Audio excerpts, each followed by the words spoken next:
offices, please, the function is starting, come.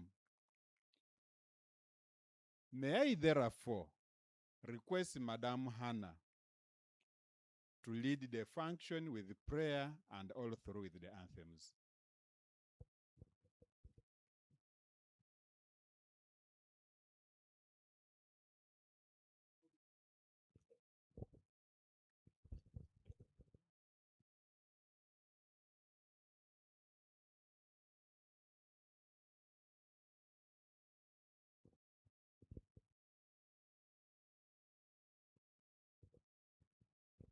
Let us stand up.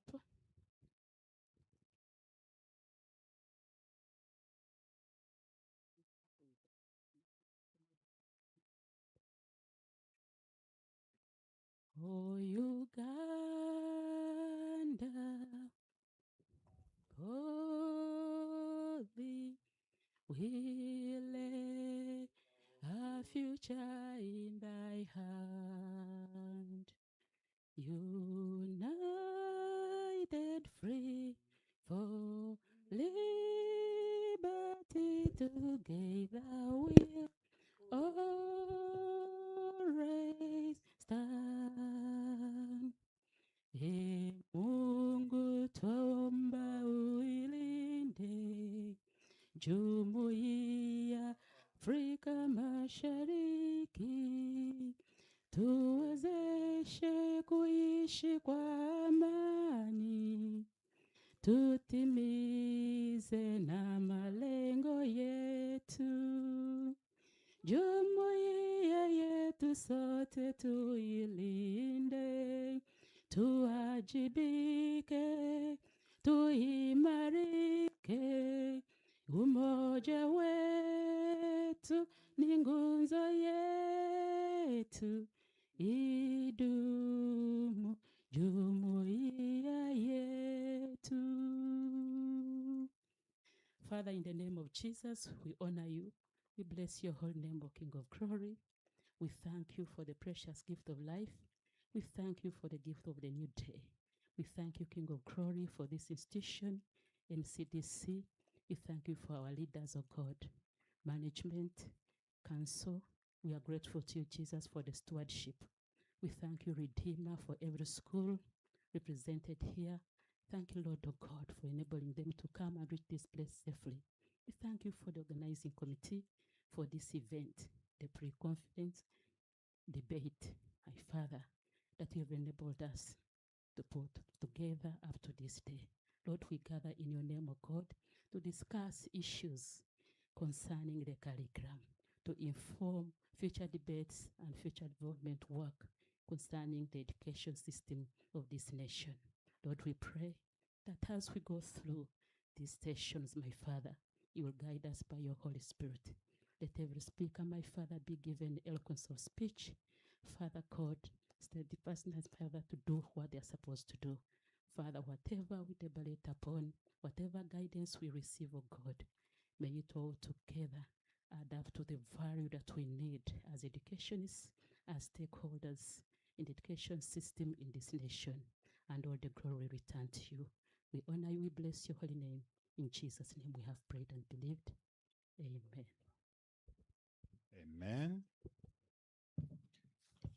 Thank you very much. We are going to have introductions, but in the interest of time, I am going to change the order from individual to group. So, Luigi Kusani, you can stand up and wave to the audience.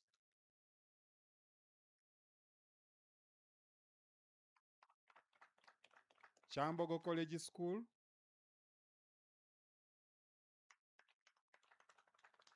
Wakiso School of the Deaf. Green Hill Academy.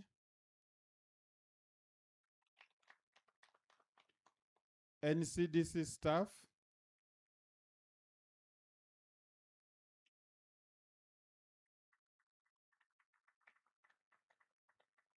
I will give a chance to the moderators to say their name. Thank you. Protocol already established. Good morning, ladies and gentlemen. My name is Kohens Mugisha. I serve with National Debate Council Uganda as head of training and mentorship. Privileged to be here today. Thank you. All protocol observed. My name is Hannah Namus Valinda. I work here at NCDC, and today I'm moderating the debate. Thank you. Thank you very much.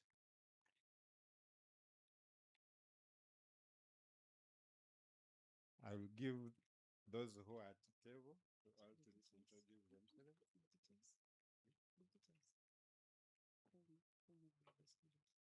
Okay. So maybe since teachers are few, I'll also give them a chance to say a name and the school that they are leading. Thank you. Protocol observed. My name is Birungi Diana Gumiseza, Chambogo College School. You're most welcome. Protocol observed. Good morning, everyone. My name is Douglas Oyo from Luigi Giussani High School. Happy to be here. Good morning, everyone. I am Kaigo Betty, Deputy, Luigi Giussani High School. Welcome. Good morning, everyone. Scholastica Ainomcha is my name, Director of Studies, Luigi San High School. You're most welcome.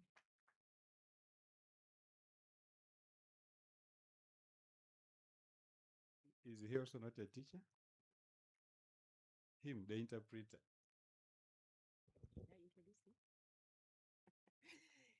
Yeah, he's called Kagumba Eddie, sign language interpreter and teacher, Watso Secondary School for the Deaf.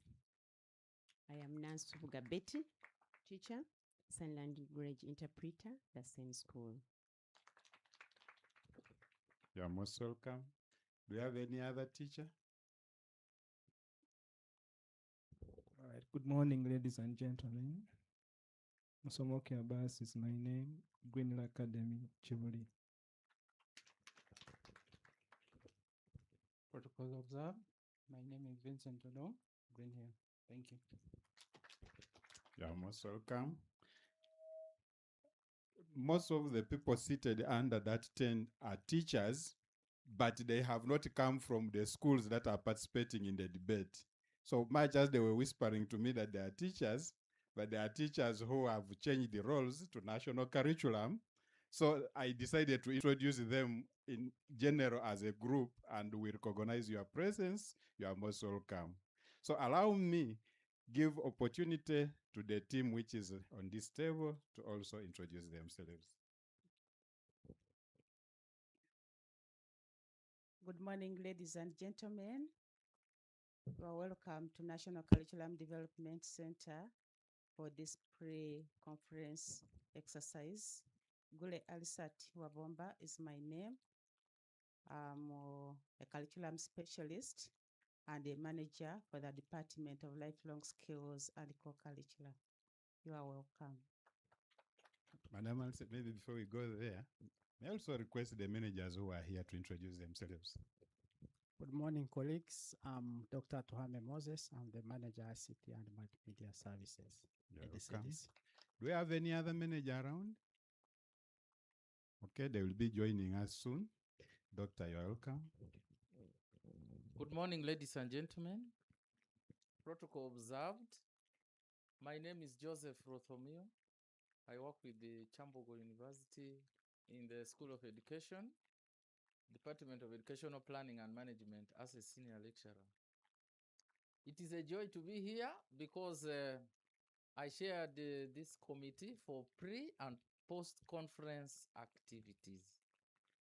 And with the due respect, my team, can you stand up for recognition? Yeah, these are the giants. So they are the ones who cooked the meal, and the director and our finance officer, we are happy that we have made it. I think there you have given us a distinction. So feel at evaluation will home be done and after. enjoy yourselves. Thank you. Thank you very much. Good morning, ladies and gentlemen. You are much welcome. My name is Stephen Quiri, Manager Finance. Thank you. In the same respect, may I kindly request you to invite for us the chairperson of the steering committee to open this function. It's my singular honor and great pleasure to invite the chairperson of the steering committee to make a few remarks. Dr. Hiromba, you're welcome.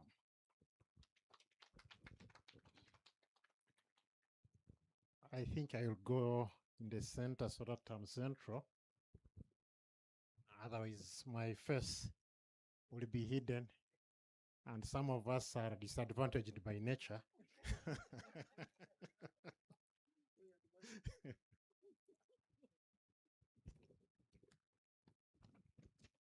It's a disadvantage.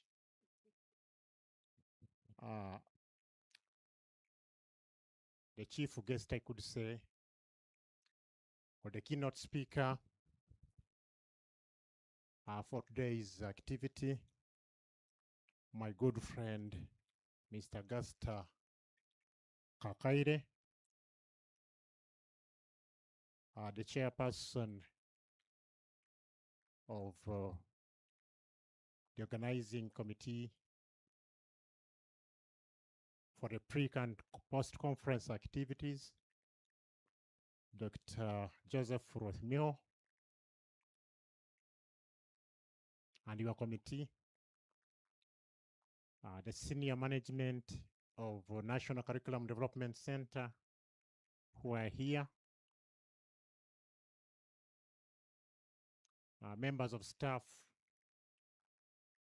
of NCDC who are present,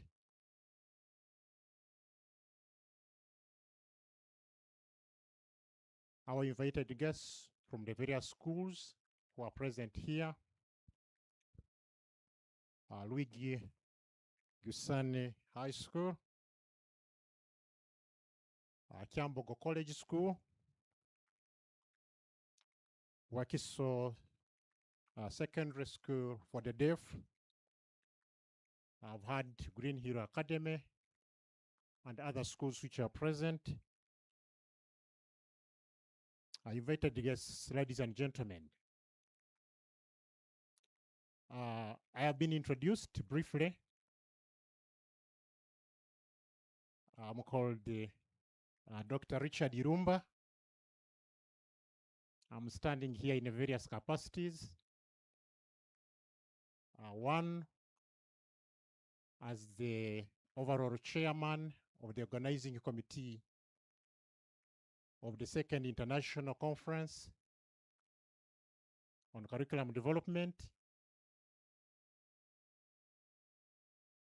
I'm also standing here on behalf of management as the acting director.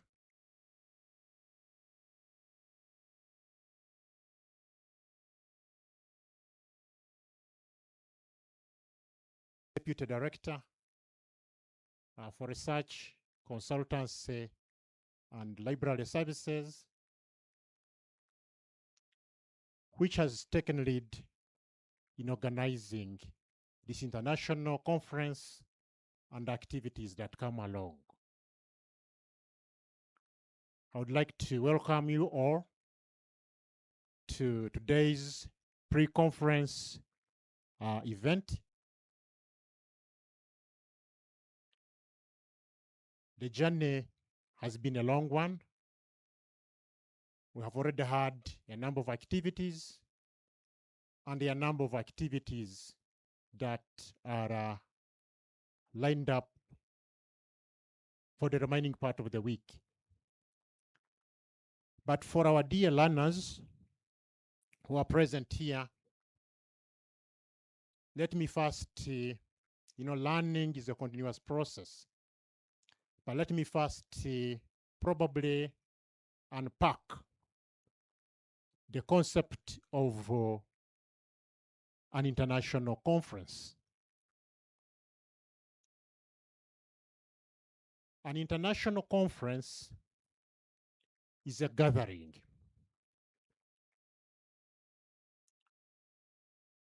where different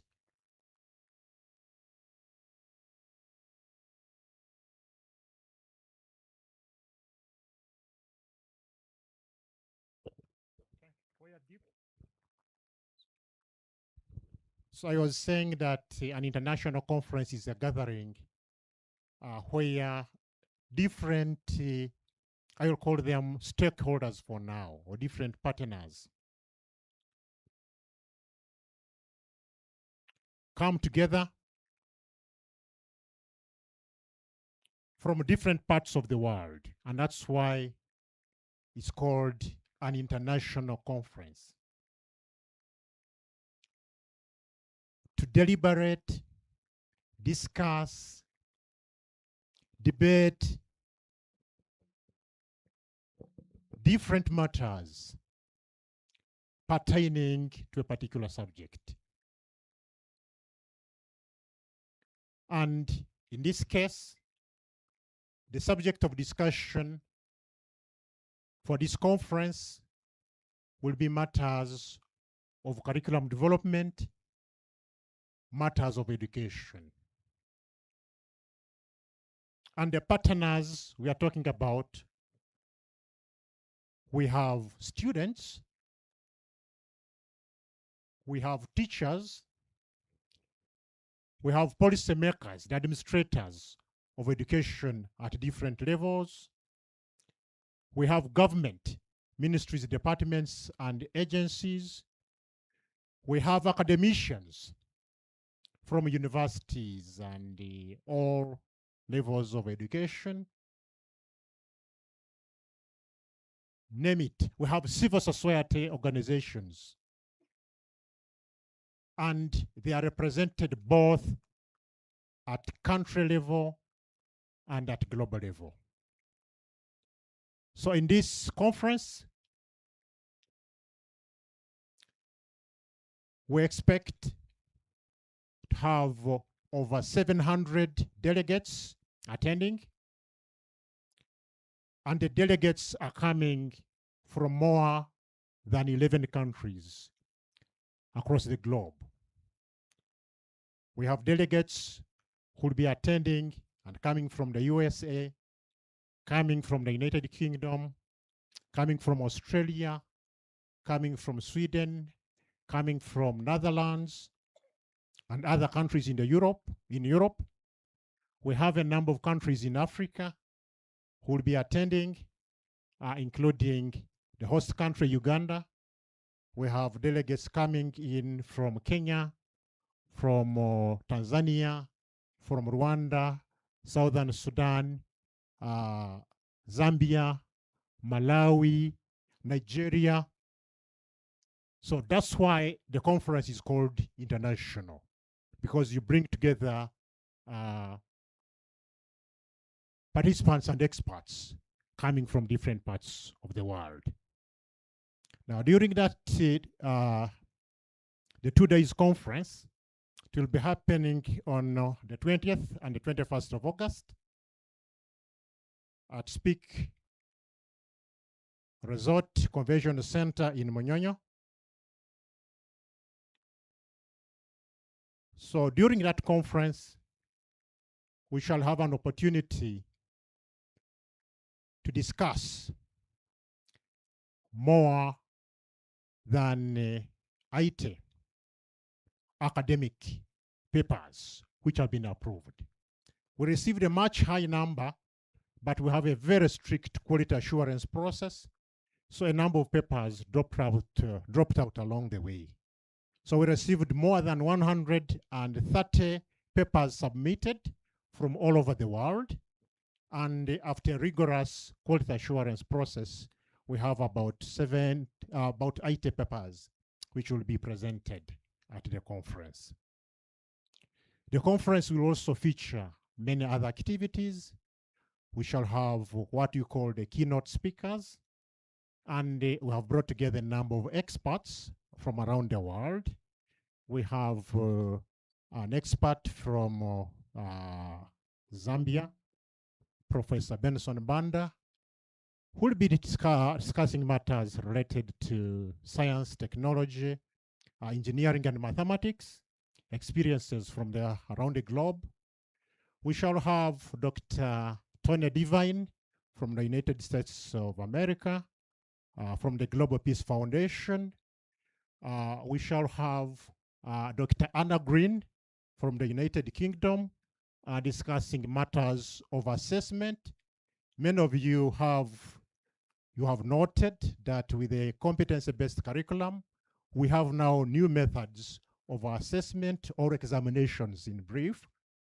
So Dr. Anna Green is from the largest agency in the United Kingdom responsible for examinations.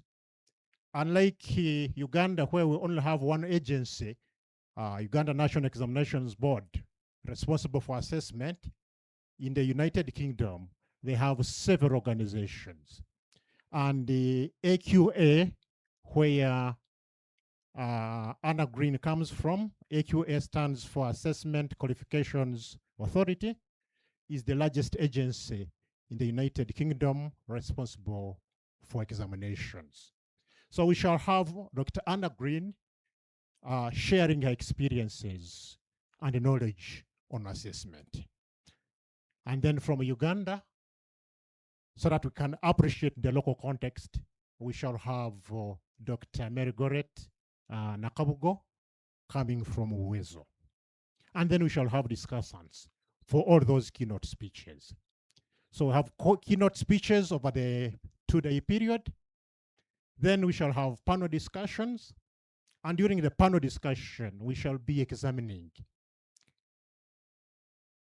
checking ourselves whether the curricula we're implementing in the schools is preparing you learners to fit in the world of work.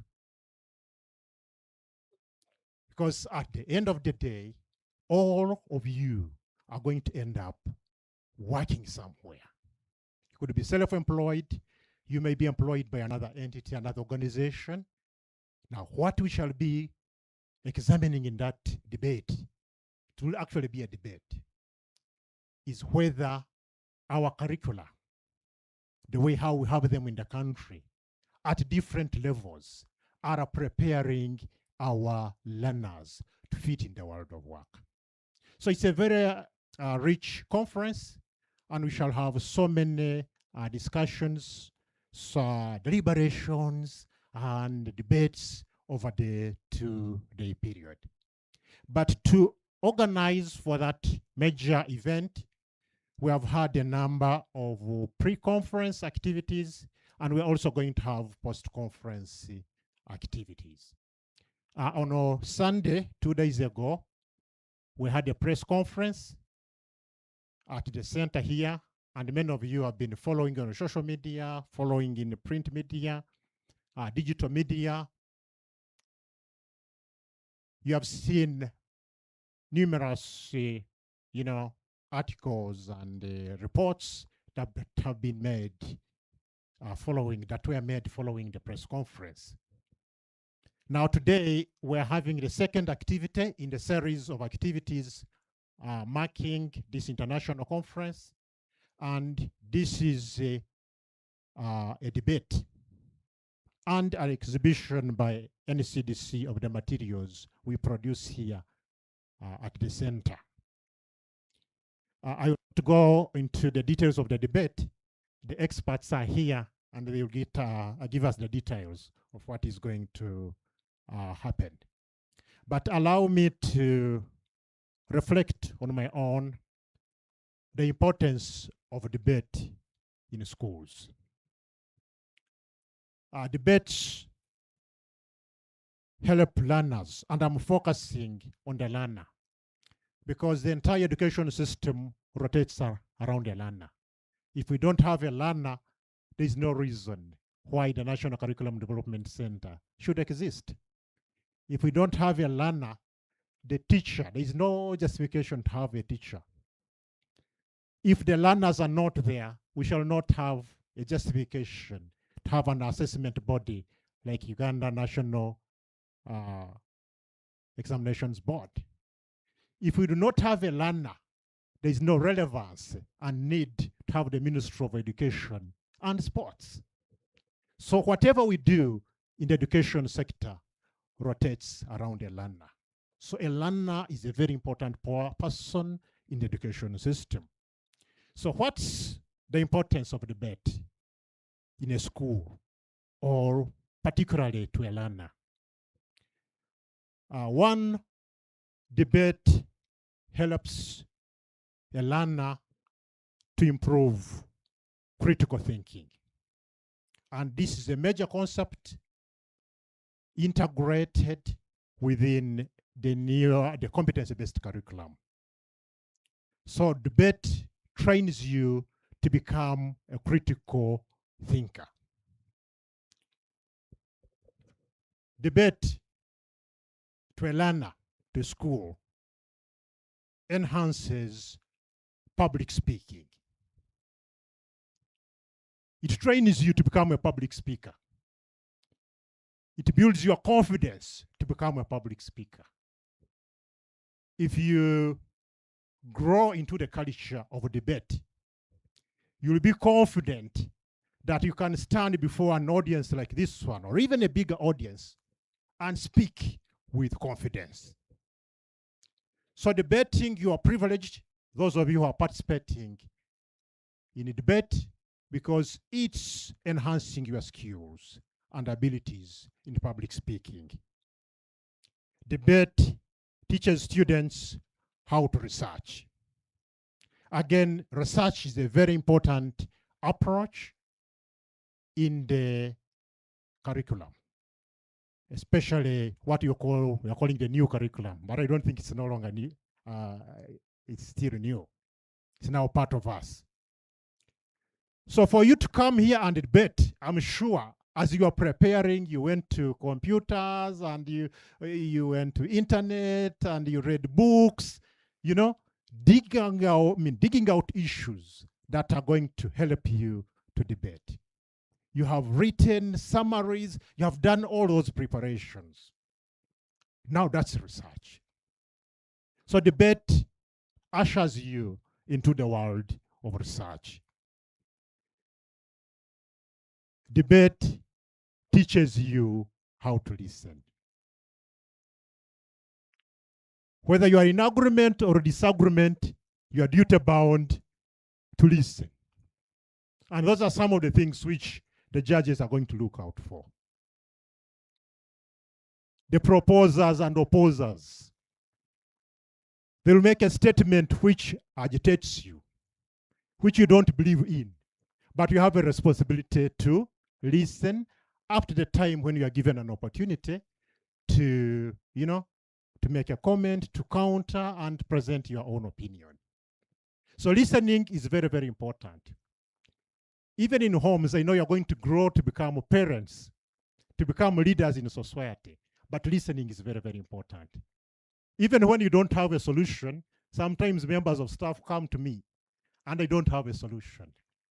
But I listen, and that ability to listen to you will make a member of staff leave when they are satisfied. He has not provided a solution, but at least he gave me an audience to air out what was paining me. So the art of listening. And lastly, a debate teaches you to accommodate alternative opinions. It can't happen in life and in the, in a society that all of you are going to think the same way. And this is what happens. Even when you are married as husband and wife, for those of you who have a chance to be married, you also get there, don't get worried, at some point, at the right time. It happens that sometimes, if not many times, that the husband and the wife will never agree. But you must accommodate each other, because you saw and accepted that until do your part, you'll always be there. So even in disagreements, you must agree before you start debating. The first principle that we have disagreed, but we're going to remain together. But let us go in and discuss our different opinions. So debate trains us to accommodate alternative opinions, because many times you'll not agree, or at least agree on everything. A message of thanks as I wind up my comments. I want to thank the organizing team, which was headed by Dr. Joseph Rothmiho, for organizing this event. I want to thank once again the chief guest, Mr. Augusta Kakaire, and the National Debate Council. I've seen the team and members coming from National Debate Council. They are great partners as the National Curriculum Development Center, and we don't take that for granted. We have supported you, I know, a number of times whenever you have functions, and we're happy that you are here to support us when we're having this pre-conference event. I want to thank the heads of schools who are represented by the various teachers who are here. I want to thank the learners who are here, and I want to thank the NCDC staff who have turned up. We are having a very busy season. There are many members of staff who are up country conducting activities, and others who are running around town organizing the various activities for the conference. So I want to thank the members of staff of NCDC who are here. And with those few or many words, I want to declare this event open for God and my country. Thank you. Thank you very much, Doctor. Can we organize a good clap for his address?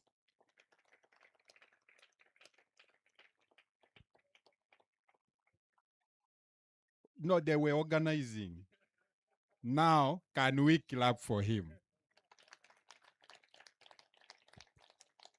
Thank you very much. I have two people here to introduce, and then we get to the next item. Good morning, ladies and gentlemen. My name is Gasta Kakaire. I work at National Debate Council. And he's going to act as the chief moderator for this debate. You are most welcome, sir. Good morning, everyone. My name is Nanyonjo Chris Pauline, and I'm a sign language interpreter.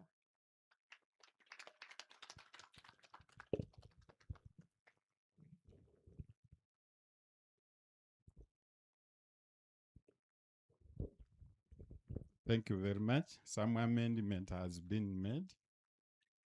He's going to be the chief guest for this function, and he will come in at a later time. So in the interest of time now, we are getting set for the debate, and I will request one of the moderators to now give us the design on how we are going to operate. Madam, you are welcome.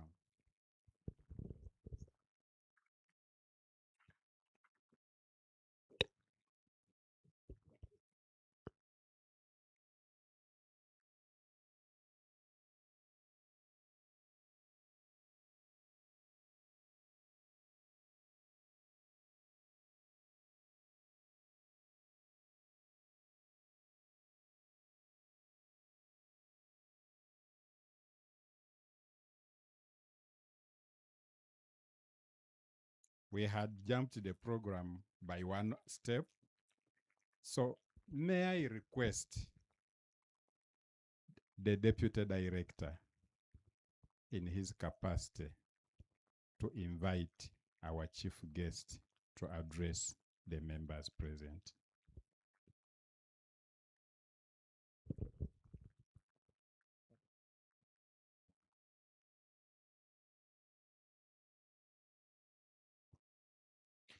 Thank you, Master of Ceremony. My duty this time is a very brief one. According to the program, we are supposed to have had remarks coming from the National Union. What's NODIPLO in for? Disabled. Yes, NODIPLO. At the appropriate time, in case they join us, then we shall give them an opportunity to make a remark. NCDC is an inclusive institution, and we always take care of everybody in our activities. So let me take this opportunity, ladies and gentlemen, to welcome Mr. Gaster Kakaire. Mr. Gaster Kakaire, as I mentioned, is a very close person at NCDC. We do many things with National Debate Council. They are doing a great job for this country.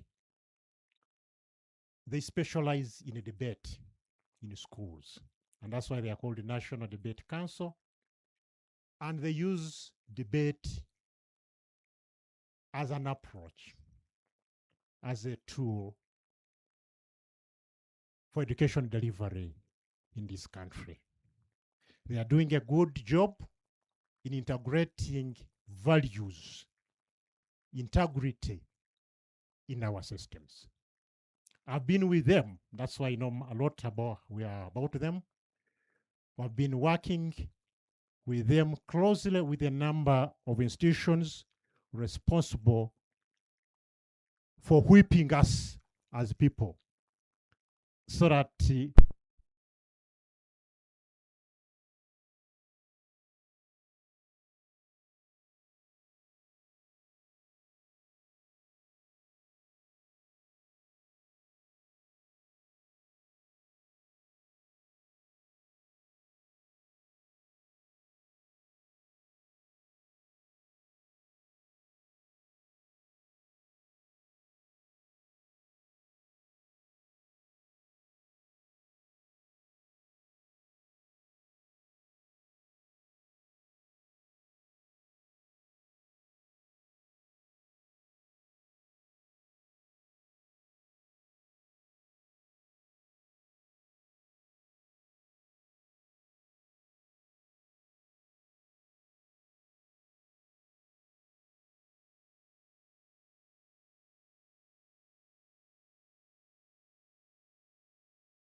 and it's a pleasure to know that such an engagement or such engagements will be happening.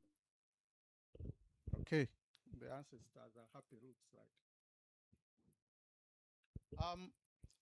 I want to start off by thanking some of the people that we have been having conversations with ahead of this. Dr. Tuhamye, whom I've just met this morning for the first time, but we've been talking quite a bit. My sister Hannah, we've also been having lots of conversations. It's always good to meet new people and know them. But this morning I also met my OB. He's now a doctor. That time we were a little men. He was maybe not as little as us, but we were small. He's now a doctor. We'll probably be talking about how he can inspire me to go and enroll for a PhD. And working with the NCDC, it looks like the PhD becomes inevitable. Everybody here is a doctor, and quite impressive. But it's a pleasure to be talking to you. And as NDC, we are really honored to have the opportunity. I am particularly happy that the organizers of this international conference have considered to have the beneficiaries of the curriculum right engaged in this, and these are the learners, but also the curriculum implementers, the teachers, being part of the efforts to have a very good conference. We are here to talk about debate and how debate can be included or is being included in learning or in education generally. And Dr. Irumba, after your remarks, I almost thought I wasn't relevant anymore, because you have literally dug into my keynote speech and talked about quite a number of things that I was going to talk about. I'll simply add a few of those. I'll start off with a story. When I was in school, in primary school to be specific, we did not have the privilege of school vans. I saw everybody here except Chambogo College arriving in a school van, some of them branded. We did not have that privilege. And I studied in the far east of the country, where we needed to cross streams to go to school. And I remember every time it was a rainy season, the streams would overflood and the speed of the water would be pretty high. Now I have phobia for water. To this date, I don't have plans to learn swimming because I fear water.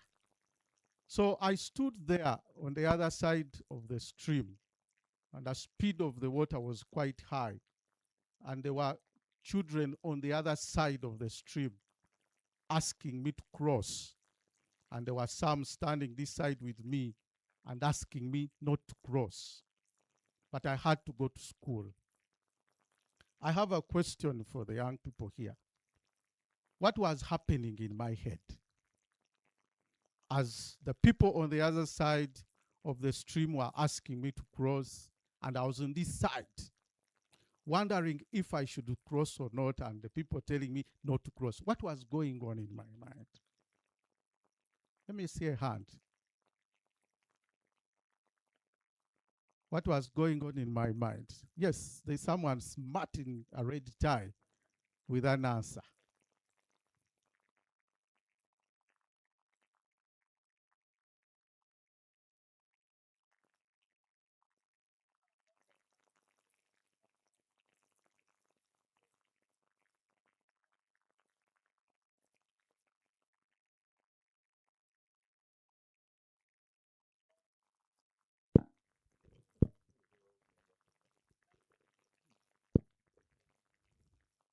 Brilliant. What's your name again? Ogwang. Give a big round of applause to that young man. So we are going to talk about debate in that context. We are not going to be terribly academic here. We are going to talk about debate in the simplest of ways. That debate is not just having people here seated and deliberating on a very complex subject, but debate is something that happens to us on a daily. The struggles to make decisions is debate in itself. So we don't only debate with other people, we also debate with ourselves. Because for you to have a good decision come out, And what Dr. Irumba was talking about are some of the tenets of a good debate in preparation for it. Research. You cannot make a good decision without information. So you seek information and you use that information to make a good decision. And that is what a good debate finally comes to. So my name is Gasta Kakaire. A little about myself. I am very, very passionate about debate. I have been in the debate space for many years now. I recall in 2008 when we wanted to structure debate in this country, and I called up a few teachers. I was then teaching English language and literature at King's College, Budo. I was a very young teacher, and I thought that the debates we used to do in school during my time needed to go to another level. In fact, what inspired me was one day we were at school and the boy said, "I am a nothing doer." He called me a nothing doer because I was not involved in soccer. I was not involved in athletics. And that haunted me for many years. And I said, we need to have, because I was involved in speech at school. I was representing my school on assembly, to speak, debate with other schools. But because we did not have a national platform, an international platform, and the other people doing sport had those opportunities, people called us nothing doers. So that is what actually pushed me to gather a few teachers, and National Debate Council was given birth to in 2009, and there we started. So we have been organizing national debates and now national speech and debates since that time. And I'm happy to see many people now jump on board. We now have quite a number of groups and organizations that are organizing debates at school levels, at regional district levels, even at national levels. I have been privileged to receive international training in the area, and I have also had opportunity to train and adjudicate at many international forums in Europe, in the US, here in Africa, and nationally. But lately, I'm happy to see a new breed of young people. I think that the debate we started in 2009 has gone way up to very, very, very, very different level, and that is very satisfying for me. I am also a father and a husband and a Christian, and I love to serve in that area as well. So let's talk about debate. And our topic today is simple. We are going to talk about the application of debate. The application of debate as a tool for education. How can we apply debate as a tool for education? And after this keynote speech, we'll be happy to see what the young people have for us as we move into the debates. So debate can be an informal or formal engagement. We have already examined the thoughts that were going on in my head almost 30 years ago, and we agreed that that is debate. But debate can also be a formal discussion where you have two fronts, sometimes more, all disagreeing on one thing or the other. If there is no clash, as the technical people will call you, there is no debate. There must be a point of clash. There must be a divergent point. Sometimes it's a value, sometimes it's a policy. You may agree on the action, but disagree on how that action should be put in place. That is a debate, and that's what triggers a debate. When we talk about the modern debate formats, for those of us that are engaged in competitive debate, we have quite a number. The common ones we have in Uganda is the World Schools debate, but we also have the Karl Popper debate, which we started with here in Uganda. The NDC National Championship still runs with that format. We love that format a lot because it has a very unique component called cross-examination. That you don't merely speak about things, but the other speaker has dedicated time to ask you questions about what you just spoke about. So you must account for your words at every sort of point. And that is also debate. And you'll see later that the things I'm talking about teach you particular skills that we all need in life, especially when we are in school. But what is the match or the relationship between debate and education? I think that debate and education are synonymous. If they were siblings, they are twins. I think that debate is deeply fused in education. Many times, teachers and students engage in debate in class and out of class unknowingly.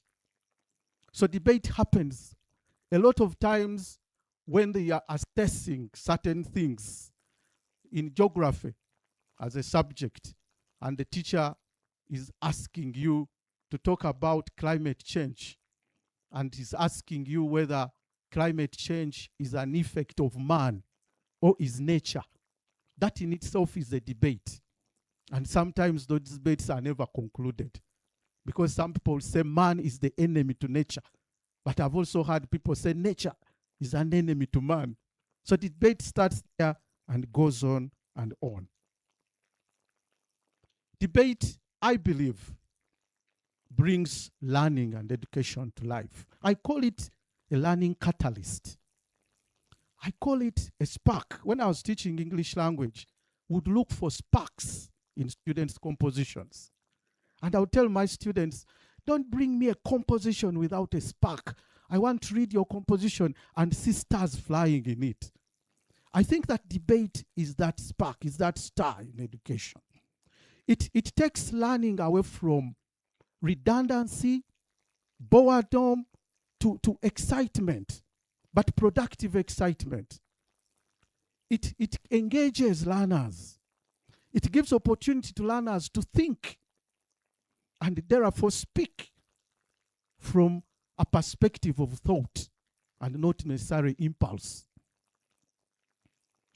But what are those key educational benefits of debate that we can talk about? In English language, we have the key 4 skills of language, and one of them is speaking.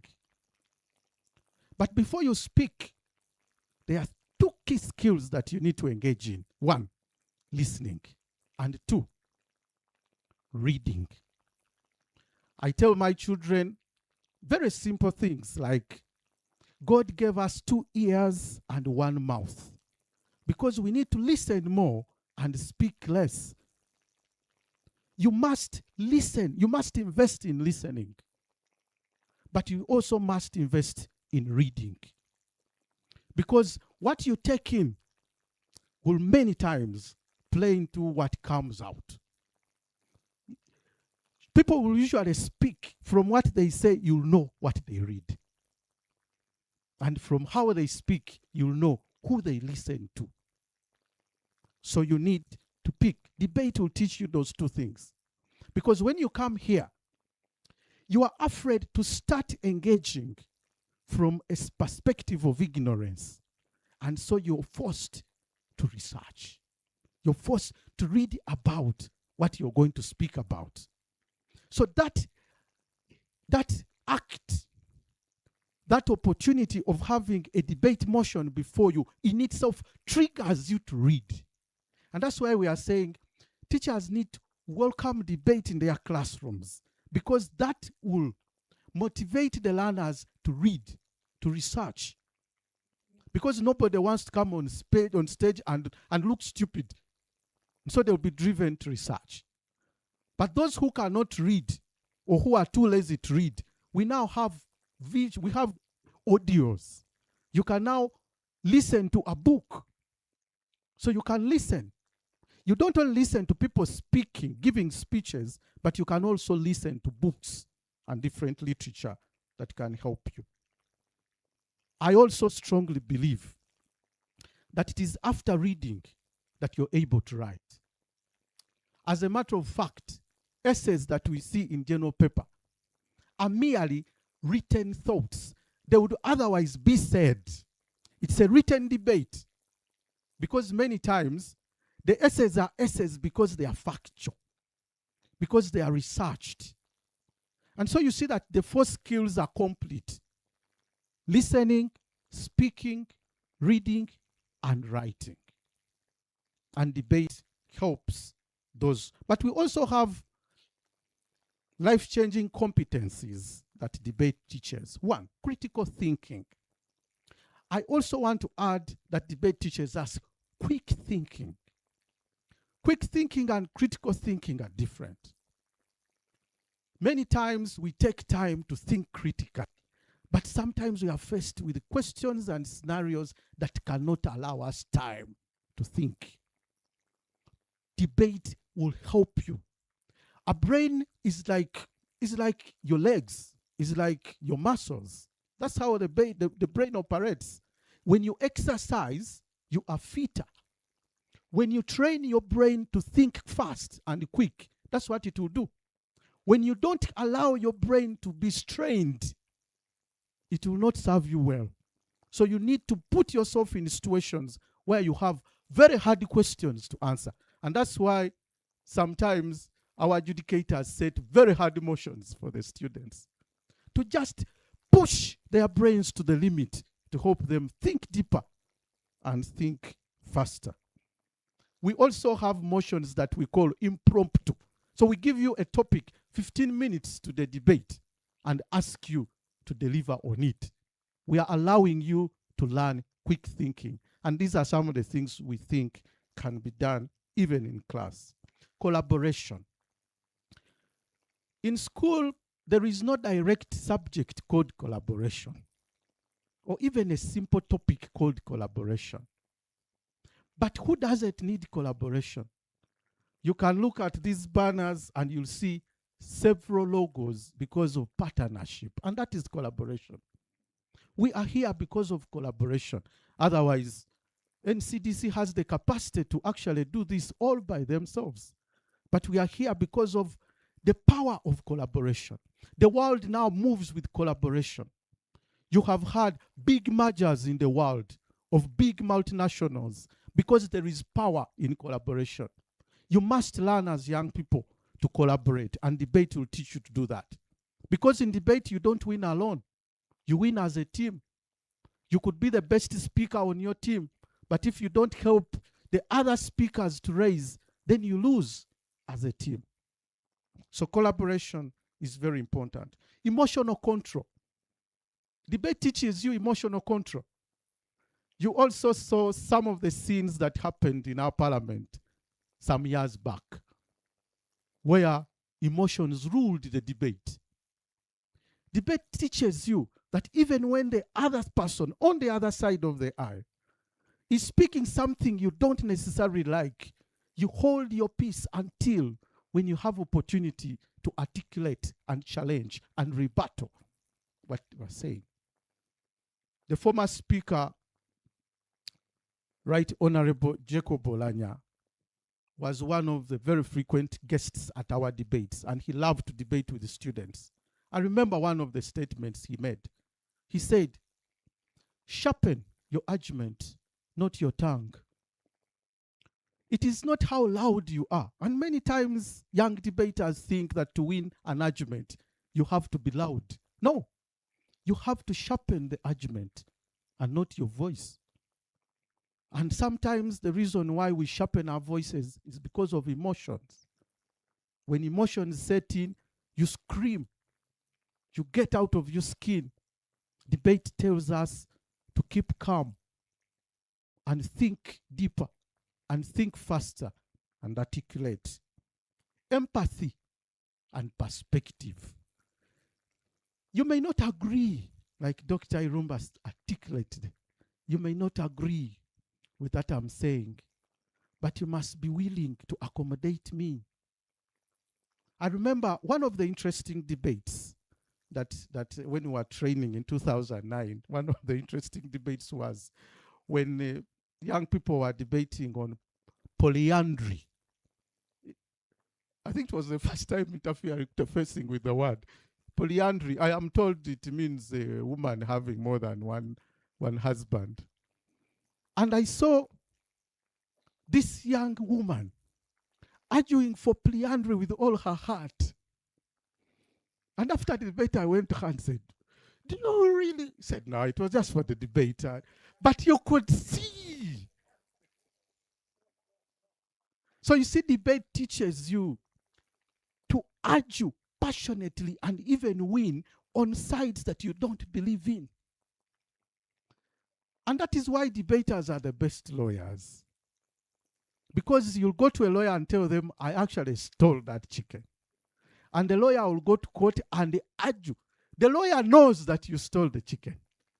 But the lawyer will argue so well that you win the case. That's what debate teaches us.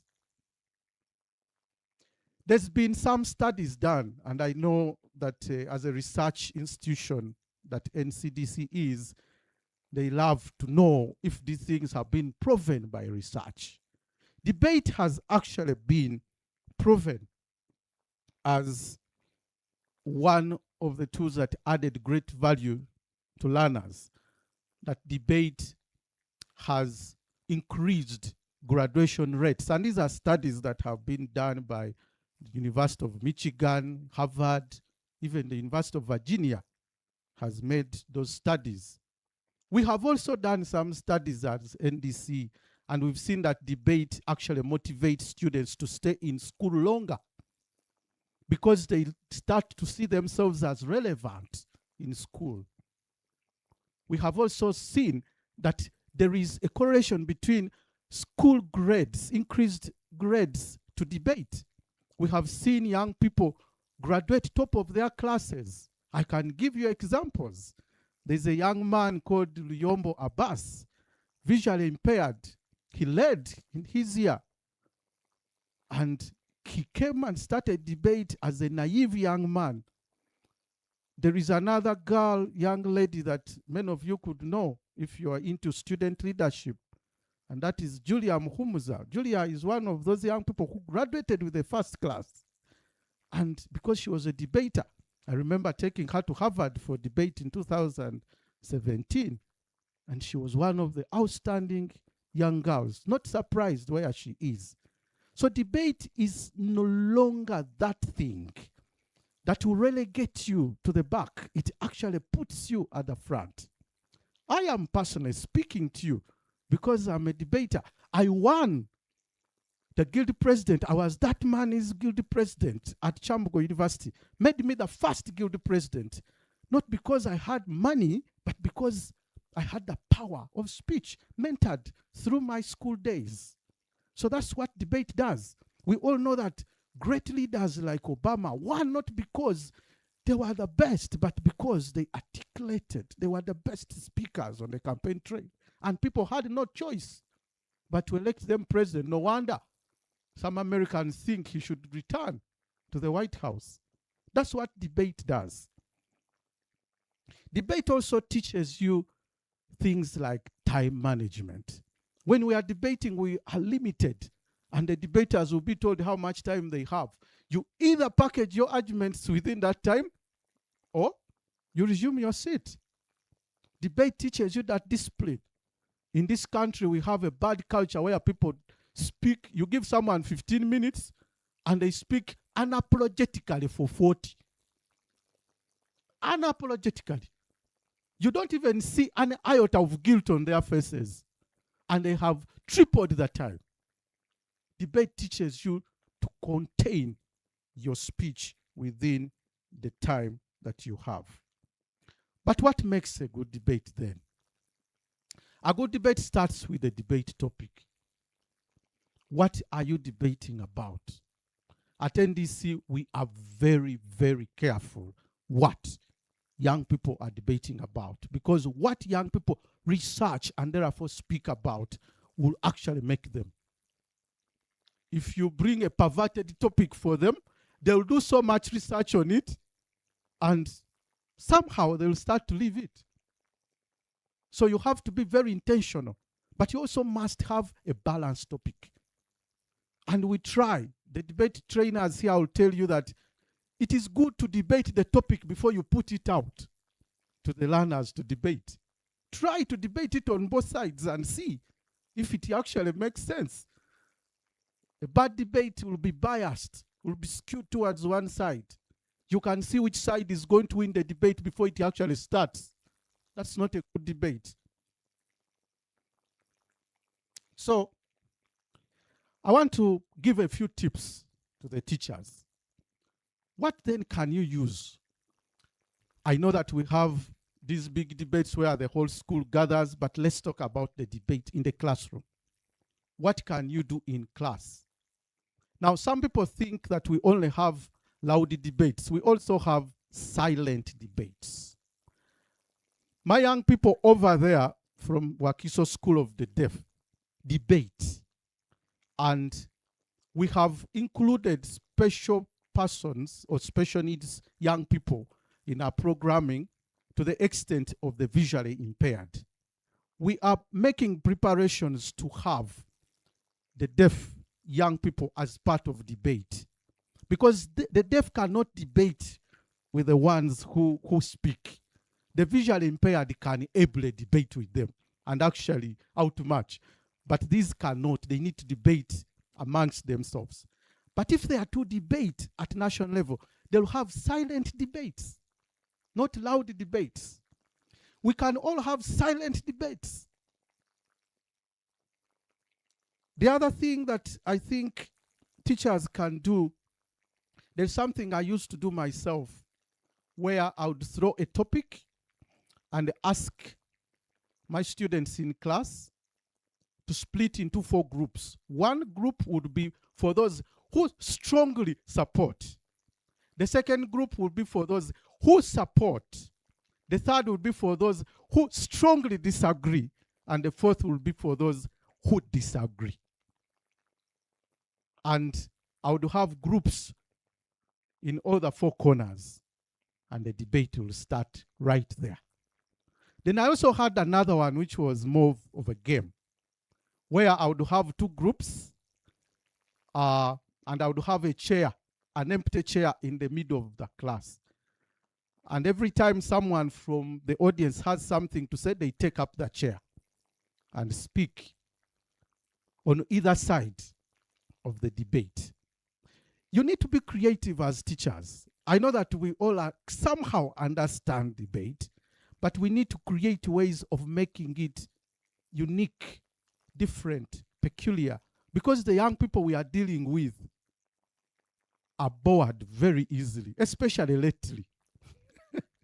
The young people have so much at their disposal, including AI, that when you come with your own intelligence, which is not artificial, sometimes they get bored very, very easily.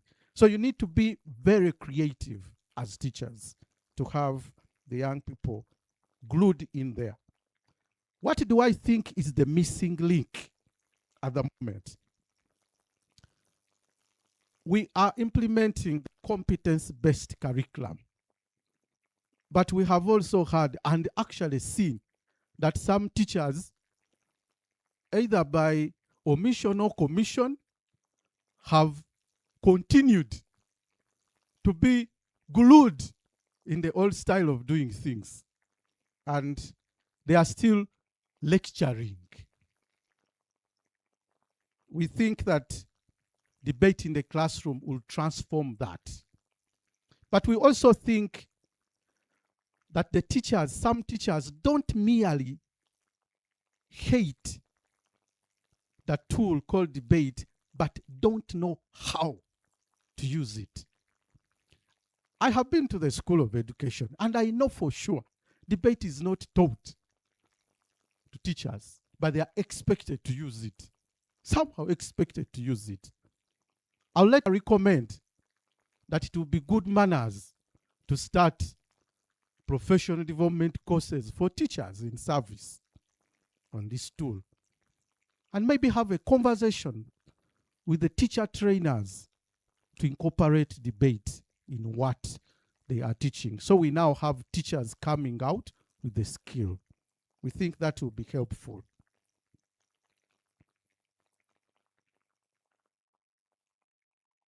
I believe that debate is the ultimate gear shift from the teacher-centered learning to a learner-centered approach. And I think that if teachers are empowered and made more active, there can be lots of changes we can witness in the days and years to come. I want to end by challenging all of us that learning is a choice. And for the teachers, facilitating of that process is a decision you have to make. There is a lot at our disposal now.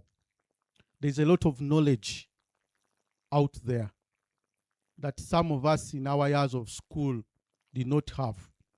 When I was at university for my first degree, entering the computer lab was like a sacred act. You had to put off your shoes, but it was also a reserve of the few. I never got a chance to enter that lab. But even when you entered, the gadgets in there, the speed of internet and information you could access is not what we have today. We now have a lot of it right here. And some of you students have these gadgets. You can use even social media productively. What kind of debates do you engage in on social media? Are you talking about if Bad Blackers operation will be successful or not? Or are you talking about something really productive?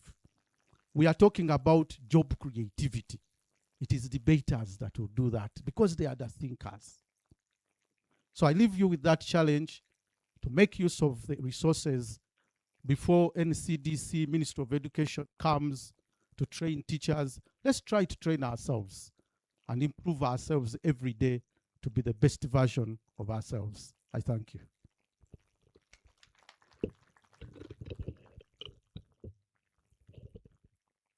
Thank you very much.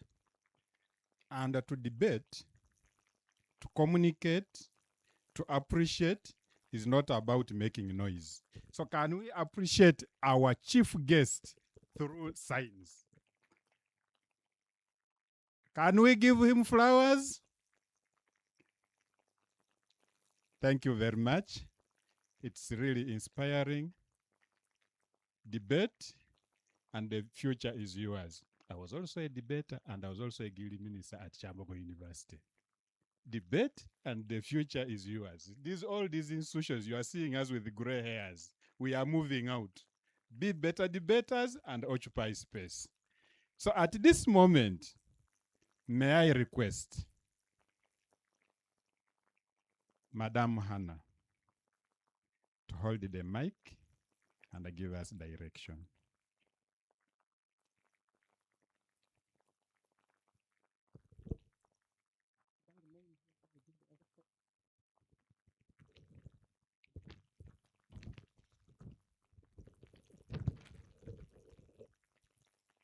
Thank you so much, Master of Ceremonies, our chief guest, the chairperson of the organizing committee, NCDC management and staff, our dear teachers from the schools represented here, and our dear learners. You're all welcome to today's pre-conference debate. And at this moment, allow me to introduce to you the motion and why we selected that motion and why we need this debate today as a pre-conference activity. We've heard from Dr. Irumba and Mr. Kakaire Gasta enumerate a number of aspects about debate. Key among them, that is a precursor to effective learning, because it must face us to research and then deliberate on issues relating to and then improve academically. We have also learned that we are not supposed to be people who are doing nothing, the nothing doers. We thank God that today we are not nothing doers. We are here for action as we participate in this discussion, have conversations about curriculum development at our different capacities and levels. The motion that the team selected for this debate is: this House believes that local knowledge should be the foundation of an innovative, inclusive, competency-based curriculum. This was picked from the theme, Innovative Curriculum Approaches for Sustainable Development, that has very many aspects there under, including gender issues, innovation, ICT, as well as local knowledge. And conversations are being held globally on the role or the position of local knowledge in curriculum reforms and then implementation in various schools at various levels of, and even including higher institutions of learning. So we felt it imperative that in this discussion, we engage our learners who are the major stakeholders in curriculum development and implementation to get their perspective regarding this component and how it feeds into educational reforms at the curriculum development level, and then also inform discussions in the conference that we're having on 20th and 21st of August, this is 2026. So this motion was selected because it connects directly to curriculum development, learner experience, inclusion, culture, innovation, and the development of competencies pertinent to the competence-based curriculum that we have at lower and upper secondary levels. It also gives learners with special education needs a natural and intellectually important place in the debate. And we have Wakiso School for the Deaf representing that category of learners. Also, the motion aligns with the theme of the NCDC Second International Conference. Our theme is Innovative Curriculum Approaches for Sustainable Education. How does it do it? It creates an opportunity to examine how curriculum approaches can respond to diverse learner needs, promote inclusive participation, accommodate different abilities and backgrounds, and equip all learners with competencies needed for meaningful participation in society. The debate will therefore provide a platform for learners and all of us to explore how innovation in curriculum design and delivery can contribute to a more inclusive, equitable, and sustainable education system. So we did unpack the motion for our learners under the guidelines that we provided. And here in the motion, there are 4 major concepts: local knowledge, foundation, and innovative, inclusive curriculum, as well as competency-based curriculum. Local knowledge refers to knowledge, practices, values, languages, histories, technologies, livelihoods, and experiences that are rooted in local communities and passed on or developed through generations. And foundation is the most important concept in the motion. It raises questions. What does foundation mean? Does it mean the starting point, the main or dominant source, or the essential basis upon which the curriculum is built? Your position as learners and other stakeholders on this question shapes our arguments. And on innovation and inclusive curriculum, we are required to consider what it means to develop a curriculum that is both innovative and inclusive. And then we have the question, how can local language contribute to innovation while ensuring that learners from different backgrounds, abilities, and circumstances are represented and supported? Can a curriculum be locally relevant while also exposing learners to wider national, African, and global perspectives. And if it is competence-based, we are considering what knowledge, skills, attitudes, and values learners need to develop and how the curriculum can help them acquire and apply these competencies. We are asking whether local knowledge can strengthen the development of competencies such as critical thinking, creativity, communication, collaboration, problem solving, and cultural awareness. So you have to consider key central questions, and our learners are aware. I believe they're prepared. The crucial word being the foundation in this debate. Learners will examine the promotion from different perspectives. One, should local language, rather local knowledge, be the foundation of an innovative and inclusive competency-based curriculum? Should local knowledge be one important source of knowledge alongside disciplinary, national, African, and global knowledge? What are the benefits of making local knowledge the foundation? What risks might arise if local knowledge becomes the dominant basis of the curriculum? Could this approach limit learners' access to scientific knowledge, global perspectives, and emerging technologies? How can a curriculum draw on local knowledge while ensuring that learners are prepared to participate confidently in an increasingly interconnected and technologically challenging world? Having had that preamble, putting the motion into perspective, ladies and gentlemen, this house believes that local knowledge should be the foundation of an innovative, inclusive, competence-based curriculum. And then our debaters will give us their various views based on the format that was set out for them. Allow me at this moment to invite Mr. Mugisha Cohen to guide us through the debate modalities as we prepare to take on the first session. Thank you very much.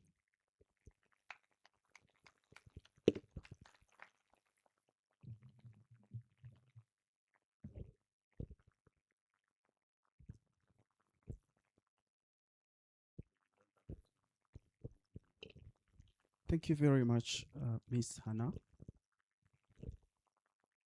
Once again, my name is Cohens Mugisha. I am proudly a teacher, so I don't just do debate. I am not here by mistake. It's a pleasure that we are talking about a subject, but also doing something I am very passionate about. I teach English language, literature, and also facilitate general paper. My seniors will tell me there is no teacher trained to teach general paper, so it would be a lie to say I teach general paper. For purposes of this debate, I would like to guide as follows. I know some of us could be advantaged that we have had a number of interactions with different debate formats, but for this occasion, NCDC did a good job to guide on how we are going to proceed. And just for purposes of clarity, I'll repeat some of these rules. I want to clearly say it's not going to be competitive. This is part of an educational exhibition. If we had to exhibit, we have physical exhibitions there. This is going to be an intellectual exhibition, but also as a precursor event, we are supposed to share and learn. At this moment, I'm just wishing I also had the same opportunity as you guys have. Who are you to be here presenting to a National Curriculum Development Center and all these people about issues that affect you directly? You hear, you feel, you smell whatever the curriculum is supposed to deliver. So I want us to put our hands together just so we say thank you to NCDC for giving you a chance as students to listen to you and get your perspective on what you think about this curriculum. Let's give them a hand clap. So this debate is going to run as follows. We have 5 institutions that were initially invited. It's quite unfortunate that one institution has communicated they are not going to be here. The debate was arranged in a way that every school has a specific focal question to respond to. And because they communicated, as new curriculum learners and teachers, we had to find a solution quickly. And I'm happy that we called up 4 students from the 4 present schools. We agreed, we divided the 4 questions that were supposed to be taken up by St. Peter's and were swallowed by 4 speakers from the 4 schools. The rest of us, I kindly request that we clap these learners for being flexible. Mr. Kakaye talked about impromptu motions. They had not prepared for that for those questions, but we called them and they were like, yeah, it's good. They have taken on the task and we shall have a joint team responding or replacing St. Peter's that was supposed to handle the first question. Chambogo College School will be handling the second question, and then we also have Wakiso Secondary School of the Deaf handling the third, and then we'll have the 4th question handled by Luigi, and then Green Hill Academy, Chivoli campus, will be handling the last part, which will be like a joint position, helping us understand how do we strike a balance between local and global knowledge in this competency-based curriculum. So a few of the rules. The motion is already clear. We already have why that motion was selected. I would just want to take us through simple rules that will guide this debate. We'll have 5 teams, and each of these teams has a specific role and question, as already elaborated. These schools have 4 speakers. The representation could be bigger, but they have selected 4. Just like all of us are not in parliament, we selected MPs to go and represent us. So each school has selected 4 speakers. Please, a disclaimer. These are not necessarily the most brilliant debaters in these schools. These are the students that have been selected to share ideas about the topic. Okay. Each of these 4 speakers will have designated time. The first speakers from each school will utilize 3 minutes to respond to their question and share their opinions on those very specifics. And then the second, the third, and fourth speakers will be utilizing 4 minutes. Please, even if you've done research as much as Haven, even if it has taken you a full week to research, they already talked about managing time. So we are also going to experience how do they compress content that they have researched in a long time into 3 and 4 minutes. We also think it's important for us to engage and not make it more like a monologue. And because we've decided to make it more educational than competitive, because we are looking at competencies, we don't want to see who wins, who has the best speaker. That's not the exhibition. Also thought that would have some interjection. So we'll have a school at a time come, take stage, and respond to their question. However, we felt having an engagement with the audience is very key. So after the 4 speakers have presented of a particular school, would appreciate members of the audience, and this also includes students and those of us that are not students, to ask questions to these speakers that will have finished presenting. Is that clear? So please, your point could be a question. It could be something to supplement what they have said, and that will strictly take 2 minutes. We also have a timekeeper, because we believe every one of us can. And to teachers, I would encourage you, don't do debate that only has 6 people involved. I also teach, but I can have a debate where I have my 40 students in a classroom actively engaged. Another person arranges a chair. Another one is there to oversee, chief whips. to have chief whips in debate. So we have also taken it to be learner-centered. We'll have a student, a selected student, be a chairperson for this debate, and another person will keep time. Our role as moderators will be to help take some notes on what the ideas or highlights of this debate is going to be. So I will be communicating who will be chairing which debate. I think apart from that, not to take a lot of time, if there will be any questions, we will raise them, but this is the order of presentation for schools. The first school on stage is going to be the joint school, the school we have created here. And this is going to be a composition of the 4 schools. Green Hill will be represented by Elizabeth, who will be the first speaker. And then we'll also have Luigi, represented by Malcolm. We'll have Chambogo College, represented by Rebecca. And lastly, Wakiso Secondary School of the Deaf will be represented by Anne. So that will be the first. And then after that, we'll have Chambogo College. And after Chambogo College, we'll have Wakiso School for the Deaf, and then we'll have Luigi, and lastly, Green Hill Academy.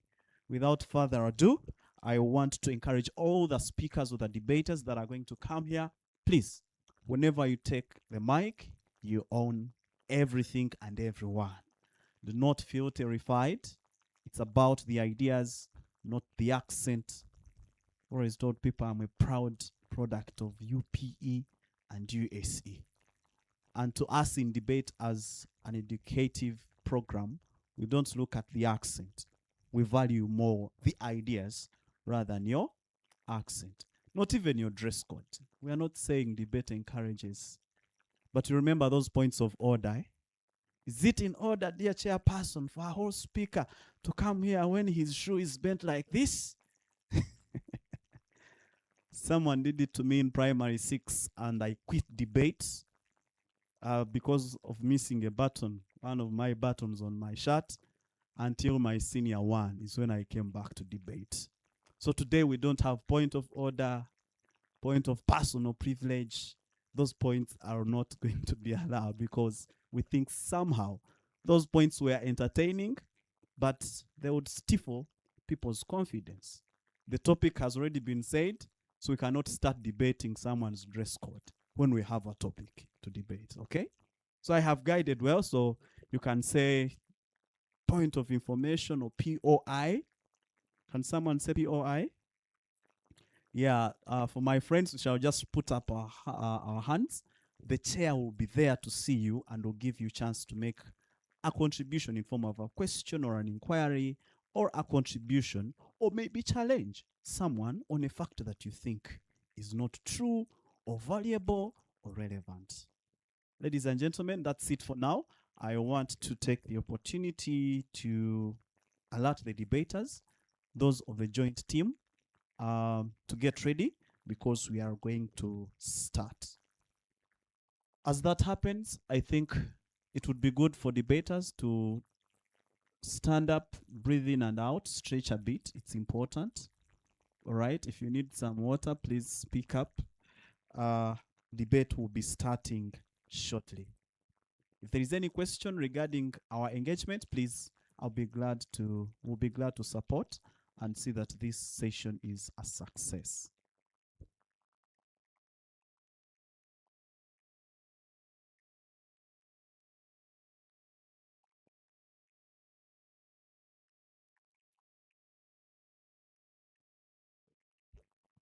Okay, so ladies and gentlemen, I want us to put our hands together and welcome these brilliant debaters. They'll respond to the first question. And this first question on this motion, this House believes that local knowledge should, this House believes that local knowledge should be the foundation of an innovative, inclusive, competency-based curriculum. On stage, we have the joint school.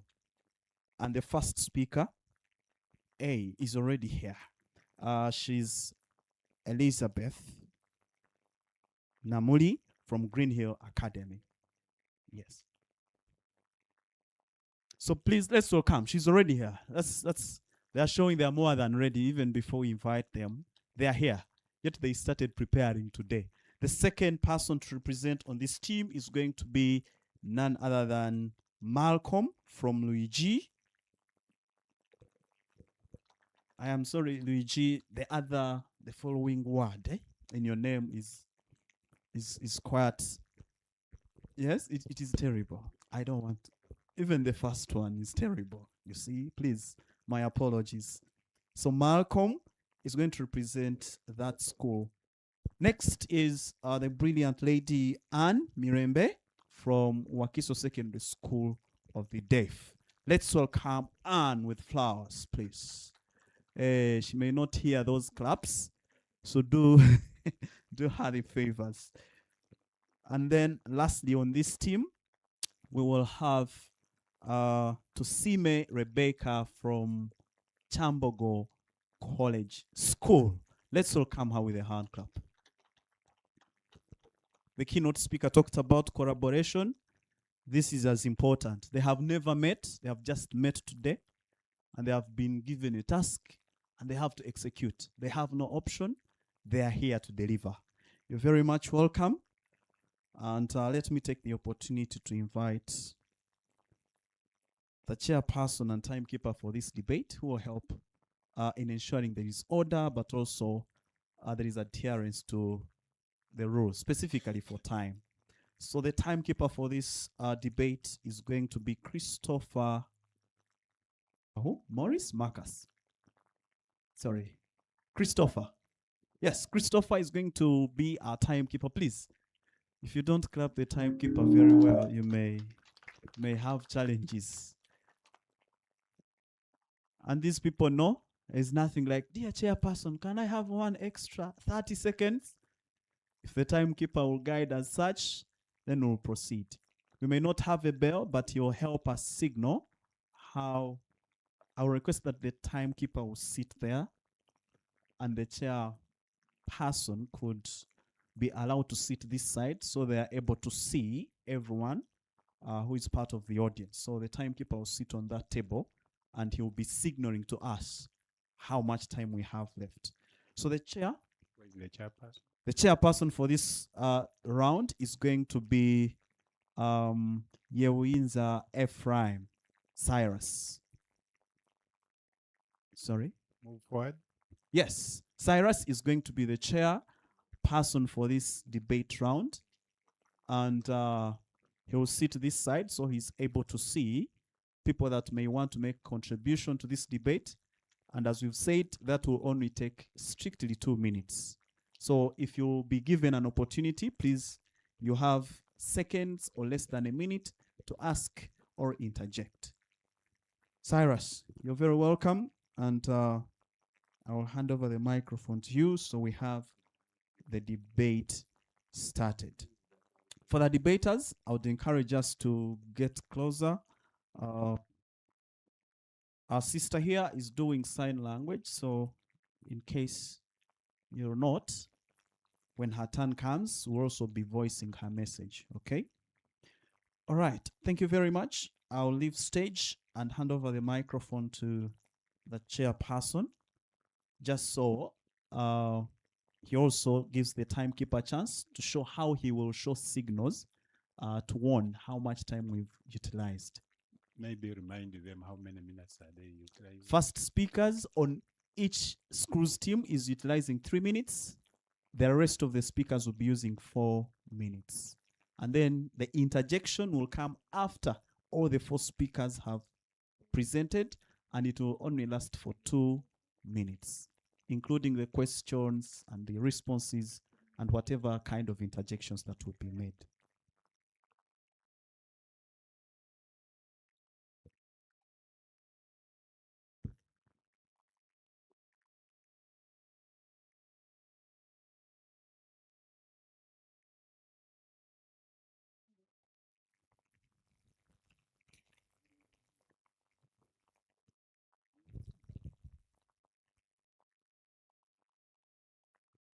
Thank you.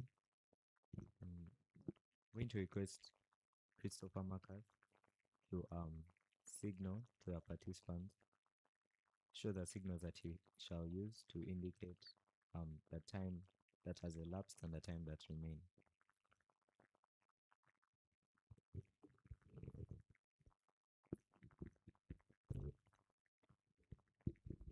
So, dear speakers, I shall be indicating 1 minute used by putting my finger up like this. And then when time is out, when you remain with 5 seconds left, I'll put my 5 fingers up and pull them down, every second going down. Have we all understood? Kale, asante sana.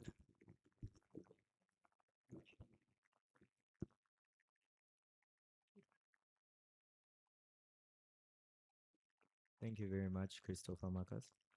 So, without further ado, we shall begin with speaker one. Speaker one, the question reads, how can knowledge make the curriculum more meaningful and relevant to learners? In a nutshell, you are Chairman, to- there are also an audience as far as the tree, the other side. Did you have some breakfast? Okay. Increase the volume maybe.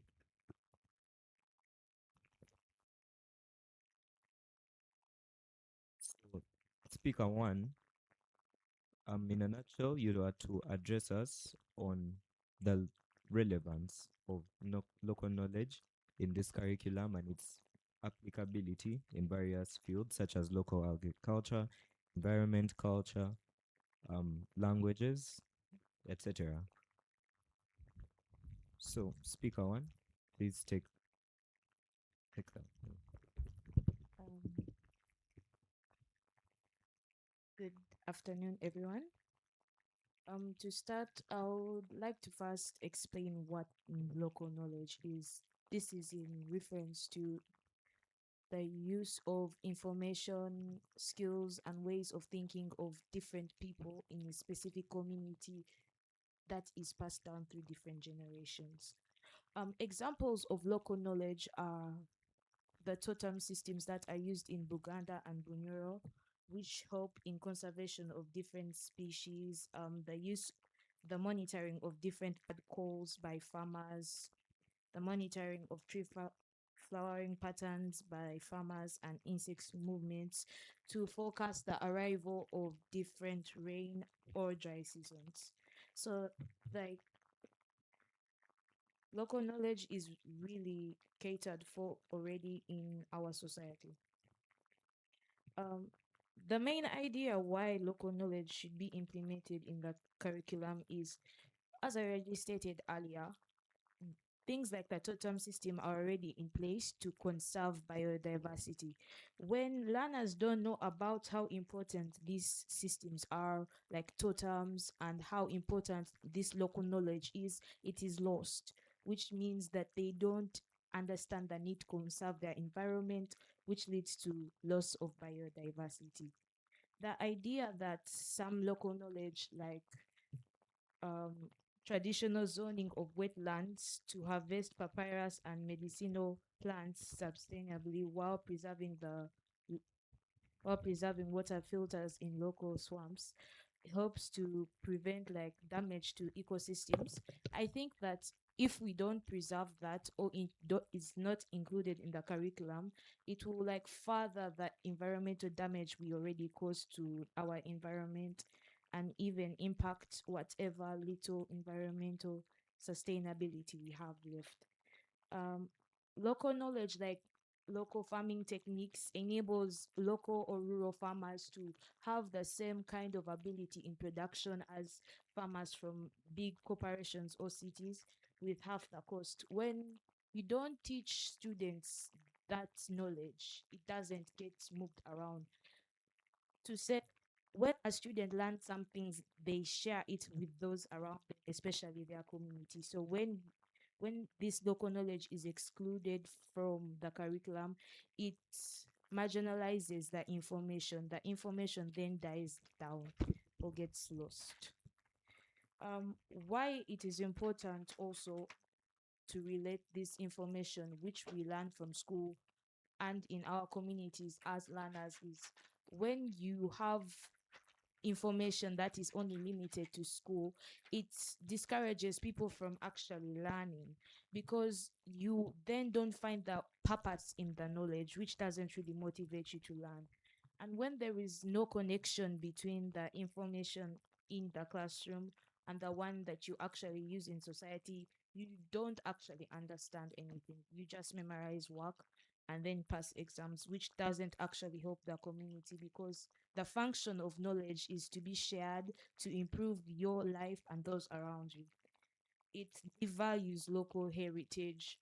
For example, if you are learning, let's say, the value or the different practices in local medicine, you gain a value and respect for your local heritage. But when schools only teach stuff that does not actually relate with local knowledge, people lose that heritage. Learners don't have the accessibility to that heritage. So when they first interact with it, they devalue that local heritage, which substantially has a very high means. Thank you for listening to me.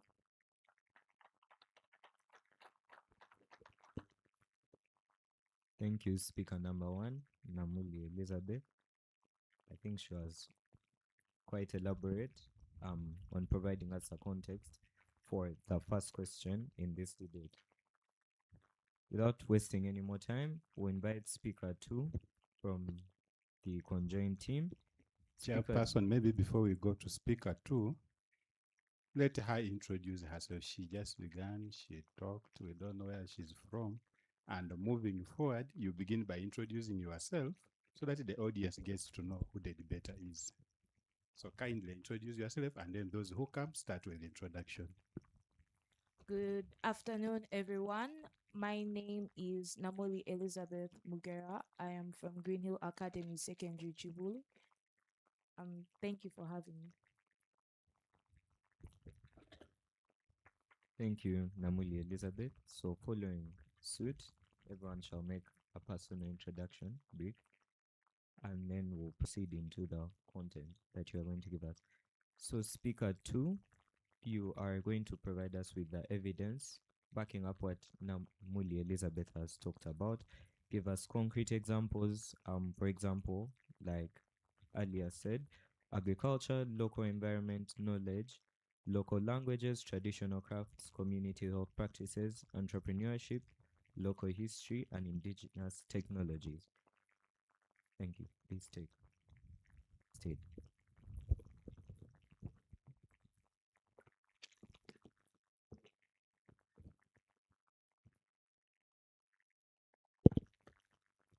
Good afternoon, everyone. Makumbi Malcolm is my name. I am a senior 4 student at Luigi Giussani High School. I hope that seed has landed where it needs to. Luigi Giussani High School. Okay, so my job here is to give you concrete examples that explain how exactly indigenous knowledge or local knowledge can become a context for developing competencies. What do you understand when I say competencies? Competence, to put it simply, is if I compare it with knowledge. Knowledge is saying, I know. Competence is asking yourself, what can I do with what I know? Or what can I achieve with what I know? So, under competence, we understand that there are, okay, for the sake of simplifying, we understand that under competence, I have 3 H's. I have the head, I have the hands, and I have the heart. The head is the knowledge. The hands are the skills and the application, and the heart is the values. True? Yes. So, local knowledge can be very fundamental to as context for developing this kind of understanding within learners, where they understand things with their heads and they do things with their hands, and while they're doing things with their hands, they understand the value behind it. Okay, so my first example is going to be related to what Elizabeth said something about totem systems in Buganda and Bunyoro. I believe there are Abaganda among us, and we know that they have clans. They have Venchima, Ngabi, etc., etc., clans. Now, these clans have totems.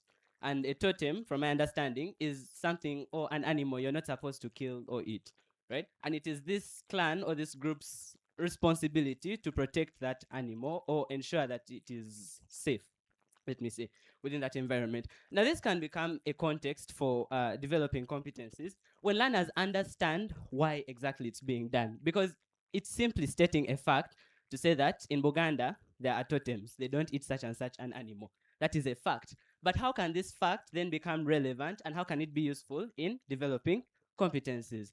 Now, after looking at the fact, you ask yourself, why this fact?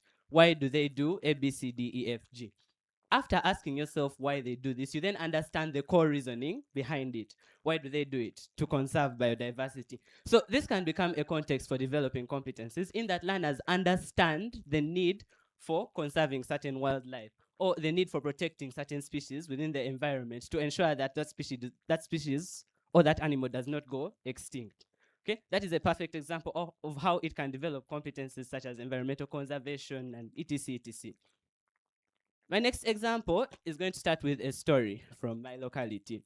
So in Pakwach, we have a story about two people. There's Nyandongo and Akecho. Nyandongo was a very poor fisherman. Okay, this is someone who would go out to the lake in the morning, and I don't know whether it was bad luck or witchcraft. Most days, he would only end up bringing one fish home to eat. So he was this very poor, destitute fisherman. Now, one day, as he was fishing, a very beautiful woman came from the lake. Eh?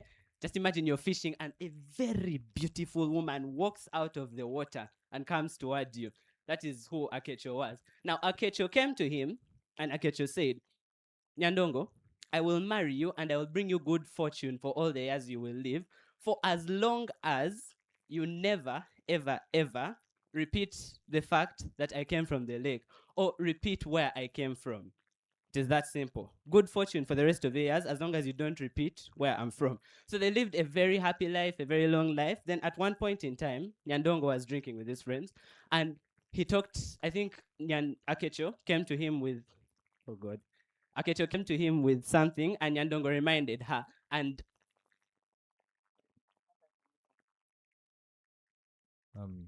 sorry, but your time is up.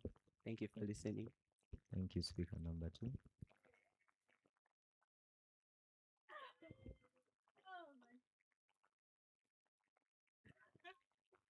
Okay, so in conclusion, one day as Nyandongo was drunk and talking to his friends, and Akecho came to him with an issue, not sure what the issue was.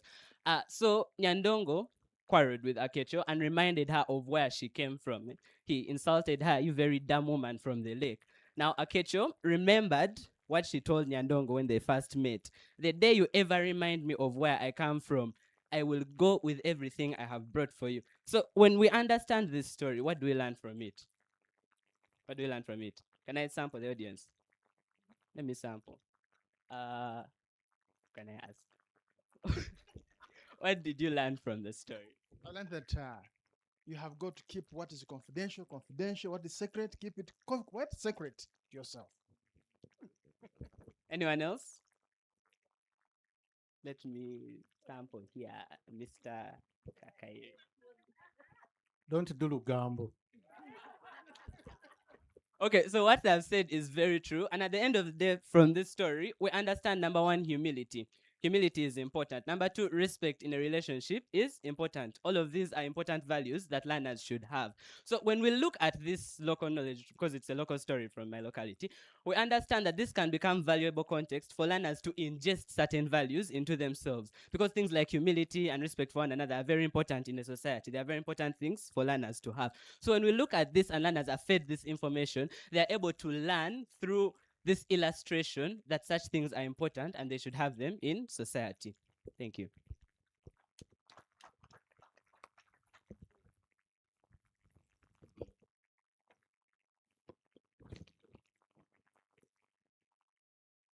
Thank you, speaker number 2, Makumi Malcolm from Luigi Giussani. I'm not sure if I'm saying that right, but you shall forgive me. I think he was quite eloquent with the examples about the totems among the Baganda, and he states explicitly how these totems and the understanding of them relate to conservation of biodiversity in modern day society and how this impacts learners. And I think everyone is pleased with the story about Akecho and Nyandongo. Thank you very much. Moving on, speaker 3. Speaker 3 shall be the critical voice for this particular task. He will challenge the position of everyone else who has spoken before. I'm talking about if everything local automatically valuable knowledge, and whether they should not be incorporated, how we should distinguish between misconceptions and useful knowledge, and lastly, when local beliefs conflict with scientific knowledge or facts that have been established already. Speaker number 3, please take the floor. Good afternoon, distinguished chairperson, panelists, educators, and fellow colleagues. My name is Tisima Rebecca, a senior 5 student, head stroke arts from Chambogo College. Today, we stand at an intersection of culture, education, identity, and evidence. But the question still stands: is everything local automatically unquestionable, valuable truth? Is it unquestionable, valuable knowledge that we can all take without questioning? Today, locality is perceived as backwardness, but today, being old is knowledge. Being traditional is not truth. We can't leave tradition behind as unquestionable truth. But age is also not the same as evidence. They say the older you get, the wiser you become. But do you know that the older you get is the wiser you become, because you're seeing circumstances every day that you change because you get to see tomorrow. You don't solve the circumstances of today with the old knowledge, but you combine it into something more innovative and better. So that brings to us the local practices that should not be incorporated. Local does not automatically mean valid or valued, but it is valued when it is tested, documented, and shared. We are having the female genital mutilation. Examples is the Sebei and the Karamoja. These people, the females, are being circumcised, leaving behind the child girl education. The rate of girls in Karamoja that are in education is so low than the boys. This is affecting the education sector. In some communities, the female genital mutilation has been traditionally taught as a rite of passage into adulthood and marriage, leaving behind that education cannot be presented with this sort of traditional knowledge. As well as valuable as it may seem and culturally inherited, it is not valuable to be taught to our learners, though education can teach it as a lesson. We can learn from it that child education is to be protected and valued. We are saying that the female genital mutilation is psychological harm and physical, and it contributes to the rate of less innovative people in the country. But again, this brings to us that if we are having these local practices still in Uganda today, we may not develop. What if the greatest problem right now that is about to be solved is in the mind of a great young child who is a female? Think about that. They say a bird at hand is better than a bird in the bush that is not yet caught. We are having knowledge, but we can make this knowledge better. In some Ugandan communities, early marriage has been culturally accepted.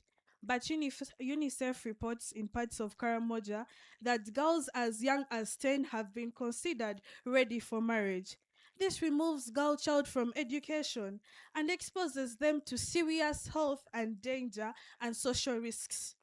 And also we are saying that traditional physical punishment, which recently it was removed from the act, which is corporal punishment, it was removed. Thank you. Thank you very much, Tusime Rebecca.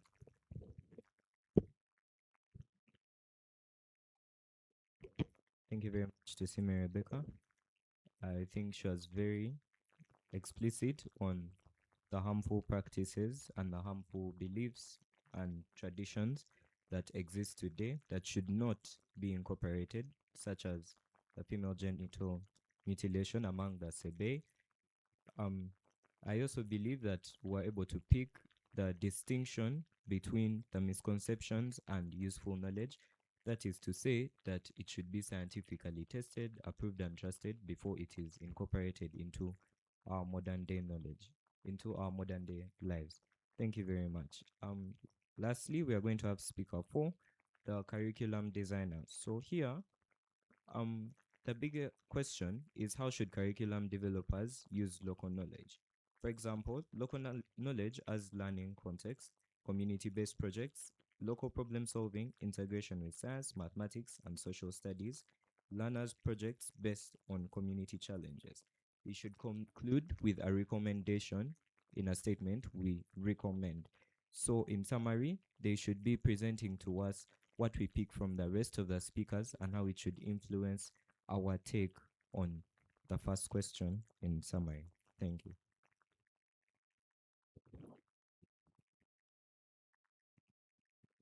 Chairman, is it okay I sit? That's fine.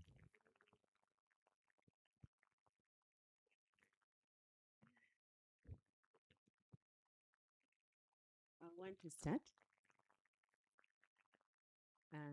Chairman, our chairman, chief guests, and fellow debaters, you are all welcome. And I want to say good afternoon. I am Anne Nachtende from School for the Deaf. I am speaker number 4, but I want to pose a question on how can curriculum developers use local knowledge. First of all, curriculum developers can use local knowledge as a context in learning. Time we are teaching learners, we must start with examples which are in our local environment, other than teaching things which are far from them. For example, at home, we can teach learners about water purification through boiling water. That too is one way of teaching science in that area. Again, if you are teaching learners how to solve, community problems before talking to things which are far from their communities. Second, curriculum should use projects, project learning. For example, learning can involve projects like, we can learn about things in our community and teach, our history through meeting community leaders. Even farming methods, we can learn farming methods by us meeting, farmers in our localities. So thereby to make school life connect clearly to community life. It can also, we can learn by designing ways of solving our community problems. For example, we can talk about, sanitation, floods, and how to solve such community problems. Another problem, we must involve local knowledge and bring it close to school environment. So we must, when it comes maybe talking about science, we can have local hubs and local plants which we can use to teach us about science. When it comes to learning mathematics, we can collect data from maybe markets which help us to get to this. When it comes to SST, we can teach, about our culture and values from our clans, from different cultural communities. And so that will help us develop skills on how to manage ourselves in our localities and communities. So this will help us learn how this will help learners to solve their problems in their localities. Thank you, Chairperson. Thank you very much. Speaker number 4, Nachitende Ann. One moment. So I think she was quite detailed in her speech. She talked about how we can bridge this local knowledge into the curriculum and how it will affect the application at a society level in terms of community problems. She begins by telling us that we should begin education by teaching learners things that are within close proximity in their communities, such as the boiling of water as a method of purification to learners within society to ease their understanding of things before we get to much more complex community problems. She also talks about the use of oral tradition in history classes, that is interviews and talks with more knowledgeable people within society to enable more interactive learning. And lastly, in science and mathematics, we could use data collection systems from the localities such as markets to improve learning and make it more lively and beneficial to the learners, such that these are things they grasp and understand rather than just having them crammed and not useful to their own learning. Thank you very much. With that, we end the first question, which is being presented by the conjoined school. I'd like to thank all the speakers, to see Mary Rebecca, Nachitende Ann, Malcolm, and Elizabeth. Thank you for presenting well. Yes, I'd like to invite the moderator. Before we invite the moderator, finally, I'm going to call for the opinion of the audience. Anyone who has a question, we have 2 minutes to interact about what has been said so far. On the question concerning how local knowledge can make the curriculum more relevant and its relevancy in general to modern studies. Anyone with a question, please raise your hand and the microphone is here.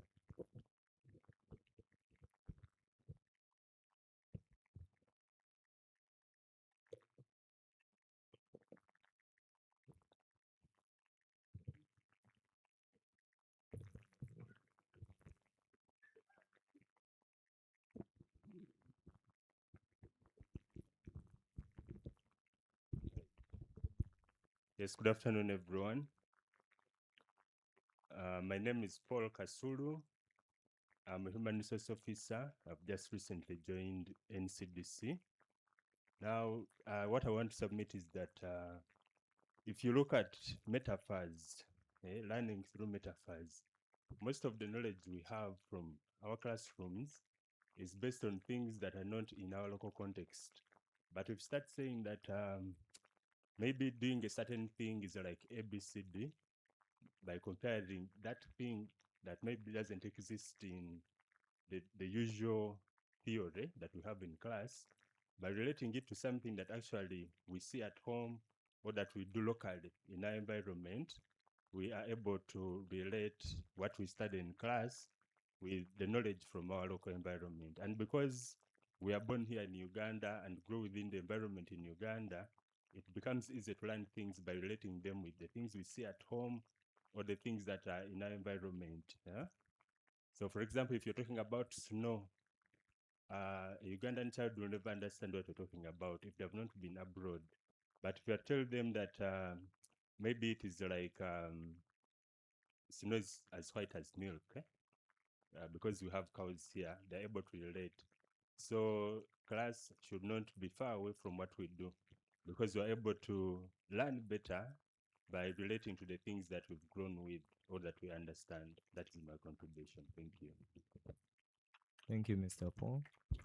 I believe we have a few more seconds. If anyone still has a contribution, can Yes, take the please. floor. Contextualizing and localizing the curriculum.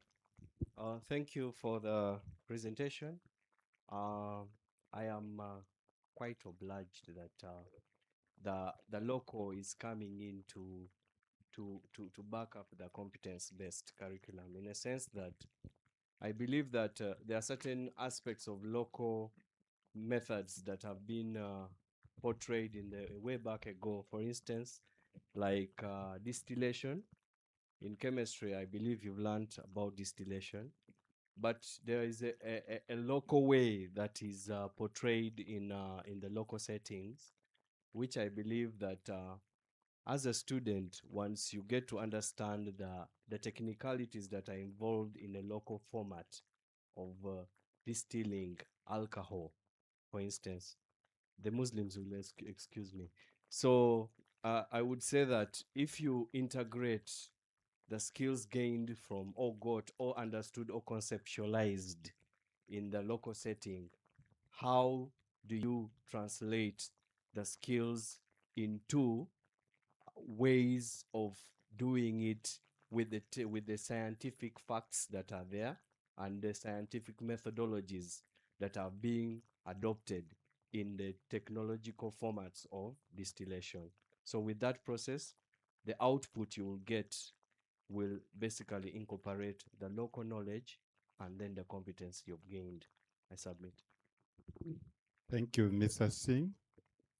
The use of indigenous technical knowledge, appropriate technology to solve problem. Thank you, discussants. We know that in Africa, we have survived generations upon generations. We've had our own indigenous knowledge, including food systems, societal systems, religious systems, cultural systems.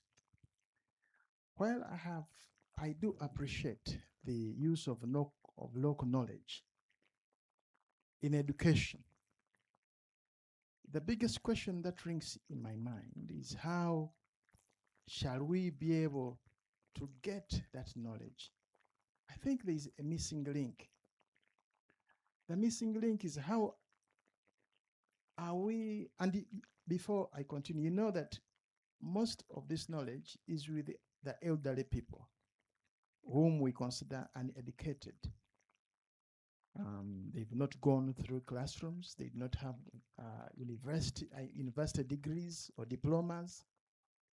So my question that I want to pose to you is, how are you going to pick this local knowledge from these people who are not educated, and yet you appear not to have a forum as to how you are going to pick this education? It's a question for thought.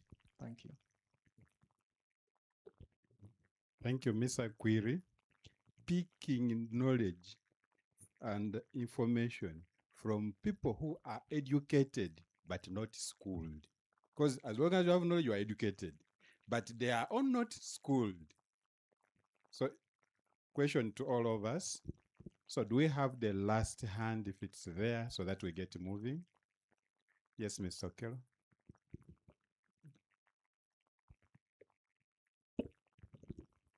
Oh, thank you very much, Chairperson and our speakers and all the visitors and the organizers of the program. My concern, and maybe later on a bit of question, is going to focus on local languages. When you look at local languages, those are the foundations of every indigenous knowledge. But there is a sharp disconnect between the local knowledge and the modern knowledge that we have today.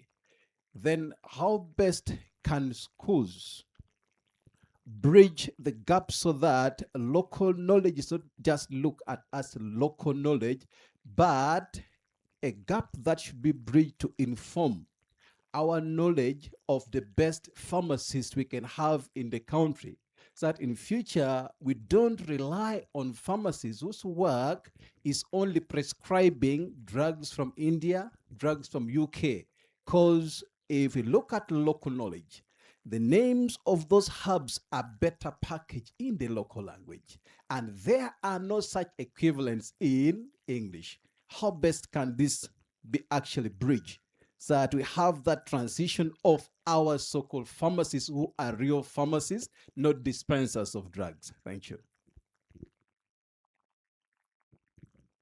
Thank you, Ms. Okelo. I think that one is a high-level question to ask the curriculum developers and the teachers. So let's continue thinking and musing over it as the debate continues. Okay.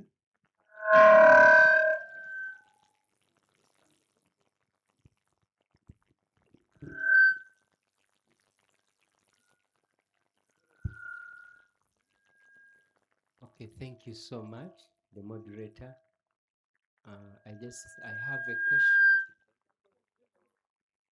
I have a question to the speakers.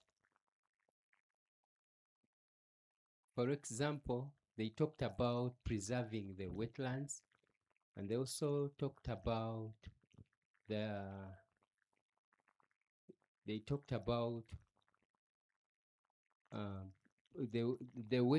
wetlands are, for example, they have talked about preserving the wetlands. Yes, in the village, that one is done in the villages. What about in the urban areas? How are we supposed to preserve them? Because the biggest problem we have today, you look at the channels which are not well preserved. How can that be done? Thank you so much. Thank you very much. That one I want you debaters to answer. Who has any answer? How do we preserve wetlands in urban settings? Chairman, please guide us. We can get any answer from among our students there.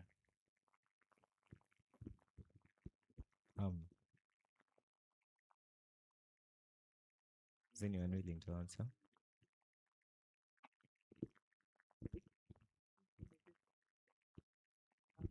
Preservation.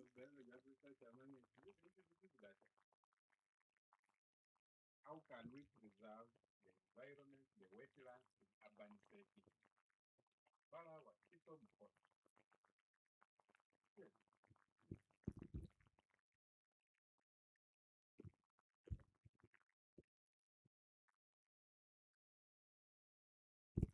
Thank you. I think it is the whole point of this whole thing, because what we are looking at is getting knowledge from the local areas and apply it.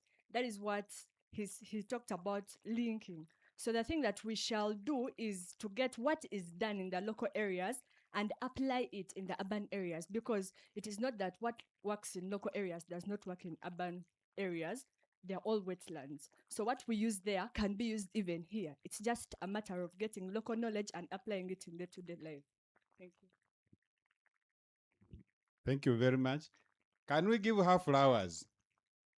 Yes, you can transfer knowledge and you bring it to the context where the problem is, and you find solutions within that local area. So even within urban, we can still think about solutions to solve environmental challenges in the urban areas. Thank you very much for that response. For the remaining questions, I believe the audience and coming speakers are brewing answers as we speak. This was the first question and first point of discussion. Yevrinza Cyrus from Green Hill Academy. Thank you for listening to us. Please, that's not enough. That's not enough. Very good. So let's do it the sign language way. Let's appreciate the chairperson for this debate. I was seeing him and wondering if many of us maybe at that age would ably do what he has done. How many of us believe he has done an incredible job? Following up the discussion and then doing those reviews was quite impressive. Thank you so much, Cyrus. We can't wait to see you chairing big sessions in Parliament and big spaces. Let's also appreciate our speakers, right from Elizabeth. Please, I mentioned the name you appreciate with flowers. Let's appreciate Malcolm, a man shared a legend. Is it a legend or something from oral literature? That story, that's why people, due to public demand, the timekeeper had to bend rules. Thank you so much, Malcolm. Let's appreciate Malcolm for a wonderful job. Let's appreciate Rebecca from Chambogo College. And then Anne Mirembe, a brilliant lady who lastly talked about some of the recommendations. What do we need to do to incorporate our local language into the curriculum so we make it more relevant? Let's give it up for Anne. And also for Anne's teachers. This job you do, not many of us can do.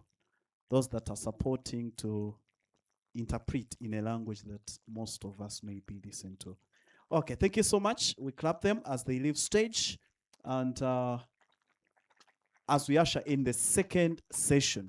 As the second session happens, I want to request that we all stand up. I want to request that we all stand up shortly in a second. Meanwhile, Chambogo College, please get ready. To all of us, let's stand up. Let's stand up.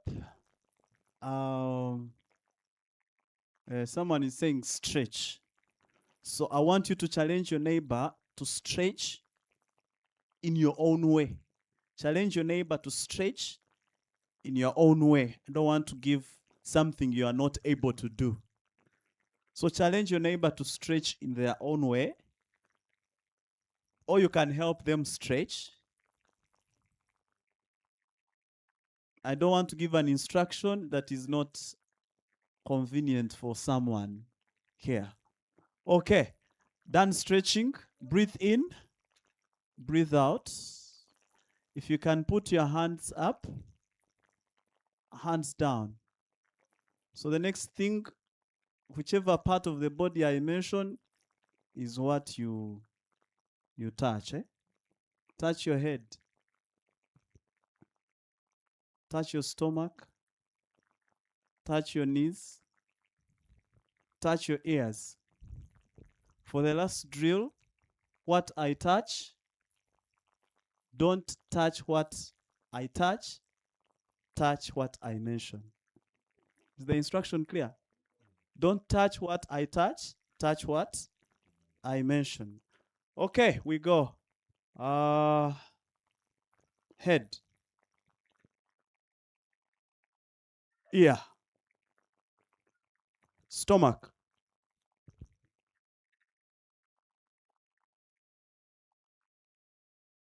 Eyes.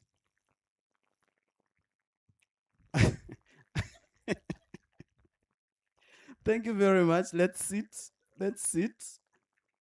We shall have Chambogo College come through. Chambogo College, let's clap Chambogo College as they step here. A good thing they'll be doing introductions. Let's give it up for Chambogo College. Let's clap Chambogo College as they step here. They'll be doing introductions. Please, let's clap. Let's clap until they're here. 4 honorable students handling a very critical question. After looking at relevance, we thought it important that we also look at if this knowledge can also allow some bit of innovation. So these people will be answering questions to do with, can local language be a foundation for innovation? Or this knowledge can keep as traditional and as local and will stop there. If we have to use it, can we somehow reinvent? Can we innovate so that we make it more applicable in different contexts? And chairing this session, I'm going to invite the next chair who will come through to moderate this session, and the timekeeper, and we'll have this session start. Timekeeper, please, except with my permission, make sure we keep it within the given time. Okay. The chairperson for this debate is going to be, for this round, is going to be Conrad Lubega, and the timekeeper will be Belinda. So can we have Lubega, and Belinda come through? Conrad will chair while Belinda will time keep. Immediately the chair takes charge, he should be able to start. Time signals, Belinda, you have different time signals you may want to show, just so people know how to manage their time. Good afternoon, everyone. My name is Conrad Lubega. I'm from Green Hill Academy. So I would like to invite the timekeeper to show us the signals that she's going to use during this round. And just as a disclaimer, for equity purposes and fairness, we didn't say it is not by default that these guys are all from Green Hill chairing. We did blind ballots, so they picked who was to chair and who was to time keep. Yes, just so it is clear, we did not handpick. Good afternoon, everyone. My name is Preta Aniroth Belinda from Luigi Giussani High School. I'm going to be your timekeeper for this debate. So, I'm going to indicate one finger to indicate the minute you've used, going upwards to show either 2 or 3 minutes. Then at your last minute, I'm going to indicate 5 fingers to show going downwards the seconds remaining with. Thank you. Thank you very much, dear timekeeper. I'd like to invite the first speaker from Chambogo to take the session.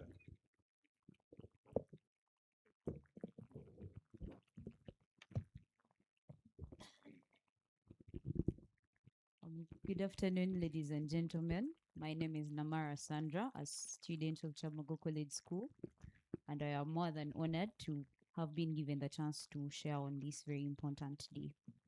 So the question I'll be answering will be, what is innovation? But before I answer that, there are a few key terms that I'd love to define, these being creativity, problem solving, entrepreneurship, and design thinking. We'll start with creativity. Creativity is the ability to generate new and useful ideas by combining knowledge and experiences in different ways. In regards to local knowledge, this is using what communities already know to develop new solutions for modern challenges. Down to problem solving, this is the ability to identify a challenge, analyze it. This means to get to know what its causes are, and then therefore develop practical solutions. Now, local knowledge gives learners real-life examples of how communities solve problems using available resources. Now, this is important because we have noticed that with the curriculum that was there before this one, learners were just being given knowledge and not being taught how to apply it. That is why we believe that this curriculum is rather better, because it teaches students how to use the knowledge that they have been given to actually solve problems that are in their communities. And that is why you see that they're given things such as project work, which helps them to use the available resources in their communities to find solutions to the problems in their communities. Down to entrepreneurship, this is the ability to identify opportunities, create value, and turn ideas or resources into sustainable products and services. Now, local knowledge can help learners discover opportunities in areas such as agriculture, crafts, and other sectors.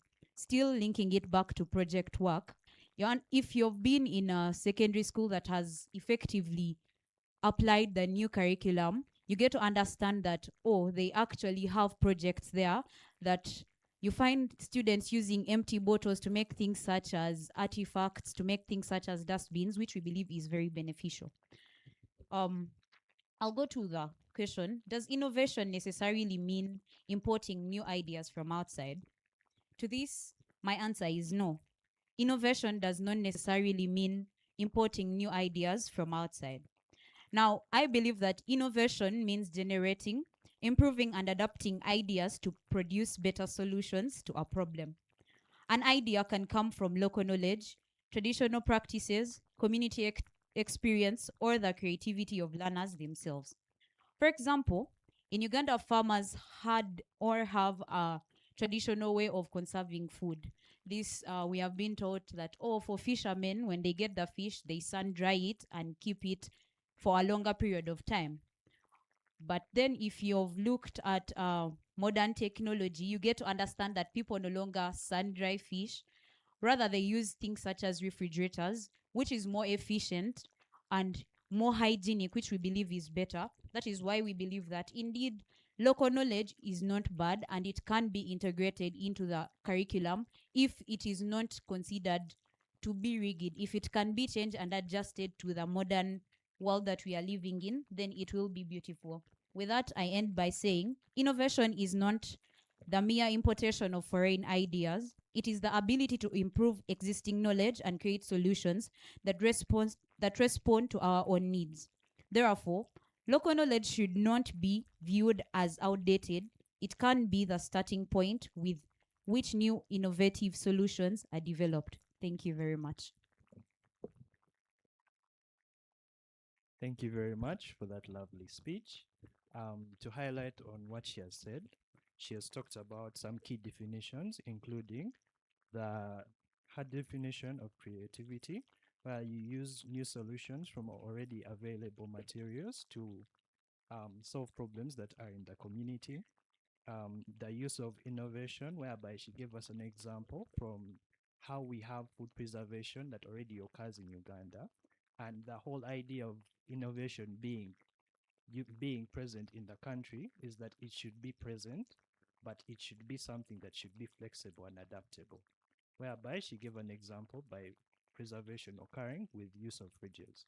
So she has also described to us what entrepreneurship is, and I think she has done a lovely job introducing to us this second question. So with that, I would like to introduce the second speaker. Thank you so much. Good afternoon, everyone. So my name is Akelo Janice Edna, and it happens to be that I am actually the second speaker.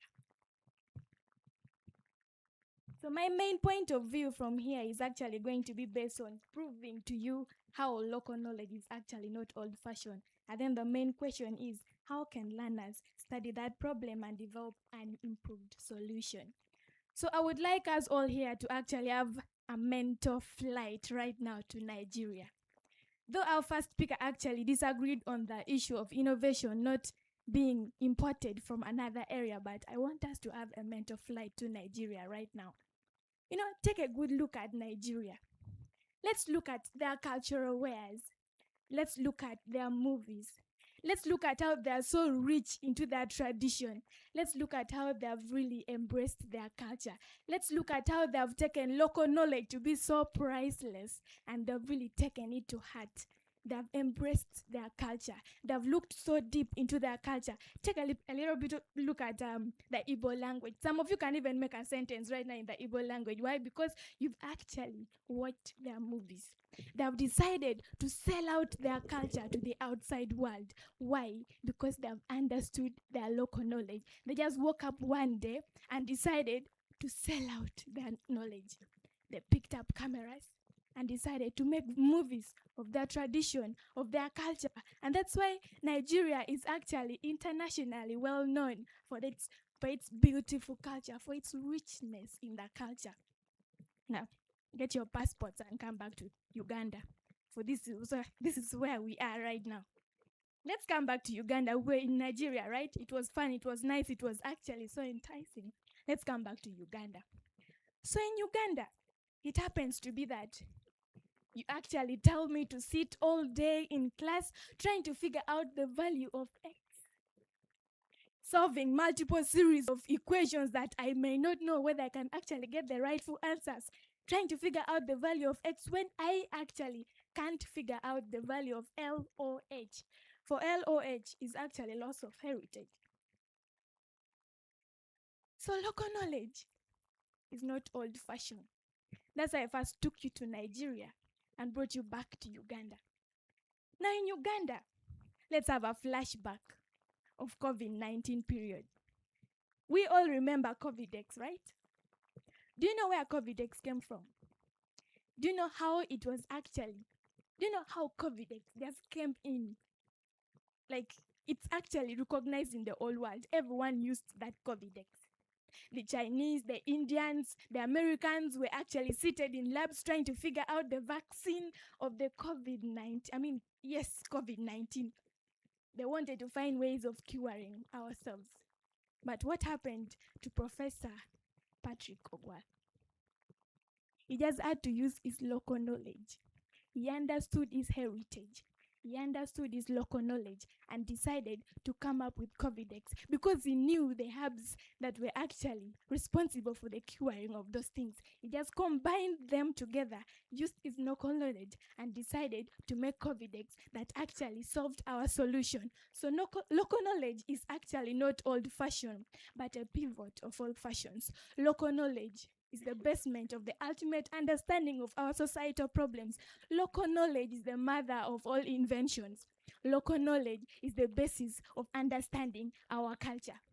So let's embrace our local knowledge because it is the only way that our learners can actually come up with innovative ways of solving the societal problems. You get? Local knowledge is something very crucial. You see, I would like to take you, we are all not born an adult. We are born a child. And that is what local knowledge is. Local knowledge is like a child. Local knowledge is like a toddler. Local knowledge is like a child that you just have to groom it up. You have Janice? to mentor it up. And then you make sure that it grows up into something that is actually more profitable, something very important in the environment, someone very important, someone who is impactful Janice. into the environment. Thank you so Janice, much. I'd like to tell you that your time is finished. Thank you so much. Agree with me that local knowledge is not old-fashioned, but a pivot of all fashions. Thank you. Once again, give it up for Janice and her beautiful speech.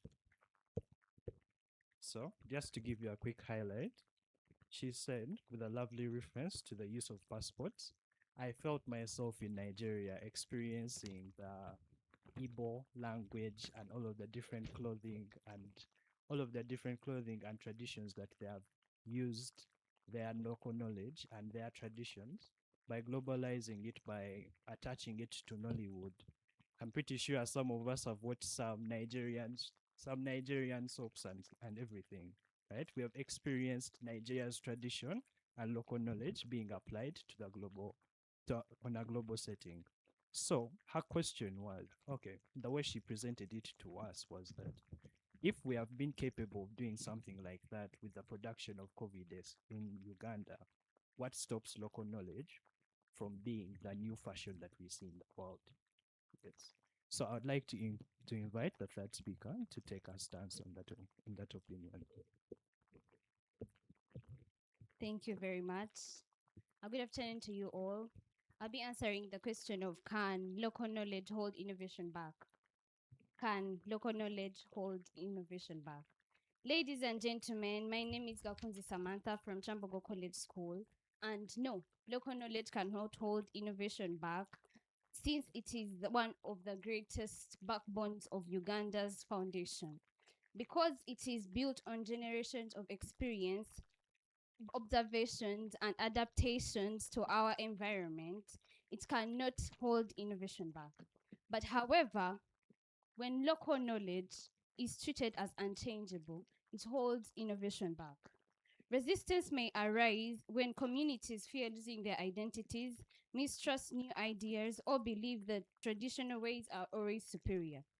For instance, some teachers have continued using teacher-centered methods instead of learner-centered approach. Some practices that were once appropriate may no longer fit today's population, climate, and economic realities. For example, traditional farming methods may be valuable, but relying entirely on them cannot support the production of our country. Uganda's agriculture research framework itself recognizes the importance of combining regional and scientific approach and adapting technologies to specific local conditions. However, the solution is not to abandon local knowledge for science. The solution is to make them work together.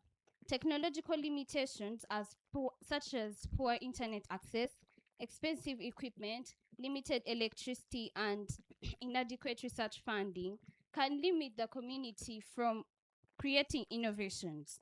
But if we continue supporting these people, it can help us innovate our ideas. For instance, the CBC requires practicals, but many schools face inadequate computers and internet. And if that is a challenge, how do we expect all that to happen? At the same time, tension can emerge when scientific evidence dismisses knowledge simply because it is not written in laboratories, textbooks, and yet local knowledge can provide valuable observations about medical plants, weather patterns, soil, and livestock. Integrating traditional knowledge with mainstream scientific knowledge of biodiversity conservation can help us improve all these things. And I'd like to talk about the last speaker, number 4, who talked about relating local knowledge with the curriculum to support the young generations to promote innovation. This can be a very good idea to help our society and raising the young generation to grow up with an idea of their local knowledge and improving our country as Uganda. Ladies and gentlemen, the solution for the NCDC is innovation rooted in local knowledge, strengthened by science and technology. Communities should document useful traditional practices while universities, researchers, and innovators test their innovations, while the NCDC staff, teachers, and students should work together to turn local experiences into practical solutions. Uganda, our motherland, already has legal and institutional foundations for encouraging local science, local innovations, research, and technological adaptations, courtesy of the Uganda National Council for Science and Technology. How can our local knowledge of yesterday create the innovations of tomorrow? The student's future will be the strongest and the greatest when we preserve what works, test what we believe, and innovate the wisdom of our own people through a competency-based curriculum. Thank you so much. Thank you very much, Samantha. It was lovely how you talked about the presence of facilities that already integrate both local knowledge in the practices that we already have, like with technology, whereby you use agriculture-based practices alongside your technology to ensure that you're going to get the best benefits out of them. So I'd like to invite the last speaker to have his share on the topic. Thank you, Chairperson. Nganizi Sanju Jaden is my name. Fourth speaker, Chambugo College. A good afternoon to you all. My task was you need to link local language directly to our competency-based learning on the relationship, local problem, learner investigation, application of knowledge, innovation, and then finally the solution. And my say is to solve, you need to say, and what better way is that than to say it in your own way? Which is why we do really need to link local language directly to the competency-based curriculum, and I am going to propose or present a model-based curriculum on this relationship, which is local problem, learner investigation, application of knowledge, innovation, and then the solution. To begin with, the foundation of a curriculum should be philosophical, psychological, historical, and sociological, which is based on the needs, culture, and traditions of the learners. The important idea is that local language acts as a bridge between the learner's existing cultural knowledge and formal school knowledge instead of starting learning only from an abstract textbook content. The teacher starts with problems that learners understand in their own environment. Because you can't hope to solve something that is far before you solve that is next to you and what exactly is closer than one's environment. Take a look when a learner identifies poor waste management in his or her community as the local problem. He will have identified the problem and he will go ahead to investigate by interviewing households and community leaders and observe waste disposal practices. He will use advanced knowledge such as science to understand decomposition and environmental effects, and math to analyze the collected data. He will innovate by developing an idea for separating organic and non-organic waste or creating useful products from waste as the solution. Because education should start from the knowledge and experiences that learners already have in their communities, which is why vocational institutes have courses like carpentry, electricity, fashion and designing, or tailoring, which are all problems in their communities. And yet 23.3% lack training or preparation, and 19.5% lack experience required by employers. Yet if they had started off with the local language, the local knowledge, the local cooperation, they would be well off. Therefore, I come to propose the model curriculum I promised to present. It will follow a series of stage, role of local language, the learner's activity, and the competency based. And the first stage, we have the local problem, and the role of the local language will be learners use their local language to describe the problems they have identified in their communities. And the learner's activity will be to identify and clearly explain a real community problem, and the competency based will be communication and critical thinking. The next stage is learners' investigation, where learners interview community members, collect information, discuss causes, and examine evidence using the local language. The learner's activity will be to investigate the problem and identify its cause, competency, research, collaboration, and communication. The next stage is application of knowledge, where learners connect class knowledge with what they have discovered in their communities, apply concepts like science, math, agriculture, social studies, and many more. And the competency is knowledge application and problem solving.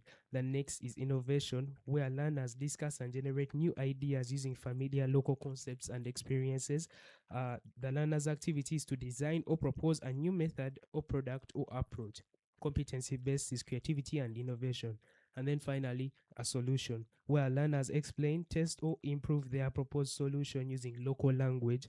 The learner's activity will be to implement or demonstrate a practical solution, and the competency based will be decision making, teamwork, and practical skills, which is why we take another example, as my second speaker said, about COVIDX, where Dr. Patrick Ogwang used a hub in his local environment and innovated it to become a vaccine for one of the world's most deadly pandemics, which is why I recommend to use local language or to be recommended as part of the CBC for improvement of learners' environment. Thank you very much. Thank you very much, Jaden. Once again, a quick summary of what he said. He has talked about the fact that we are going to use local knowledge in different stages that he has highlighted within his speech, so as to solve the problems that approximate to us. Because if we solve these problems, what stops us from getting to the bigger places in life where we want to be? We want to develop our country to be one of the greatest.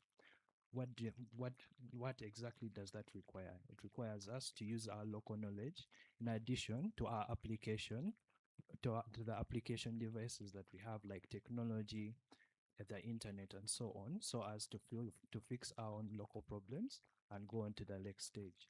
So I would like to open the discussion to the audience, whereby you can ask some questions to our dear speakers.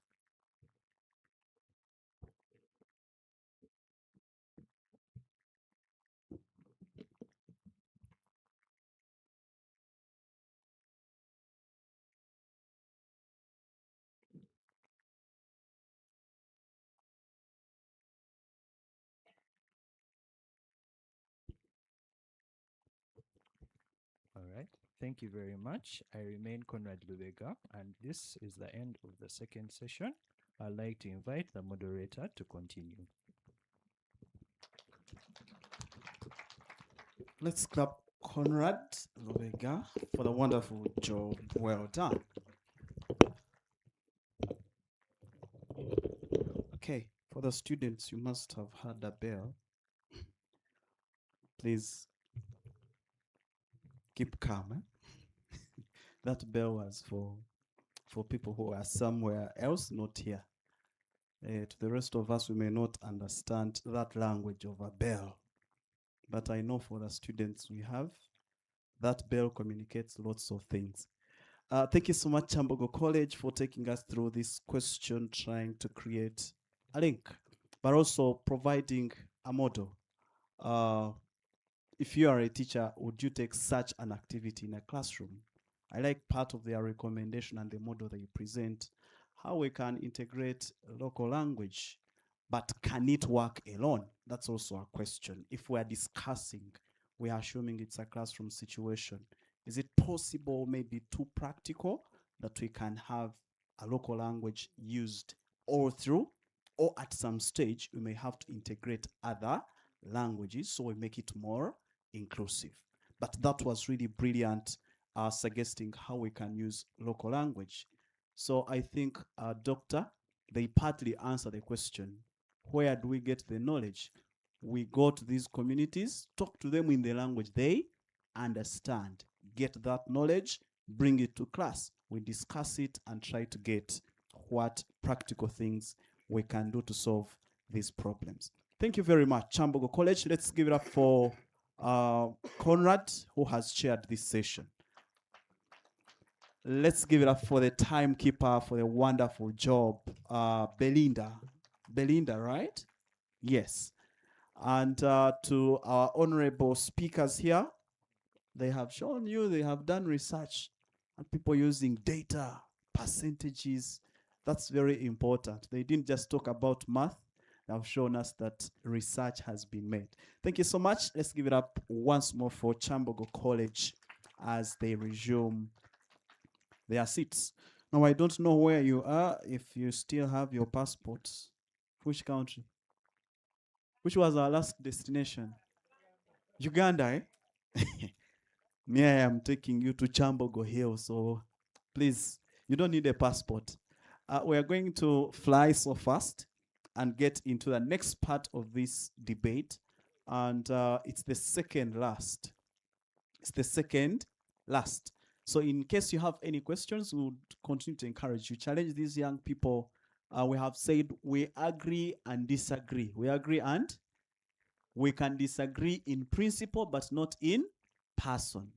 So if someone challenges you with a question, don't say, this person wants to shame me, or it's about sharing ideas. So we're going to welcome the next school, which is going to tackle a very important aspect from innovation. Next is the idea of seeing whether this knowledge, local, can keep as local, or if it also has some bit of disadvantages that cause us to think about options of integration. Can we have a mix of local and global knowledge? Can global knowledge work alone? Or we need somehow, somewhere to integrate global and local knowledge just so we cater for these needs. I think we'll now put our hands together to welcome the next school, which is Malcolm. Please come back. Please come back, be quick. Malcolm, be quick. Ladies and gentlemen, let's welcome this school on stage. They are going to handle the next part. As teachers, there is what they call, is it reinforcement? We would do patterns and repetition. So for me to master that name of the school, you need to do a drill. So please repeat the name of the school. Good afternoon once again. The name of the school is Luigi Giussani. Okay? In fact, say it. I want to hear I want to hear you saying it. Luigi Giussani. Not Luigi. Luigi Giussani. Luigi Giussani. Yes. Luigi Giussani. It's someone's name. Yes, it is someone's name. Okay. I wanted to learn the school before I invite you. So Luigi Giussani. Giussani. Oh, okay. Thank you. Let's clap Malcolm. When time comes, I will not call you again. Eh? Yes. Please, if I fail, help me. Let's welcome Wakiso Secondary School of the Deaf to come through. I am really proud and anticipating. I have ever judged, in 2024, I judged the first ever sign language debate it was an experience and a half. And seeing Wakiso Secondary School of the Deaf come here for this debate is quite not just a reminder, but a testament that it is only you and yourself who can limit yourself. Otherwise, God has blessed us with everything we have to communicate and transform. So please pay attention, not so much of talking. If you're blessed with eyes and they still can see well, you should also be able to learn some sign language before you leave this place, right? Okay, you're welcome. As I leave, I will invite the next person who will chair this. For purposes of keeping time, we'll be giving them an extra minute, just so we have to get the voicing. So we'll be adding them a minute. So timekeeper, please take notes. In case it is necessary, please add them some extra time. Can I call the next pair to come through? The next timekeeper and chairperson is going to be, there are two people that registered but didn't submit their names. I will get you. But let me just announce the next chairperson, and once they are here, we'll have the debate start. Okay, the next chairperson here is Kebrin. Kebrin is going to chair this debate. So the ladies, please clap, clap, clap. We have a female chair for this round. Kebrin? Yes, Kebrin is there. Let's clap her once again. And then she'll be supported by Oliema Misach as the timekeeper. Let's clap Misach as he steps here. So Kebrin,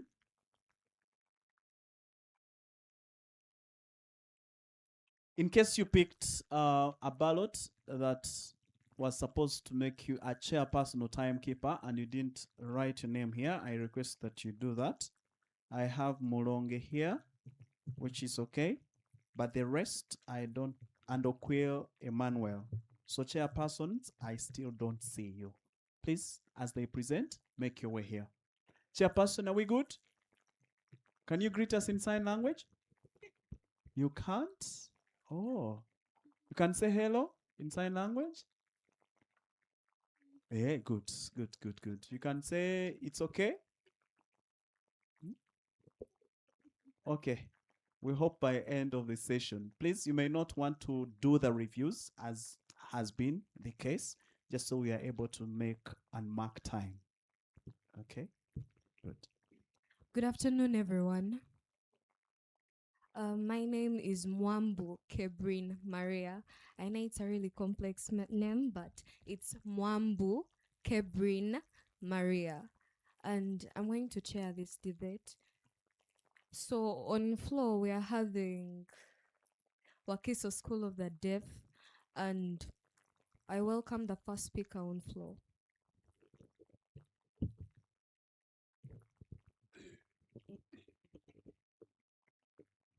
Thank you so much, the chairperson. Again, I want to introduce myself. I'm Nachtindi Ann. Yeah, I'm talking from Wakiso School for the Deaf, but I have a question of explaining, or a task of explaining what inclusion means. Inclusion, depending on the Oxford Advanced Dictionary, it is the fact of including something or somebody. In education, it means making sure that all learners are welcomed, valued, supported, and given equal opportunities to succeed without following their backgrounds, gender, socioeconomic issues, and all that. So, inclusion is making sure that every learner is accommodated without putting barriers which exclude any. So we need to adopt a curriculum which includes all learners' needs. For example, learners with visual impairment, learners from different experiences, and help them or support them have a learning which benefits each one of them. Not depending on what they can do, but depending on what they can achieve from the learning. So making sure that, and even letting everyone to contribute to the learning. So we need to make sure that all learners are seen, are heard, valued, supported, and given equal opportunity to achieve their aims. Next, inclusion is not inclusion is not about leaving out anyone with disability, but giving them support. For example, the blind can use Braille. Learners with the hearing impairment can be provided by sign language. Those with the physical disability can be given an accessible environment, which gives each one of them an opportunity to benefit from this inclusive curriculum. Even when it comes to gender, we should help them or support them learn without focusing on gender differences, which puts in place blockages for them to learn. But we must be aware of even their different cultures. For example, we have Baganda, Basoga, Banyankole, and many others. So we must follow ways which don't discriminate any of these. So we must support each one of them to learn and start by using their local languages, which they can understand better, and which can help them access any further education and economic opportunities and achievements. If we again maybe focus on issues of urban ways, for example, if we use Kampala and we forget rural areas, for example, in rural areas we have methods of doing different things like livestock keeping, different methods of agriculture patterns, even with different weather patterns. If we throw out some of these, we might leave some learners out and you block them from learning. So we need to respect different communities, maybe the Baganda, the Banyankole. They have all these different histories which are important from those communities. We even have minority groups like the Batwa. They shouldn't be left out. They have experiences which we must involve or include in our cultures. So we have different languages even, and even different things we learn following those cultures and languages. So it is very important to make sure that the curriculum helps everybody to access education and benefit equally. So I want to summarize by saying that inclusive curriculum shouldn't leave out any learner, but should bring on board all learners and with their experiences and help them learn, which will make them benefit equally for God and my country.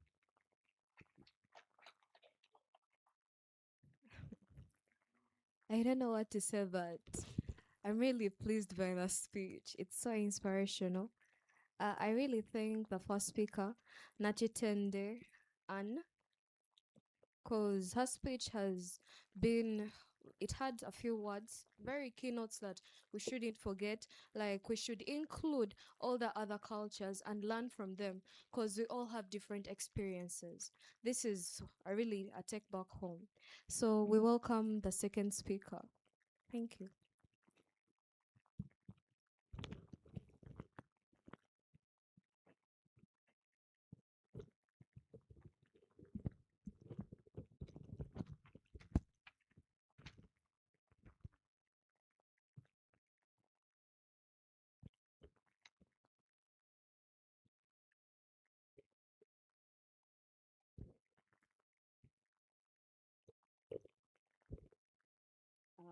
Honorable Chairperson, respected guests, fellow debaters, good afternoon. I want to introduce myself first. I'm Maria, Mirembe Maria from Whitesville Secondary School for the Deaf. I want to build on our theme by focusing on the importance or the important question here, which goes that who gets to decide what counts as local knowledge? So we can start by asking whose history is taught, because we have different experiences and historical backgrounds. So if history becomes the foundation of this, inclusive curriculum, we have to ask, which one should we pick? Should we pick only the history of the dominant cultural groups? Now, what about those other histories of, other people, like, we have the women, we have the youth, even people with the disabilities, even other communities which have been marginalized. But remember, different communities and places have different history. So we have another question here. Whose language must be considered important? We have different local languages and different communities. Different communities can have multiple languages. So which one should we select? Should we select a language for the bigger ethnic group? And what about those who speak other languages? Now this makes, the word inclusive not be able to say that it is really inclusive if we always allow some languages to represent others. And same, we must assess the national and assess international languages. All these must be our languages, and all that must be helping us to access national and international benefits. We even have some traditions which might be good for one community, yet doesn't really include all people in that community. Some might be even conflicting with the beliefs of some members in that community. Now we also ask, which tradition should be given space in the curriculum? If some community members of a given cultural group make all the decisions, it will make it that some people, young boys and girls, their ideas are not represented, or they may be left behind. So we must even teach learners to question some practices. We also have another question: whose knowledge is legitimate? Knowledge should not become legitimate because it is all local, or it is because accepted in the community. But we have some traditional, like weather patterns, construction, medicine, which all help us learn different things. We can say even that local knowledge for learners can make education more relevant. But then we can say that we need to learn without living outside local knowledge, and we must have it to preserve our cultures. And then we still ask, whose culture should be included and which one should be decided on. Again, local knowledge, can local knowledge empower the community? We say yes, it can empower the communities, but it might end up only empowering the voices of the majority and leave out the voices of the minority in those communities. So, if we exclude the foundation, if we focus on the exclusion only concerning the voices and even disabilities and skills, it will not help. But now I want to say that if only one group decides on local knowledge, that local knowledge will only become knowledge for a few. So I would say that all voices must sit on the table for God and my country.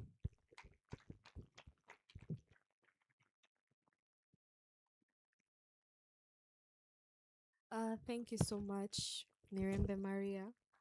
We are so impressed by that speech. And according to how her speech has been flowing, she has stated that if the CBC is based on inclusiveness, some other traditions will be forgotten or others will be excluded. So, in simple terms, which tradition should be chosen upon? We may now welcome the third speaker on board.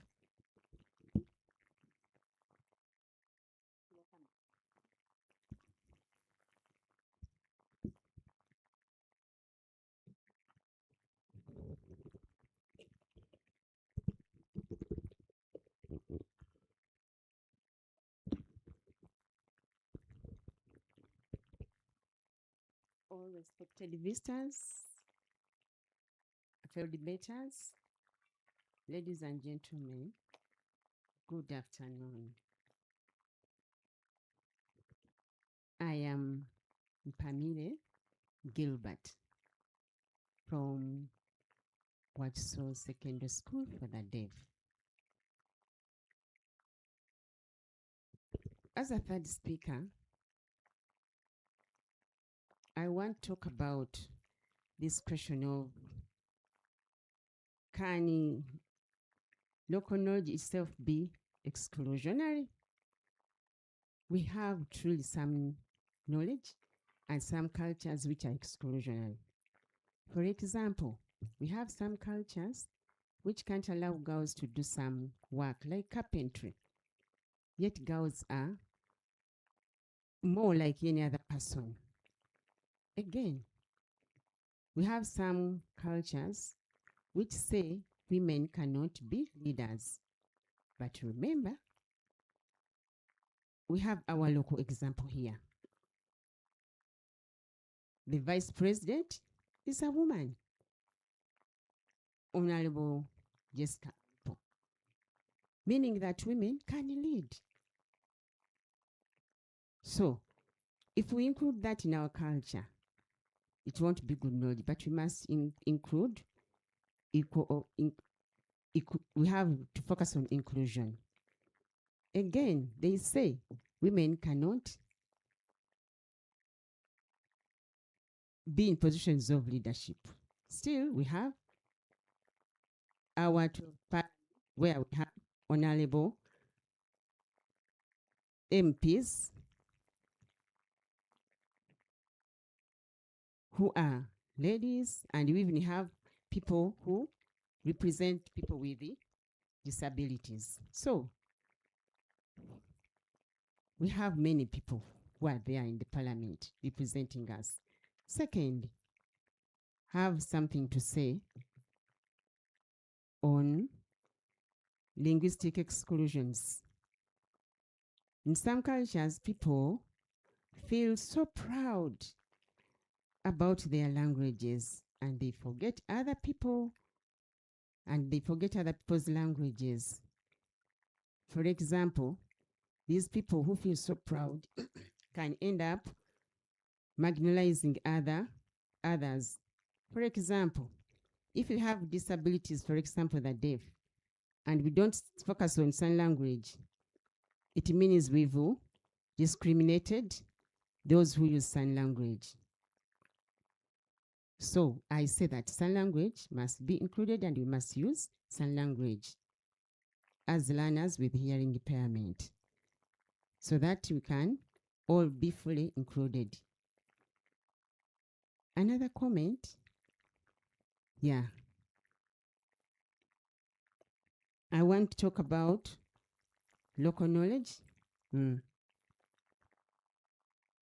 Okay, yeah. So, yeah, I want to say that in schools, in some schools, yeah, our friend from that, is it Lugui? Guizian? Yeah, commented about, farming methods. But people should not only focus on farming methods of local or rural areas.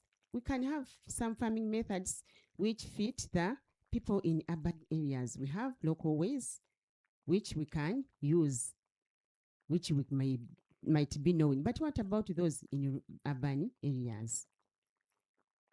So I still want to say that it is true.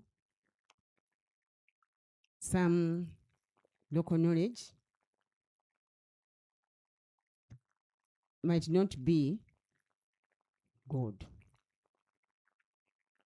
So we must think deeply about which local knowledge to use. And I want to say thank you.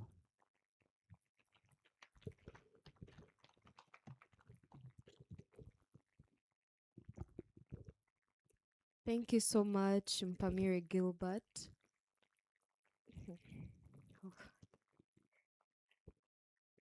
Your speech has been based on the question that I'm not so sure about, but it seems like you are talking about inclusiveness of other cultures and how it will affect the other traditions that aren't proud of their cultures, and how other cultures are in existence but are being forgotten.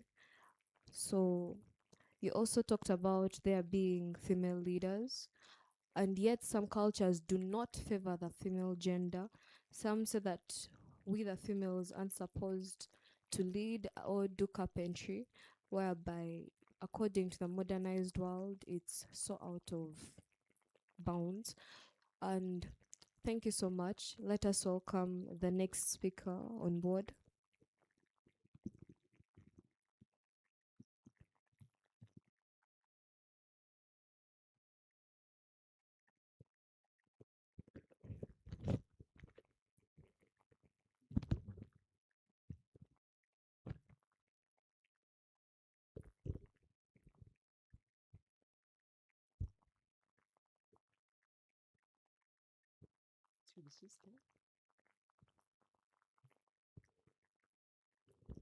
Okay. Good afternoon, everyone. My name, I am Kabuya Elizabeth. I am speaker number 4, representing my group. I want to answer a question on how can curriculum developers make local knowledge inclusive. That is my question I want to answer. First of all, I'm saying that they can start by consulting different communities. They can consult parents, they can consult teachers, even elders and elderly people, women and the youth, even people with disability, and assess whether this is good or not good. So they might assess different things from different regions. For example, we have the issue of agriculture. Same regions have different foodstuffs and everything of theirs. So those things must be involved in the new curriculum, in our curriculum. Then what about the multiple perspectives? Local knowledge should not only come from the historical, things which happened, but we must assess information from the historical, historicals, the current situations, from boys and girls, from rural people, from village people, from urban people, from people with disability, so that we can know how they make different things like basketry, pottery, things which can help, learners have different skills. Another thing I want to talk about, providing access learning to people with disabilities. These people have different special needs, like the blind. We can give large print, whereby if someone is visually impaired, some people can be helped by large print, others braille. Then those with hearing impairment, or visual aids or visual material can be of use, and even sign language. Then we can also give learners different ways of demonstrating competencies. There are different competencies. Other than focusing on only having crammed work. So learners can learn how to explain themselves either orally. For example, when it comes to food preservation, one can decide to demonstrate. Another can explain oral. Another can explain in another different way. So another area is about including people with disability in curriculum designing. Curriculum designers must include or involve people with the disabilities. For example, we have NUDIP. We have NUDIPU. NUDIPU group.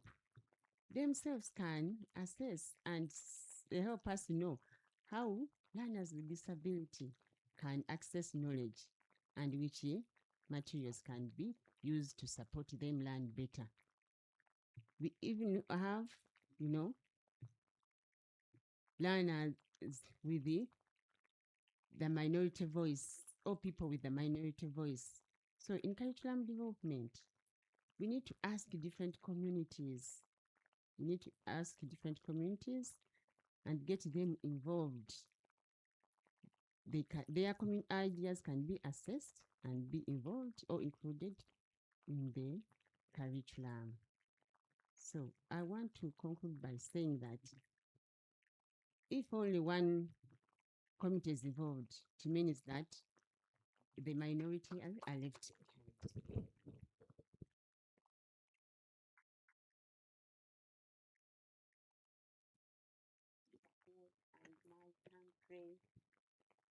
For God and my country. So, oh God. We thank you, speaker number 4. Your name is Kabuya Elizabeth, am I right? Okay. So when you were speaking about your in your speech, you talked about how curriculum developers should make the curriculum inclusive. Then you talked about local knowledge not only coming from one culture but all cultures, and according to the situation that we are seeing in all areas. So in simple terms, you're talking about consideration of all areas according to the cultures you're finding there and according to the people in that area. Because I'm sure that around the whole world, around the whole of Uganda, we are having people who are disabled, and you talked about the curriculum favoring all people according to their disabilities and their skills, isn't it? So I think that's all I've managed to really summarize in your speech. And also you talking about consulting from all people according to their age groups, according to their culture, according to their way of life and styles. And that was really impressive because it seems like your research was heavy and I'm not saying only one person, but all of them, their work was really impressive. When you check all of their work, they were talking about one topic, that is inclusiveness, and they were mainly basing it on the people who are being forgotten because of their disabilities. And that is really impressive. So let us give a hand clap to these people. Yes, thank you so much. I remain Mwambu Kebrin Maria, and I've been the chairperson of Wakiso School of the Deaf. And thank you for attending and listening.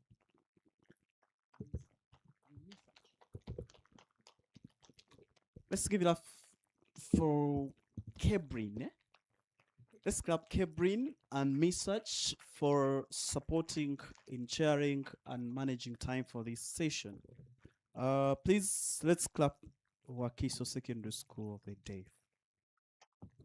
Very good, very good, very good. Don't worry, we shall get there slowly. Slowly, we shall get there.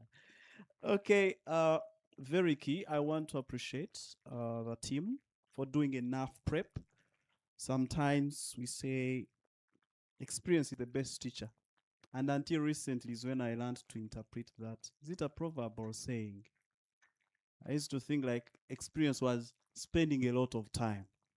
But when you live an experience, you learn from it. Would not have had a better school to talk about this pertinent issue of inclusion apart from Wakiso Secondary School of the Deaf. And whatever they have shared is not just researched information. Part of them are lived experiences. So I want to thank you, NCDC, for making that consideration to invite them. You guys, you are very incredible. I think one thing I note from them is their last part, according to the setup of the debate, they make very clear recommendations that I think the center should be able to take note of, so we make this curriculum more inclusive. Thank you very much. Let's appreciate these brilliant speakers for the wonderful job done. Let's appreciate them. Hey, good. Let's also appreciate their teachers. They are not just teachers, they do more than teaching. Okay. I think we'll leave. We take back our other seats. Meanwhile, we are going to welcome the second last school, and I'll request, where is Molonge Esther? Esther, okay. You think you can chair this round? Yes. Yes. Conflict of interest. Oh, good. No. You don't. You don't have to worry. I think we shall have. I didn't see the other two chairs, so I'll proceed to invite the timekeeper, who is going to be. I have Okwio. Okwio Emmanuel. Where's Emmanuel? Yes, Okwio is going to be the timekeeper. That those people have failed to turn up. Can I see those two people? If they are not, I'll proceed and chair these two sessions, just so we are able to mark time. Do we? That would be unfair. Can I randomly pick? Yes, eh? Okay, I would want someone from Chambogo College. Yes, someone from Chambogo College. I'm giving you a chance. This is also an opportunity for you to do things maybe you have not done before, but today is a time for you to learn and apply those things. Let's clap the gentleman that is coming. It looks like he does PEM. Maybe he will tell us if he does PEM, or it looks like a head prefect. Like, gentleman. What's your name? Good afternoon, ladies and gentlemen. My name is Katende Hannington. I was the former chairperson of Students' Council. Please clap me. I'm not a prophet, but my eyes can tell.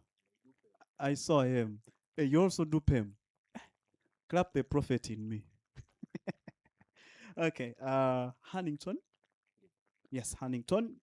Thank you for accepting to chair this session. Next, we are going to have the school, Luigi Giussani. Yes? Good. Aha, I have learned. I can now go to the next class. I've been promoted. Luigi Giussani High School. They are going to come through as our second last school to handle the part of integration of local and global knowledge. Meanwhile, Green Hill Academy will be handling the last part. They will try to merge all these questions and help us understand what position do we have and what should be the takeaways for us from all these 4 segments that we've had. So Green Hill Academy, get ready. Immediately these speakers leave, you should be coming through for that last part. Let's welcome them with a hand clap. Let's welcome them with a hand clap.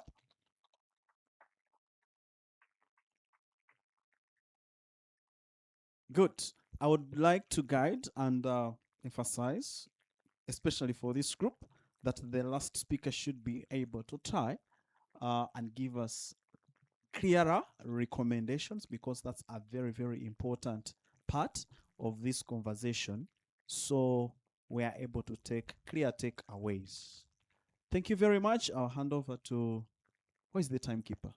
Oh, timekeeper, please show them how you'll signal time and we'll start the debate. And to the very audience, please, I would encourage that we have questions for these people.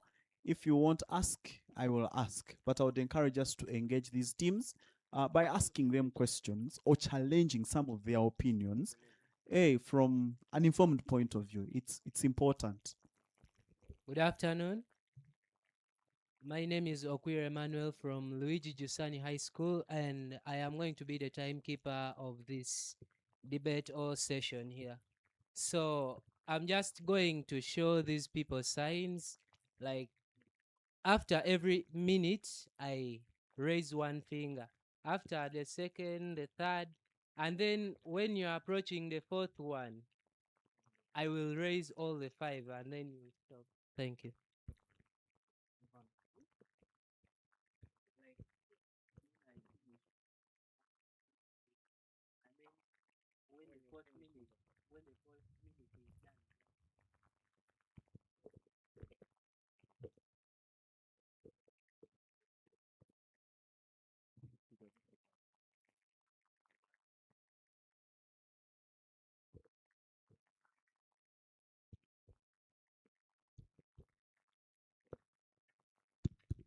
So good afternoon again, ladies and gentlemen. My name is Katende Hannington from Chambogo College. So we're going to be having Luigi Giussani going to be presenting to us what could be lost if local knowledge could become the foundation. So without wasting time, allow me to invite the very first speaker.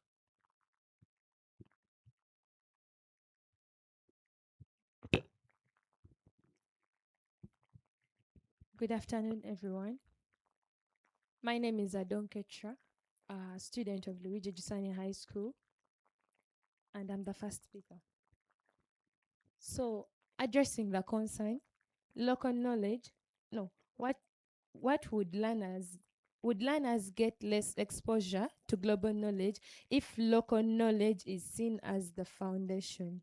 And yes would be my answer. First and foremost, local knowledge, this is the knowledge developed and shared between a particular community that portrays its culture, traditions, environment, experiences, values, and everyday practices.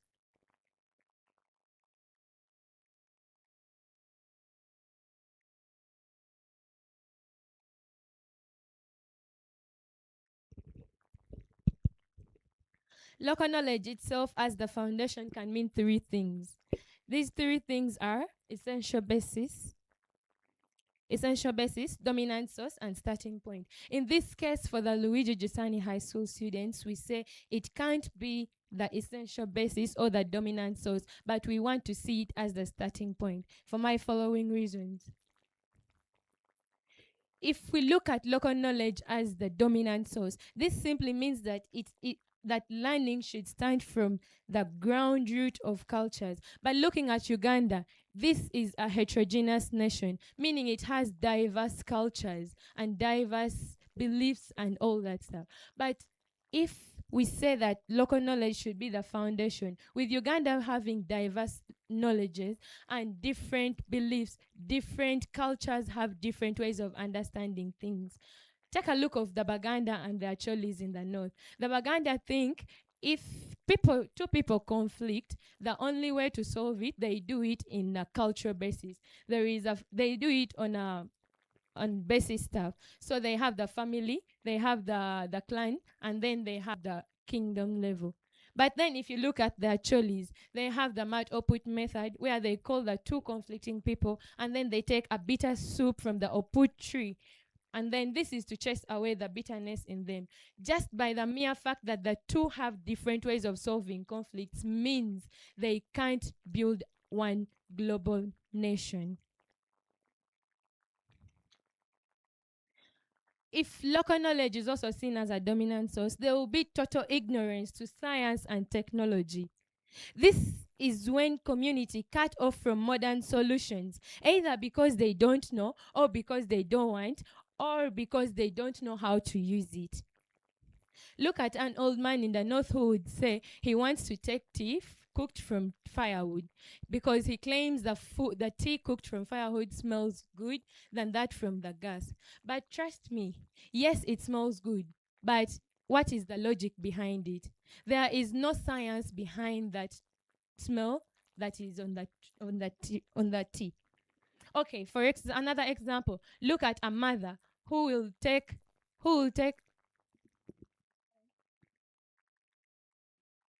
Okay, look at a mother who will take her 2-year-old baby to be immunized just because she thinks the immunization centers are far and they pay 20K, and yet there is a herbalist side here who only charges 5K. Of course, they'll be like, our local knowledge, we use herbs to treat. I'll take the local knowledge, I'll come to the herbalist, and the baby will be treated. But then leaving the fact that the hospitals have the technologies, they have the modern instruments that can treat a baby faster and more efficient.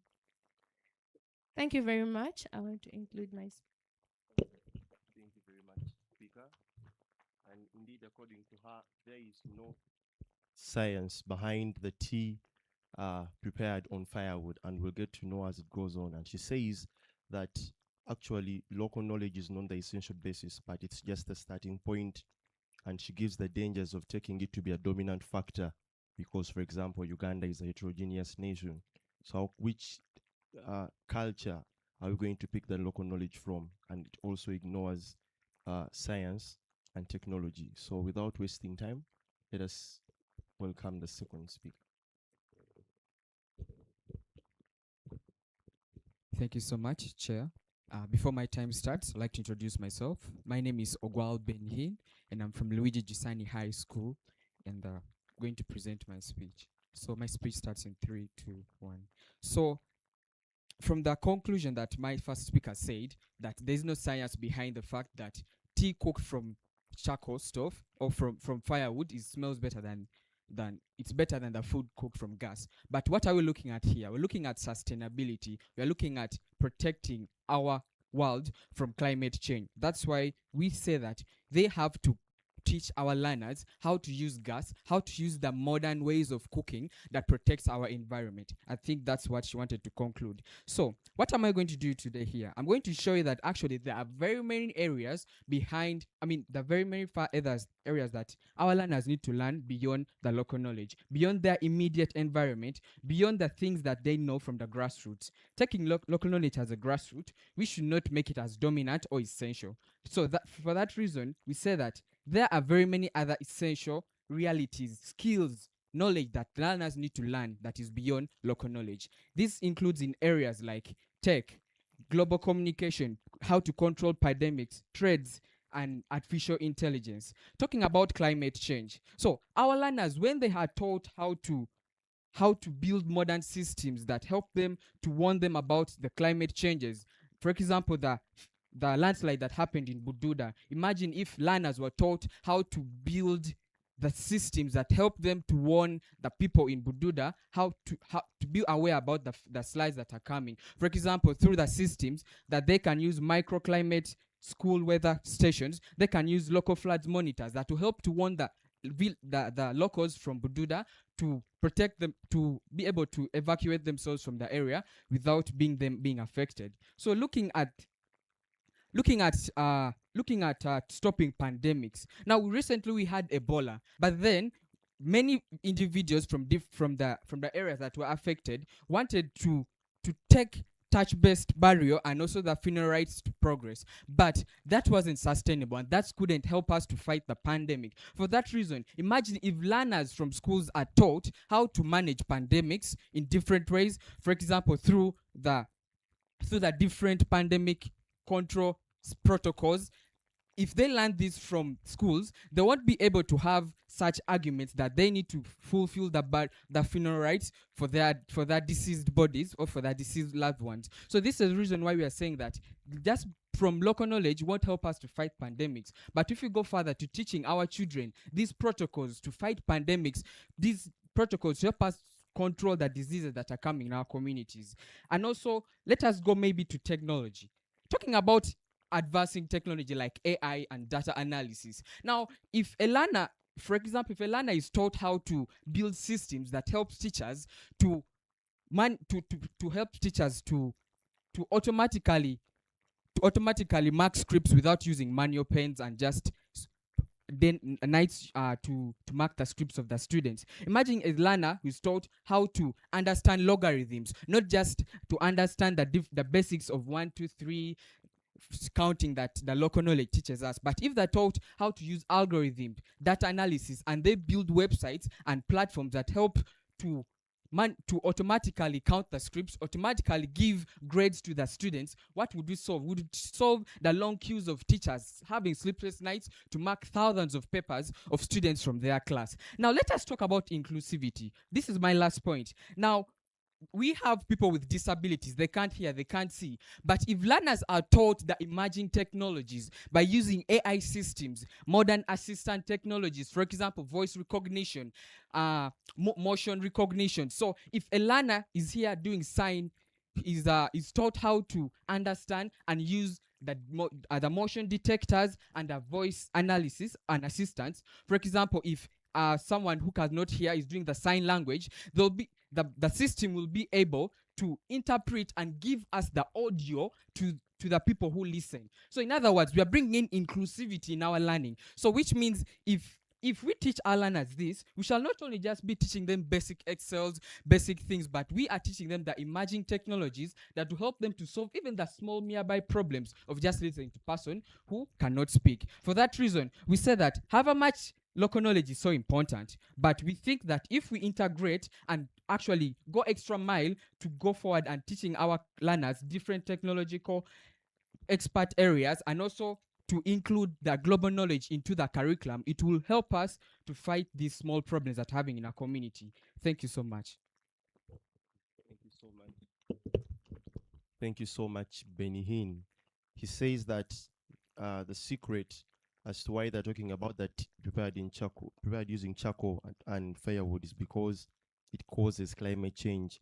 And he says that there is so much that is far from local knowledge that we actually need to look into, for example, technology and things like algorithm. And he also says that local knowledge hinders science from solving things like pandemics.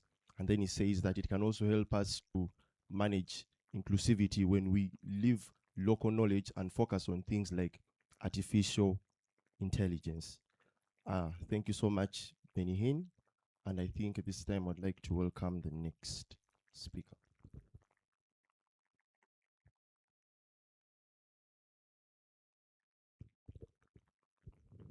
Thank you so much. My name is Ngabire Patience from Luigi Giussani High School. My role today here is to answer a question that states, is local knowledge as foundation actually necessary? Perhaps local knowledge should be one component rather than the foundation. So I should challenge the wording of the motion. But let me first start from the groups that we have heard from. The first joint team told us, it was talking about why would someone be trying to figure out X. There are people at our ages, 12 years old, people are admitting to be ducklings, but people in India, people in China, they are using MIT. They are learning logarithmic equations. They are learning how to, I don't know, to work out with robots that are coming. What are we doing? We are here challenging. We are maybe trying to support local knowledge. No, it's not right. And then also coming up with COVIDX. You talked about it. This person was able to come up with COVIDX because local knowledge wasn't dominant. Local knowledge wasn't essential. It was just a starting point. It helped him to build up. You get, that is what we are trying to say. And then also, I answered this. I answered the question, is local knowledge a foundation? As foundation actually necessary? No, it is not. Because what? Number one, we need to look at our country, Uganda. For education to become meaningful, we have to have trained teachers, we have to have textbooks. But how many tribes do we have in Uganda? Over 50 plus. We are already hustling with getting textbooks in only English. But now if we start making local knowledge dominant, which means you are going to have to get textbooks in Acholi, in Runyankole, in Sudanese, in what?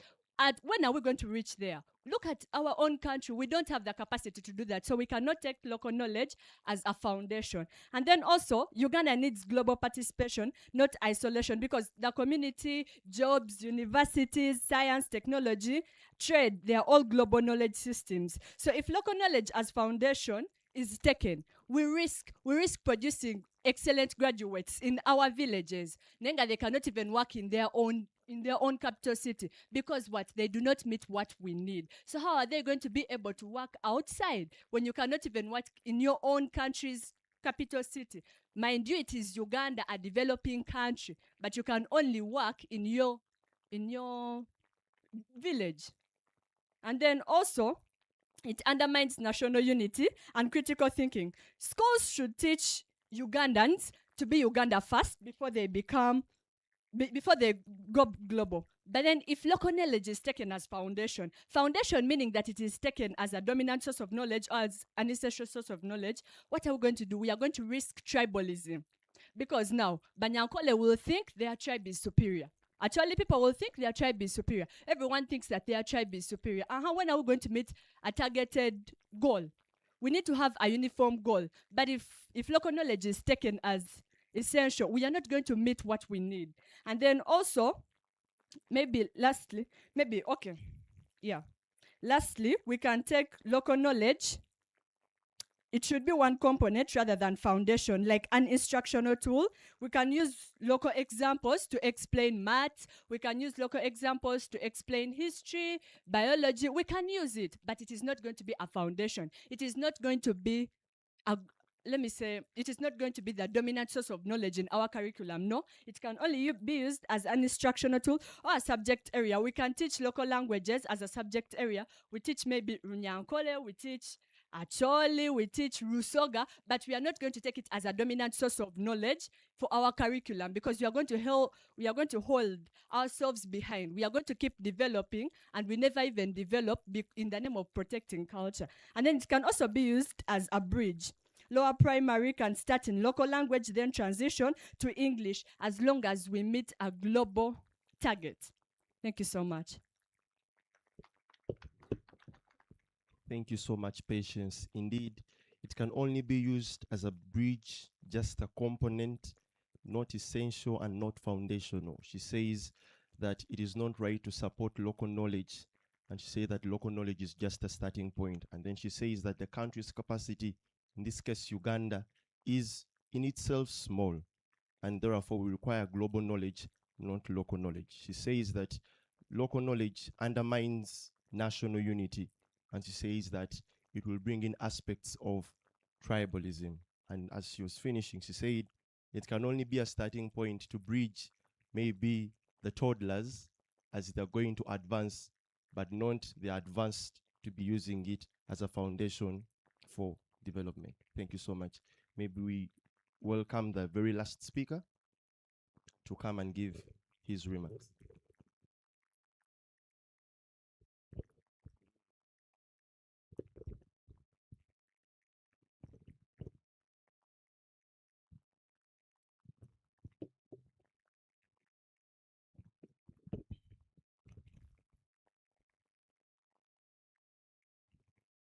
Ladies and gentlemen, good afternoon once again. My name is Makumbi Malcolm from Luigi Giussani High School. Now, before I start, this is a very critical thing to think about. If local knowledge should not become the dominant source or essential basis onto which the curriculum is built, what then should we do? Now, my job as a curriculum designer, that is fourth speaker's role, my job is to propose an alternative model. Now, my alternative model still sees the value in local knowledge, but in what context? We believe local knowledge should instead be taken as the starting point onto which the curriculum is built.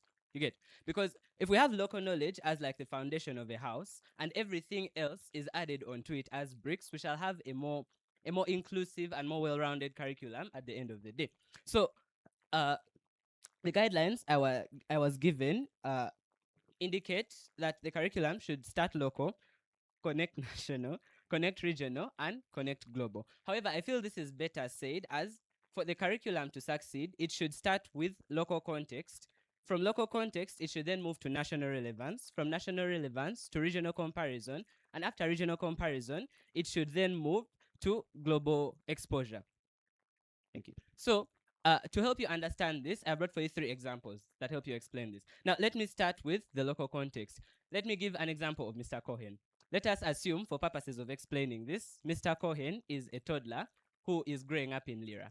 Okay? He's growing up in Lira near a river. Let's call it River Ayago or whatever. So the river, or Mr. Cohen is taught that when he's growing up, he's taught that the river has very strong currents. And if you go near it, it will take you away.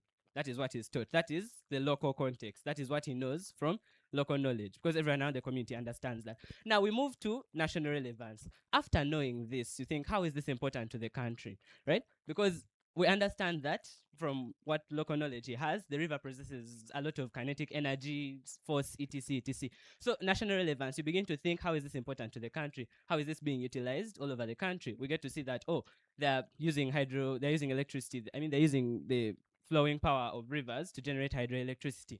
That is true. Then we move to regional comparison. You think, oh, if this is what they're doing in Uganda, what are other East African countries doing? You think to yourself, what is different in what they're doing from what I'm doing? What are the benefits of what they're doing over what I'm doing? Then now you introduce the global aspect of it, because we understand that local knowledge alone cannot explain the pure science behind it. So you think, okay, we can use rivers to generate electricity. How? You compare with all the global knowledge of physics and etc., and then you understand what you need to do in order to improve such a system, such that more electricity is generated or it is made more beneficial for the society. That is one example. The second example could be from, actually, as one of our speakers earlier hinted on, the Matoo Put. The Matoo Put is a justice system where, as opposed to courts and you have sentencing of criminals, etc., etc., they drink a bitter herb, and the goal behind it is restorative justice. They solve the problem without any one side taking full force of the impact of the crime committed. So they take the bitter soup, and then in some cases fines are paid. Now we think about this, and thank you, that is local context. We think about the national relevance. How is this relevant to the justice system being practiced in the country, and etc., and etc., and you see my point. You start local, and then you continue comparing it through these different levels, and at the end of the day, you're able to reach a conclusion, or you're able to reach an end point where you have compared everything and you're able to apply the knowledge you have received. So as a curriculum designer, I recommend such a system where local knowledge is seen as the starting point from which other things within the curriculum are built. Because it is understandable that learners do not enter the classroom as blank slates. Already they have something they know from experiences they have had or things they have interacted with within their communities. So from that, we are able to build more onto it. If you come to class and you don't know English, but you know Eyonkoko because you've grown up in Buganda, it is very easy for me as a teacher to then tell you that thing you know as Eyonkoko is a hen. And from there, we can move forward because we're able to build because something else was already there. That is what we recommend. Thank you for your time. In conclusion, I want to say that local knowledge should be used as a bridge to connect global knowledge and to collect local cultures. And it should help us move from what we know to what we do not know. Thank you. Thank you so much, Malcolm. He says that according to Mr. Cohen and the river, the context should be that we begin from a local context to national relevance, regional comparison, and then to global exposure. He says that local knowledge should be a starting point at which curriculum is built. And then he continues to stress that it should not be made foundational, but rather a starting point. I'm right. Maybe moderator, I would like you to allow me ask one question. So to any one of you, you said that it should not be made foundational, but rather a starting point on which curriculum is built. And on my little knowledge, I want to know the difference between a foundation and a starting point on which something is built. Foundation, as we were starting actually from the info slide that was given, foundation can mean dominant source of knowledge, essential source of knowledge, or a starting point. So us, what we did, we opposed it being a dominant source of knowledge or an essential source of knowledge, and we rather supported it to just be a starting point, to just create a bridge. Because when we see that the given components they all lead back to being a starting point. So we oppose it being foundational in terms of dominancy or essentiality. Thank you very much. I remain Grace Hannington Katende from Chambogo College School.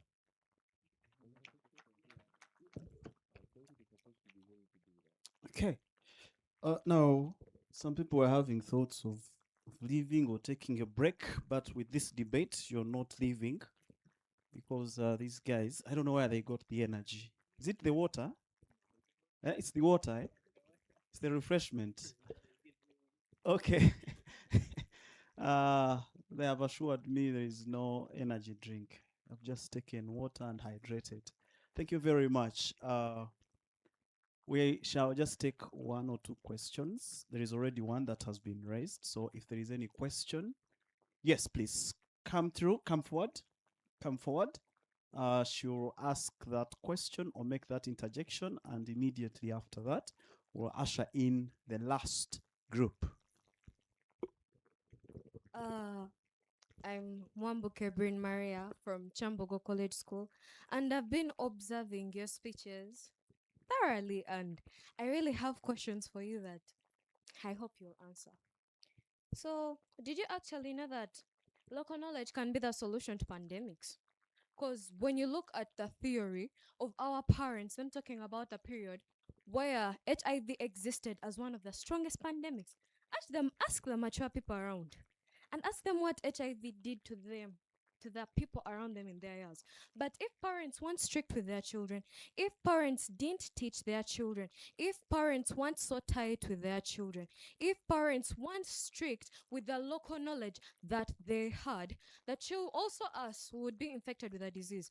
But guess what? Our parents, our ancestors, the people who are there by that time, were able to put us on board and teach the children of the children of the children about how the disease was. You're talking about COVID-X, and you're stating that COVID-X was made by a Ugandan. That is very correct. And you're saying that local knowledge can't be the foundation, but actually it already is the foundation. Because when you look at the schools that are using local languages in their educational system, they're actually way better than the schools where we are studying from. And we are suffering with Chinese, Japanese, and French, whereby I'm going to stay in Uganda. I grew up in Uganda, going to that garden and digging, going in that garden and actually holding that hole. You're not going to tell me that me, a child who comes all the way from where I come from, is going to apply the physics, the chemistry, the biology that you're bringing on board, maybe biology, and you're telling me that the chemical reaction between sulfur and maybe some other metal I'm not sure of lights like a star in when put in hot water or cold water. I am not going to apply that knowledge in daily life. But if we are taught in our local languages, if we are taught with the things around us and they are applied within us, then of course our country will develop. You were talking about the country.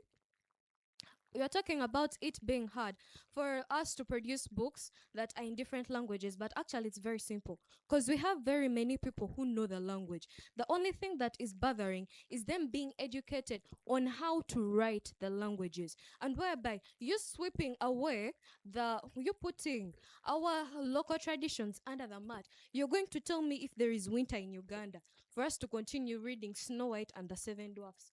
A Ugandan child. Actually, I grew up so much waiting for winter, so excited. But I've never seen winter in Uganda. Because I grew up reading such stories. We have watched SpongeBob making Krabby Patties and we don't even know what they are like. But I'm so happy because I've managed to cook the luombos. So you're saying that we should actually apply much more of the outside knowledge and instead sweep away our local knowledge. I'm bringing you back on board. What you're talking about is forgotten. Our local knowledge has brought the country further. Do you know that also the whites boil mango leaves, in fact, and take them instead of going to swallow the panado? Did you know that? So in simple terms, local knowledge is still the foundation of education systems. Thank you. Ladies and gentlemen, I would like to clear the air. I would like you to please, with utmost, I don't know what word I can say, please understand the wording of our stance, okay? We have not said anything about local knowledge being irrelevant, okay? We believe local knowledge is very important, very crucial to the development of the country. However, our task was to challenge the wording of the motion. They gave us three things. Local knowledge can mean starting point, it can mean essential basis, it can mean dominant source of information. True. However, due to the role we were given, or seeing the loopholes in taking foundation with the other meanings, we chose to look at foundation as a starting point.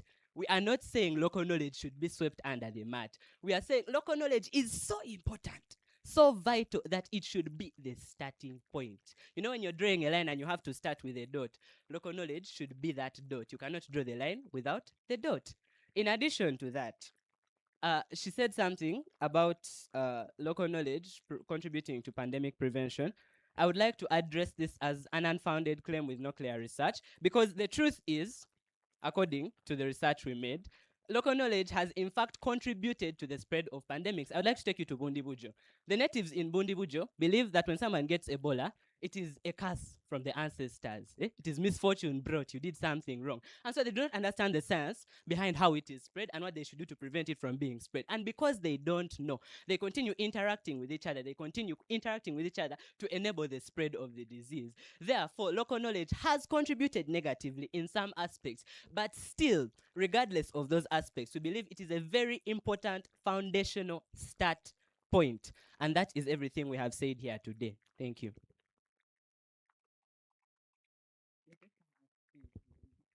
And then also to answer that we are suffering studying Chinese, French, just to tell you, we are living a global world. Chinese are interacting with Ugandans because that is where we get most of our trade goods. Everywhere we go, we say made in China, made in China. How are we going to be able to interact with those people when you don't know Chinese? You know Nyankole, where is it going to take you in America? Nowhere. It is not going to take you anywhere. No, we are not saying that it is bad as it has been stated, but it cannot be used as a dominant source of information. And when you said that, you also said sulfur, when it burns and it forms a lighting, how is that going to help us? Let me tell you, magnesium, these metals, the way they react with water, also informs us how fireworks is made. So we are not going to rely on outside knowledge. Rather, we can adopt their knowledge to instead grow our own country. If we don't know that it can make fireworks, how are we going to make our own fireworks? You are going to forever keep on importing. Let us grow our country. Thank you.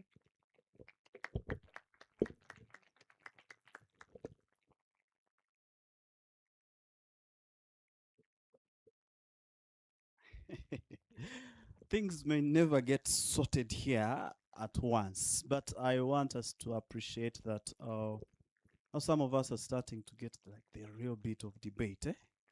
Yes, we question you, you respond, we come back and rebut, And that's the other bit of debate. But we want to give this incredible team a hand clap for they have incredibly done as well, helping us understand their stance. Don't run away, okay? Even when they pin you, don't run away from your position. Still show us what that position is and why it matters. They did that. Thank you very much, the school Luigi Giussani High School. I have graduated. Thank you very much. Let's give them a hand clap. And then to our honorable chair, you have done us an incredible job. You see how you did this well, yet you had not planned. What does that teach you? Destiny is calling. Someone says destiny is calling. Thank you so much. Let's give them a hand clap. So ladies and gentlemen, I think that they have answered that question. To us as curriculum developers, as stakeholders, there still lies a question. Of all these questions we've had, right from if it should be foundational or not. When they are debating, I remembered one theory, the constructivism theory, building on knowledge that already exists. So they are saying we can start from there, but we can't end there because of society dynamics. We are growing into a global village. We are aspiring to become global citizens. So shall we keep on the knowledge of if I touch a person who is infected with HIV, I will also contract the disease? Or you need now to learn scientific knowledge, which may not be available within your locality, to understand that there is a science of a virus and this is how the virus spreads. So they did quite an incredible job to explain how we can possibly compromise local knowledge and try to improve, make it a starting point, but not a destination in learning. Thank you very much.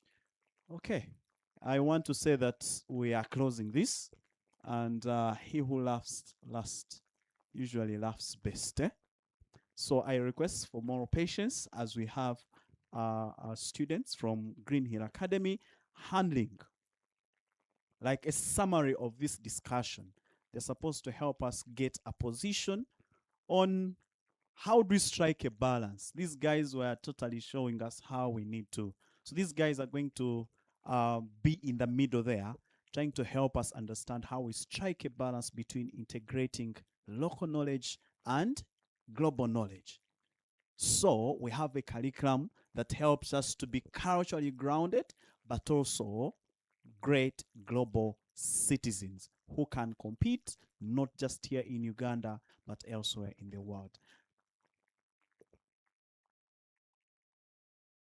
Okay, so timekeeper, the timekeeper who is coming, I am going to request someone to volunteer to chair this session. If you're there, please be quick. We are using 3 minutes for the first speakers, 4 minutes for the last, for the other speakers, and we shall be strict on that. So may I request that we have someone to help chair? Any volunteer? A teacher? The coach for teacher for Luigi, you would like to support? It's good, it's good. Yeah, let's clap him, let's clap him.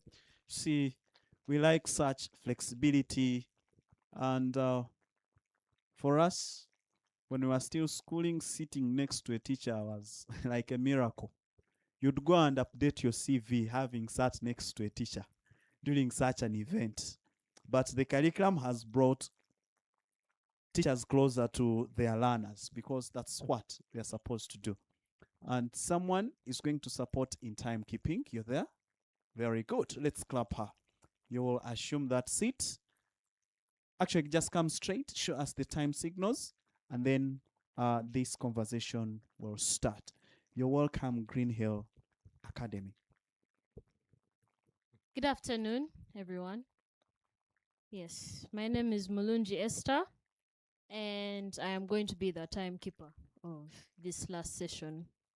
So, for 1 minute, I will be allocating this sign for 2, for 3, and for 4. Yes. Thank you very much.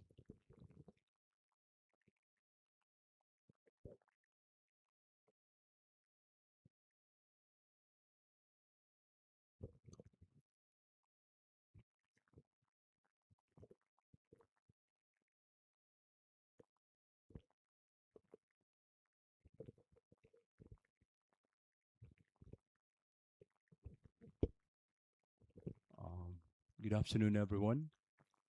My name is Douglas Oyo, teacher from Luigi Giussani High School. It's a privilege for me to be here, and I'm very humbled to chair this final session. And without wasting a lot of time, I'm going to invite the first speaker. I'm told she's Mirembe Martha. You're very much welcome.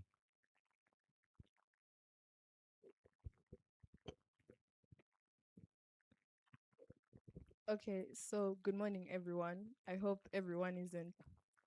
Oh, good afternoon. Sorry, my bad. So I hope everyone is still awake or probably not that hungry that they can listen to our speeches. But start with, Nelson Mandela told us that education is the most powerful weapon which we can use to change the world. So it's my absolute honor to be standing in front not only NDC councillors but also NCDC councillors, because the debate we have today may just be able to change the world and Uganda as we know it. So coming off as the first speaker from the side which we've been given, let's start with the opening statement. See, the argument on either side of the house is making a trade-off. That is to say that they either want to have local knowledge or global knowledge. But what's the issue with all of this? The issue with all of this is we're brought in a stance where we're given an issue whereby we're saying local knowledge limits you. Therefore, we should have global knowledge. But we say that this is not true for 2 reasons. You see, the global labor markets reward workers with high demand because their skills are widely applicable. Aside from that, universities and schools internationally standardize curricula based off of global competition because graduates need mobility and recognized qualifications to compete internationally. Why is this then flawed? See, that just justifies that building out of a local foundation rather than a trade, which is a major flaw in this debate. Secondly, it causes cultural homogenization. Well, if you're probably like me, you're wondering, what does that mean? See, that simply means that you can't tell different cultures apart. But comparatively with local knowledge, you're able to be more locally applicable and you serve proximity communities as principle of obligation because proximity is dependent. But aside from that, what are our arguments? What are our claims, our charts within this debate that we have today? See, why local knowledge also does not work? Because whose local knowledge truly counts? Here we're going to analyze the capacity of local knowledge to be inclusive. The chart here is that local knowledge is treated as a single belief system. However, that is not true. See, local knowledge exists in variations dependent on communities, plans, and even households. But then why is this important in terms of analysis? See, it's important because making it uniform actively excludes certain communities as generalizations are made for a curricula to be scalable. See, this just defeats the whole proximity and the whole point and argument that we've been talking about today. Because being locally relevant, because just simply becoming irrelevant to the communities that are excluded. May I repeat again? See, this just then defeats all of that because being locally relevant, because you're just simply becoming irrelevant to the communities that are being excluded. And maybe you're not able to pick anything from what I've been speaking about for probably the last 2 minutes. See, in our new curriculum, in our set books of Form 4, we've been learning about a certain author called Ngugi wa Thiong'o, a renowned Kenyan author and academician. So in conclusion, he tells that education can give us wings to fly into the global world, but we must also give us roots so that we know where we're going. Thank you.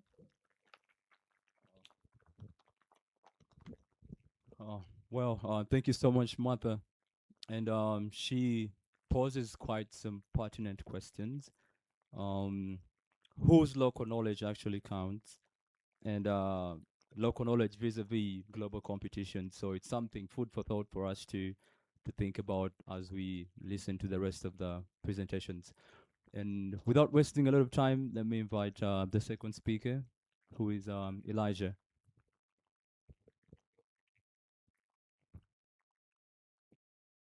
Good afternoon, everyone. So I'll be the second speaker. Yeah.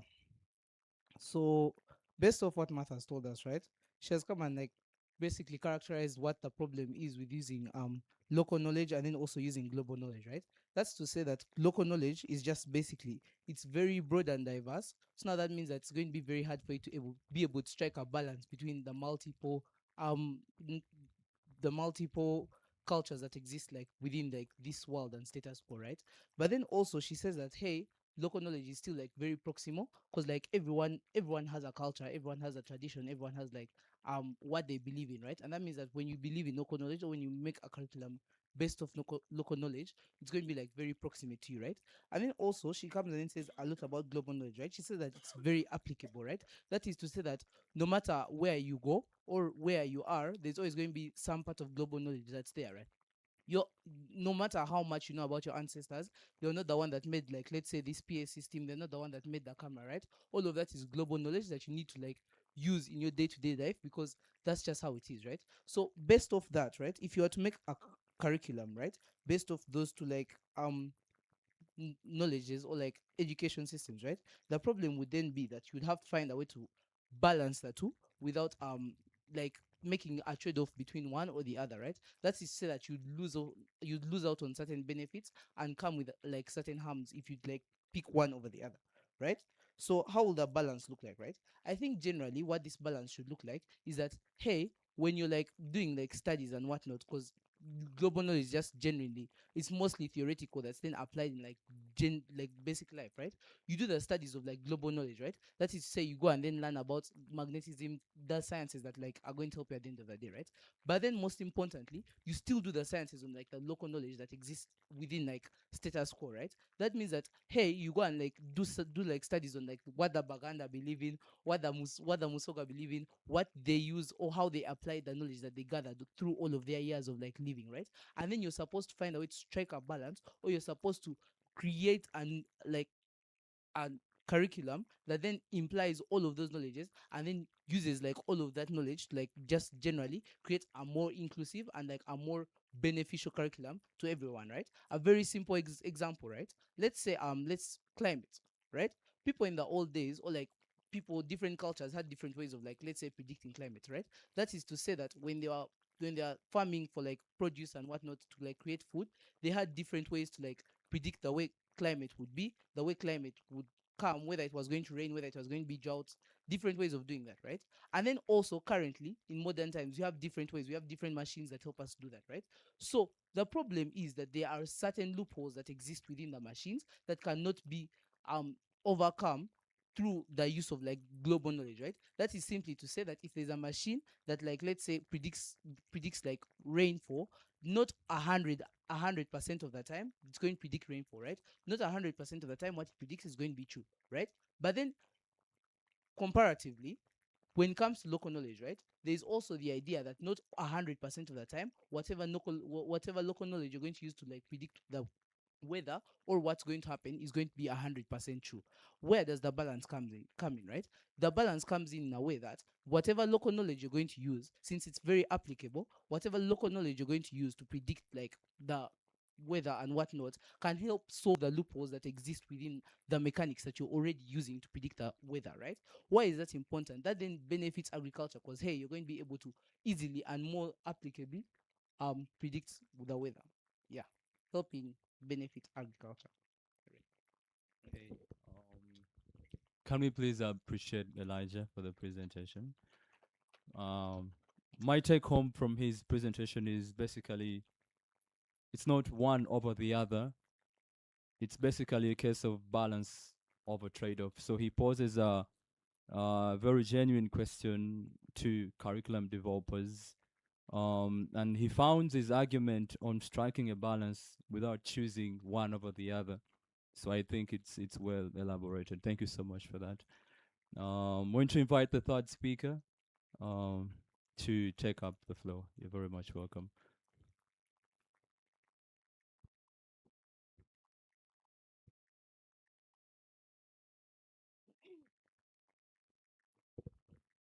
Um, sorry. Good afternoon, everyone. My name is Nelioptos. I'm the third speaker. So today we are all here for the same goal, to decide what should be the foundation for an innovative, inclusive, competence-based curriculum, local knowledge or global knowledge.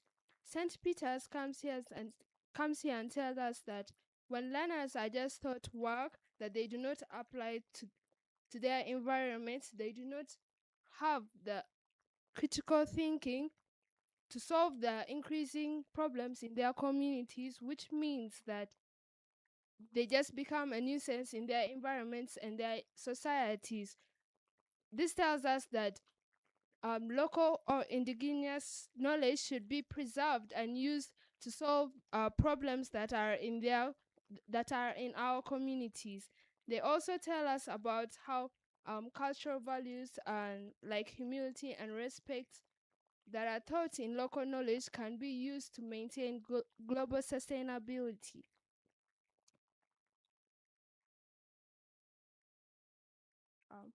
Sorry.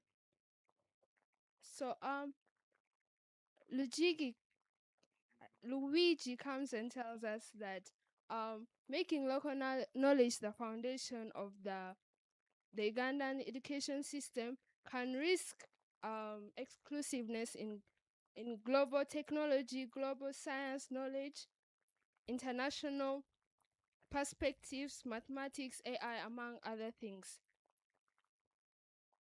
which we took very serious. But Greenhill comes here and tells you that neither local, neither no global knowledge alone can be enough for a sustainable, can be sufficient for a competence-based curriculum. So if you have been attentive from the very beginning, you do realize that both local and global knowledge are very essential for our curriculum. Therefore, the goal today is not to choose between local or global, but to create a synthesis in which global perspectives are contextualized within Ugandan's realities. The education system actively blends indigenous relevance with global competency. Where should the boundary be? The boundary between global and local knowledge in a competence-based curriculum should not be a wall, but a perfect bridge between local relevance and global competitiveness.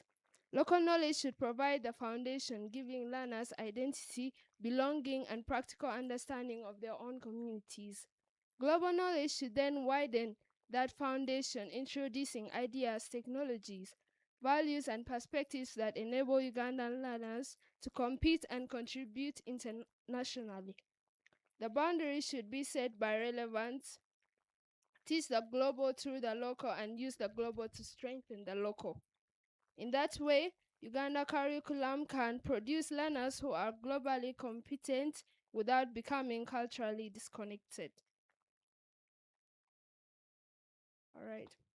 So the next question is, how much local or global knowledge should be in this curriculum? So on a subject-based shift, we think that the science subjects like physics, chemistry, math, and universal languages should be globally heavy. Why? Because the elegant equations of physics, the transformative reactions of chemistry, and the universal language of math belong to no one nation. They are for humanity. So in Uganda, the acceleration due to gravity will not be 10, and in Kenya is 15. So that is why these science subjects should contain like 80% of global and 20% of local knowledge. Is also important because global ideas have local roots. For example, medicine, we learned that most prescribed drugs come from herbal medicines and herbal plants, which are now being risked by urbanization and stuff. And there is the balance part or the hybrid subjects. These are subjects like geography, history, literature, economics. These subjects should be 50-50 because before. All right. Should I conclude? Okay. So, in conclusion, the curriculum should okay. In conclusion, the curriculum should assess both local knowledge and global knowledge through practical skills, through teaching learners also global knowledge in order to make them competitive globally. Thank you. Thank you so much, our third speaker, Todd. And her argument, or she cements her presentation on it's not a question of either or neither nor, and she argues that local or global, these two ideas are not mutually exclusive, but they can coexist together. But we have to set a boundary. When is the local knowledge relevant, and when is the global knowledge rather, relevant? So she tried to explain when and where we can apply the local, when and where we can apply the global. So thank you so much for that. And without wasting a lot of time, I'm going to invite the final speaker to wrap up the presentation. Very much welcome.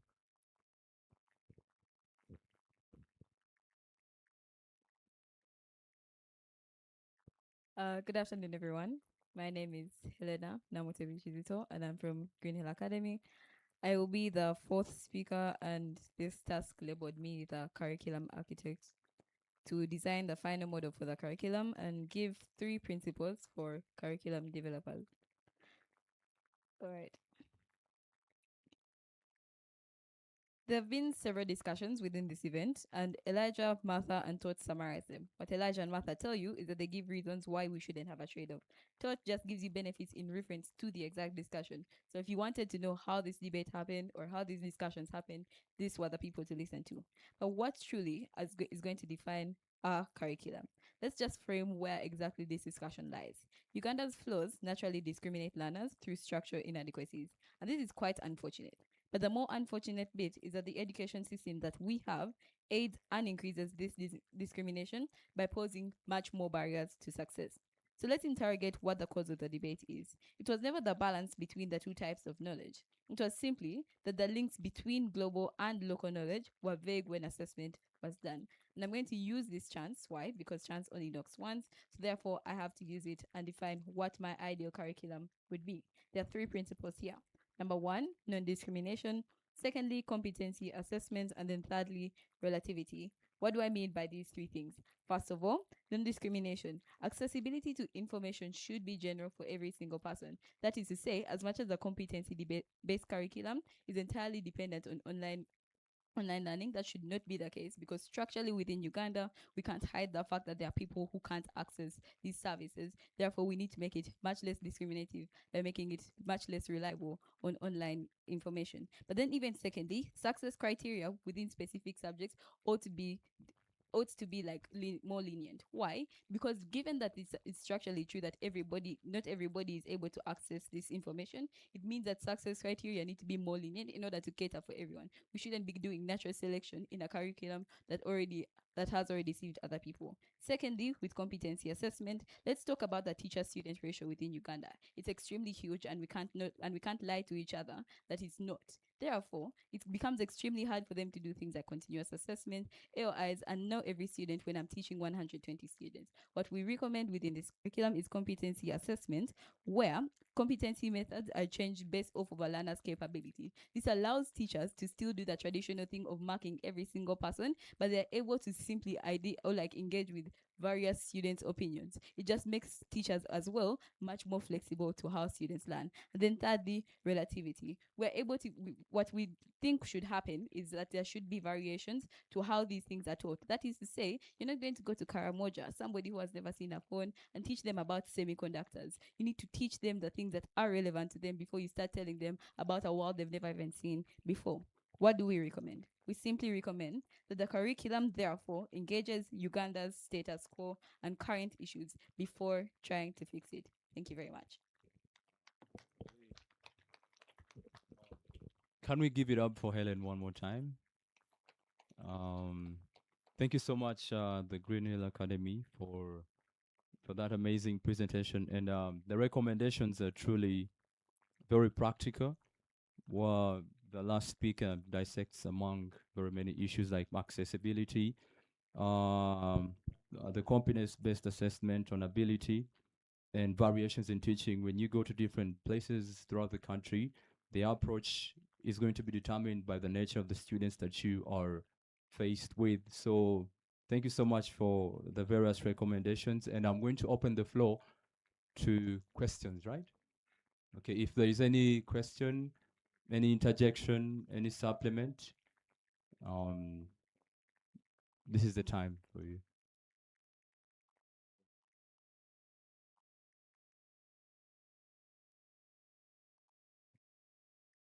All right, Mr. Moderator, it seems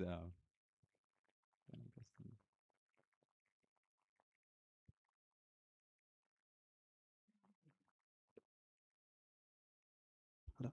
Hello. Okay. Colleague, the name? Douglas. Oh, Douglas. I last saw Douglas in some debates, so I'm happy to see him teaching and coaching debate. And it's been a pleasure, really humbly accepting to moderate this session. Let's give it up for Teacher Doug.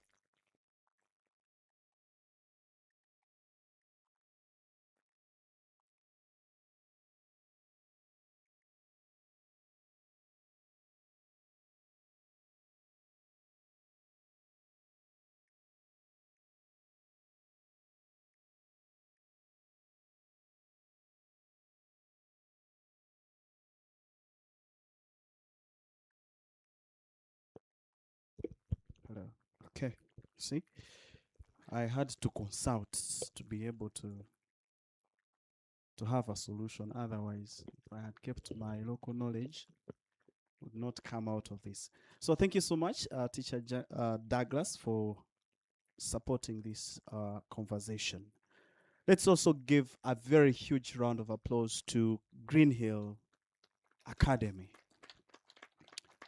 This is not just for BARS, but part of these students we've had have represented Uganda in the World Schools Debate Championship.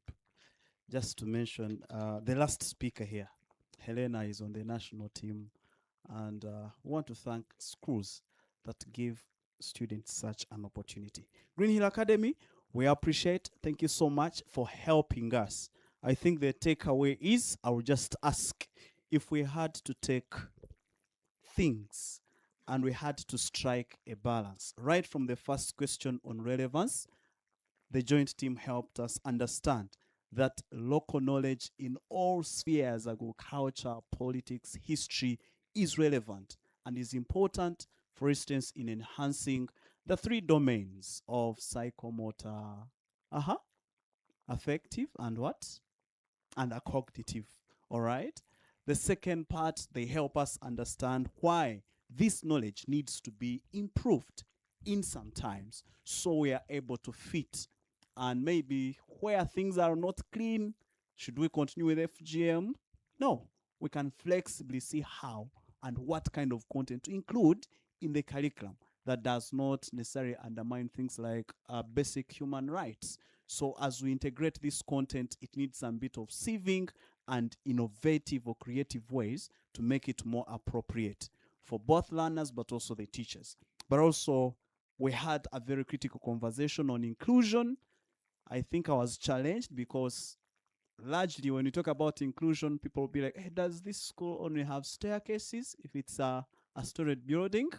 But I think these learners helped us understand that exclusions happen in quite a wide area of things in terms of tradition, in terms of culture and language. And they show how it is important for us to make all these things like language, tradition, more inclusive without necessarily having one culture, one group dominating while the others are marginalized. And then lastly, for this last part, I think if we have to take on both local and global knowledge, Green Hill helps us understand that everything should be done so well, reasonably, decisively, based on three principles. And I just want to ask, what is the first principle? We sing in chorus. First principle is The first principle is Wanji, no discrimination. We shouldn't discriminate anyone. Whatever we choose to do and include in the curriculum and implement, it should not discriminate anyone according to age, gender, background, or knowledge. But two, the second principle is competency based. That looking at the nature of education that we have and the human capacity or labor that we have and the kind of learners, but also the overall objectives of our education and curriculum, we should be able to appreciate competency, not just scoring and giving people percentages and we let them go.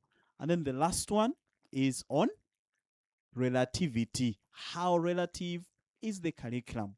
If we are implementing, if we're in our classroom teaching, are we teaching what is relevant? Can we contextualize the learning process so that it benefits whoever is attending that session? I think that was the conversation. And if we had really to have more time, we would have had this debate go on and on. But from my end, I just wanted to highlight some of these issues so we are able to have some bit of takeaways. I think for the next engagements,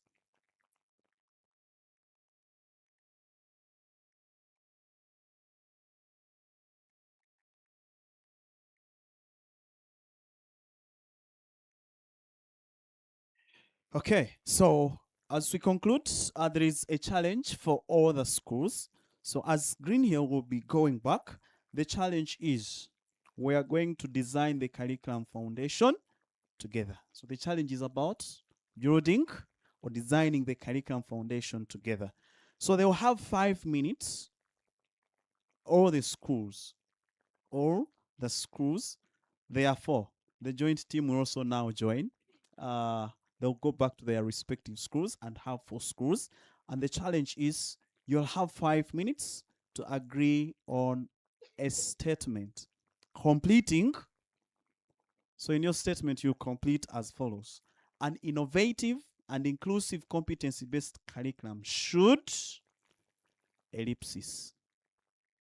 Ellipses are the 3 dots. So you guys are supposed to use 5 minutes to discuss if you are given chance. Oh, surely I can. Okay, I am guided by the MC here that we have limited time. So I request that we really go back, Green Hill, in less than 5 minutes. These guys and the rest that have debated, let's use less than 2 minutes to come up with that conclusive statement. An innovative and inclusive competence-based curriculum should. You'll come here, present that, and that will mark the end of this debate showcase. It's not being a competition, but a debate showcase. I think you must agree on the 3 principles you recommend for the integration of local knowledge into the curriculum. So make that statement, but also be reminded about 3 principles that you would recommend if we are to integrate local knowledge into curriculum development. I want to thank you, and for that recommendation, Miss Anna will be able to guide. Thank you very much. As the 2 minutes elapse, please get in touch. All the debaters from the different schools, please get in touch. Come up with that conclusion. It's like a conclusion or your overall recommendation. All right? Which will be a statement. And in that statement, tell us the 3 principles that we must consider. You will not explain. You will just state the 3 principles that should guide the integration of local knowledge into curriculum development. I want to thank you so much and wish us the very best.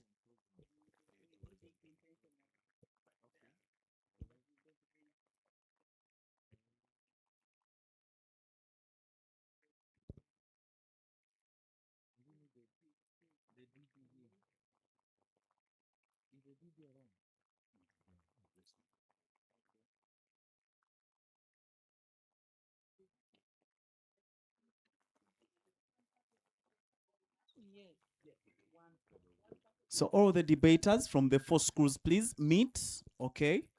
Agree on that conclusive statement and the 3 principles to consider if we are to integrate local knowledge into curriculum development. You talked about 2 minutes, and I'm strictly looking at 2 minutes. Yes, please. Please, let's get together. Only one person will represent the rest of us. This is a joint effort to come up with that statement and the principles, and that should...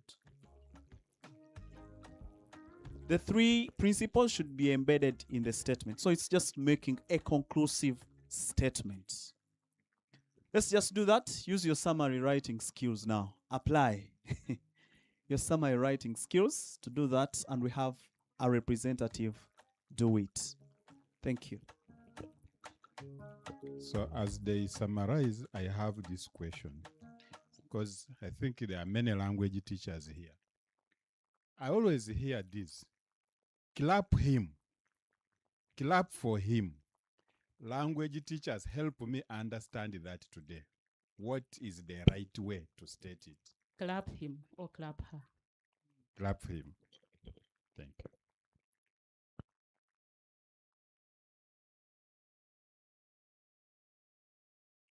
That the right way is clap him or her. We have had that contention, and so today I heard that there are many language teachers here, and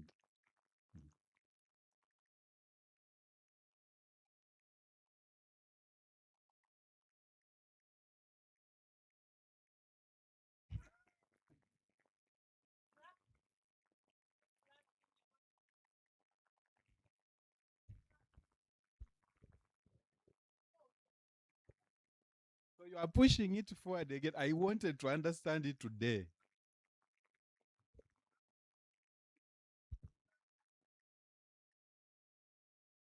I hope the discussion is over. May we get the people coming forward? Mr. Moderator, I am either going to disconnect you and I move to another item, or you have it concluded.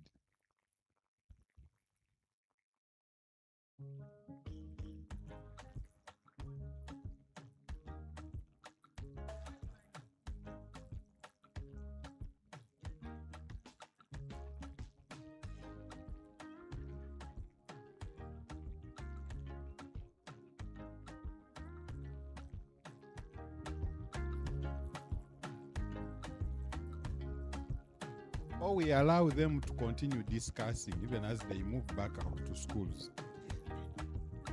Then we must conclude. We are not going to hold this forever. We must conclude.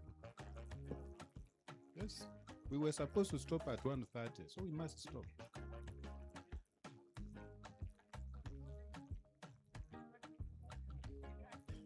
Time management, we must adhere. That is part of the values of the new curriculum.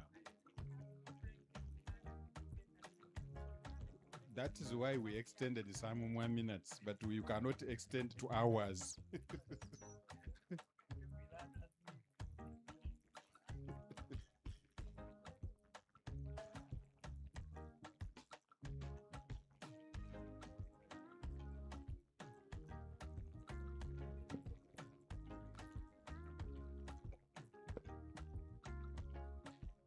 At curriculum, knowledge starts and continues. We are not going to conclude beyond this.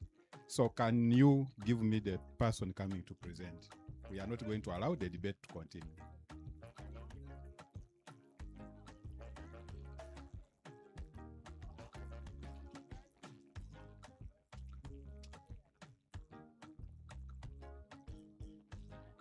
I'm giving you 1 minute. If someone is not here, I'm closing that item and moving to the next item.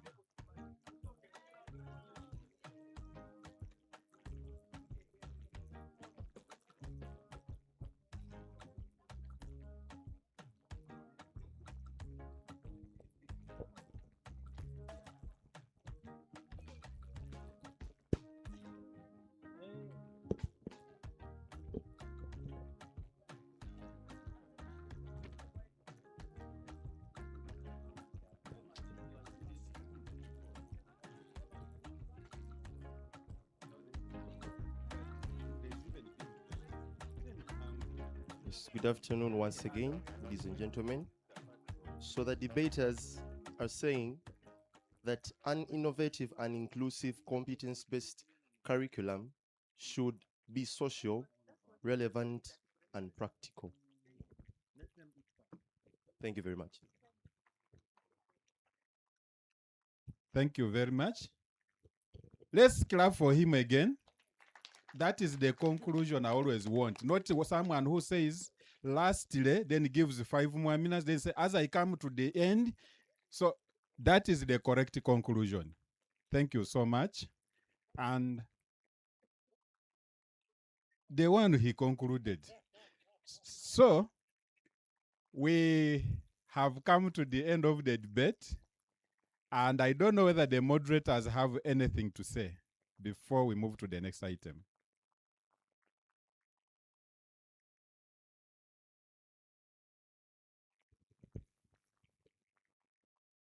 They have moderated. Thank you very much. So the next agenda item is that I want to request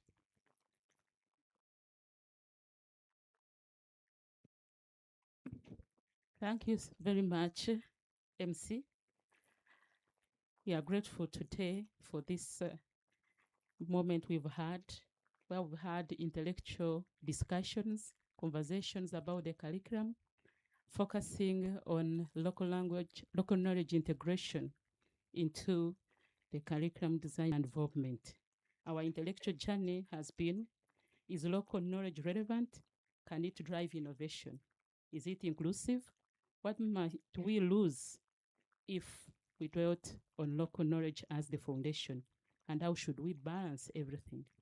We are grateful to the team that did the synthesis for coming up with 3 principles that curriculum developers should integrate in curriculum development.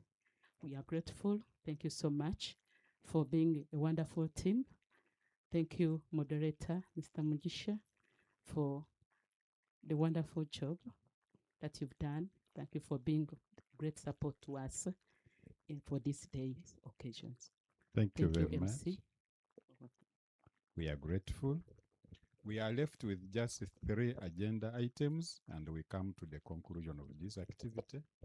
So right now, I will request Madame Alisat to lead us. We are going to present certificates of participation to each of you who have participated in this debate. So I will request Madame Alisat to hold the mic, and then she guides us on how we are going to handle. I think Dr. Rothmio and the Deputy Director will be handing in the certificates to our learners as we call the names. Thank you. How are we doing it? For me, I read the name.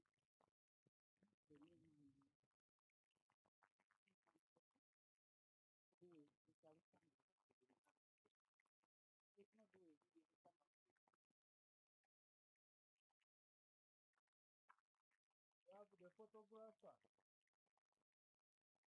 Photographer.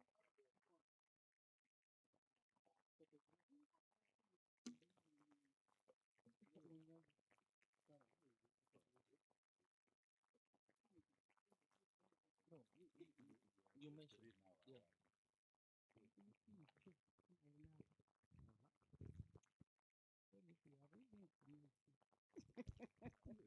Yeah, you are one of the administrators. Nakitende Ann. Somebody should call PRO to. That is there around. He delegated from there.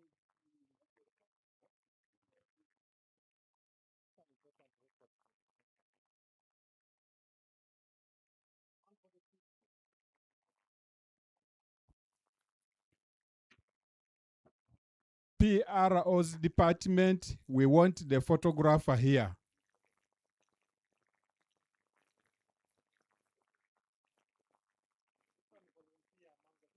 She was here. Photographing.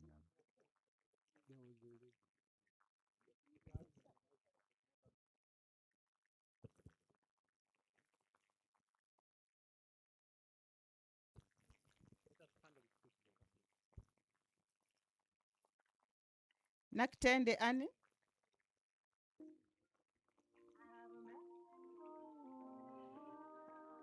Mpamire Gilbert. Mpamire Gilbert, please, very fast. Them say, them tell you that you can never be the one. God say, make I Is tell you, Mpamire say, Gilbert around? say now you in June, in 1 month, in 1 Naktende week, Annie. you will sing a new song. In 2 days, Yes. lesser than Naktende Annie. you will hear.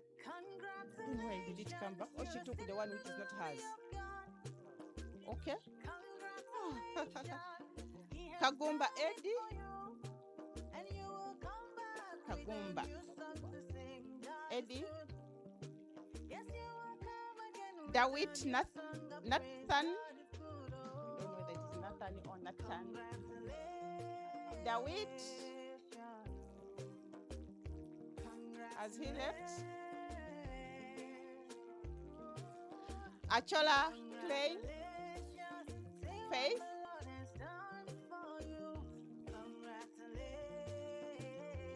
Achola Klein Faith. Very fast. Oh, we will retain the certificate. Vincent Odong.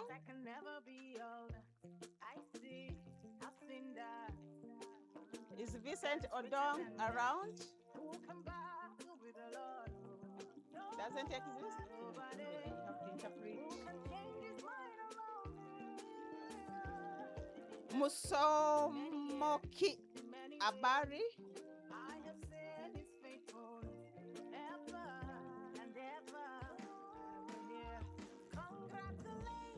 Euja Olol.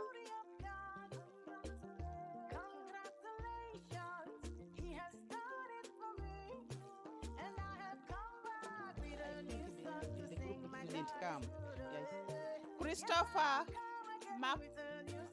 Marcus. Namuli Elizabeth. Should be the Christopher. Christopher?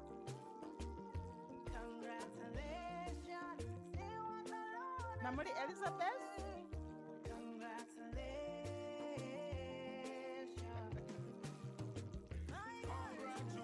Bako Angela. Time for jubilation. Congratulations. No more tribulation. I bring you good news where you cannot refuse. Hold on. I told you with Christ that you can never lose. Nyaliep. Tot. Well, God. Come on, man, I beg you, give me your attention. Very, very soon you will share your testimony. One by one you will tell your testimony. Mirembe Bigger than Maria. sweeter than honey. Mirembe Maria. Congratulations, he has done it for you. And you'll come back with a new song to sing. You got Kirabo Mubiru Oscar. You will come again with a new song of praise. God is good. Oh, congratulations. Egao Angela. Egao Angela.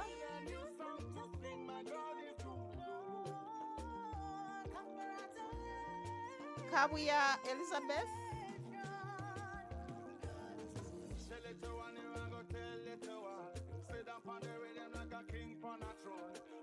Opio Daniel. Joel. Opio Daniel.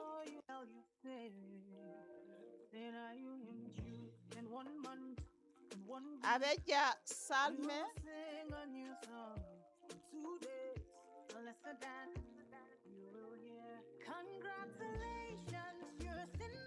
Nsubuga Warren. Nsubuga Warren.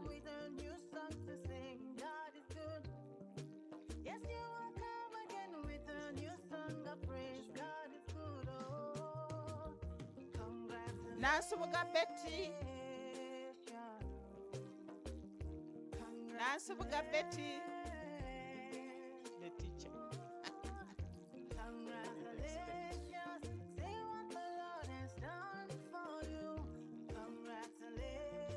Tusime Rebecca. God is good. Them say that I can never be old. I see Akele up and Janice. down. God is greater than that. Who can battle with the Lord? Nobody. Who can change his mind around? Akele Miriam. Akele Many years, Miriam. in many ways, I have seen his faithfulness ever and ever. Yeah. Gakunzi Samantha. Congratulations, he has done it for me, and I have come back with a new song to sing. My God is good. Yes, I will come again with Samantha, a new hurry up. song of praise. My God is Katende good. Grace. Congratulations. Katende Grace. Gumisiriza.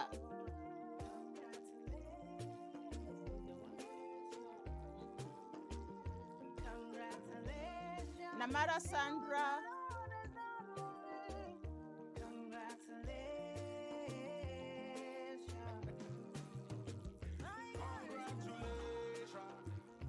Ngani Judy. Ngani Judy. I bring you good news where you cannot refuse. Oh Lord, I told you we Mwambu cannot Kebrin. Oh God, woman, Mwambu. I beg you give me your attention. Very, very soon you will share your testimony. One by one you will tell your testimony. Bigger than money, we say sweeter than honey. Birungi Diana. Gumisiriza. Congratulations, he has done it for you, and you'll come back with a new song to sing. Your God is good. Nambus Hannah, moderator. God is good. Congratulations. Oyo Douglas.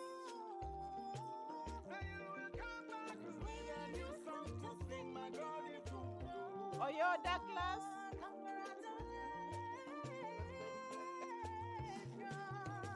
Adon Ketra.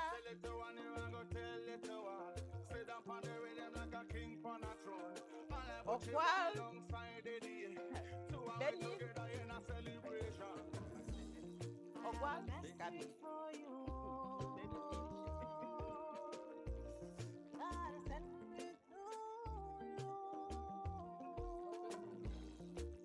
Gabi. Ingabire Patience. In 1 month, in 1 week, you will sing a new song. In 2 days, unless Makumbi Malcolm. Congratulations, you're in the glory of God.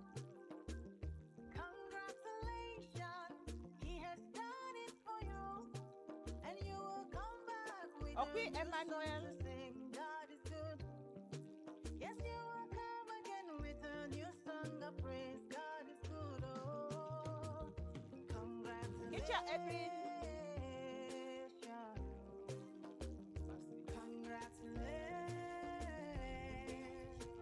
Priscilla Akitas. Congratulations. Say what the Lord has done for you. Congratulations. Gia God is good. Them Mansour. say that I can never be old. I see, I've seen that.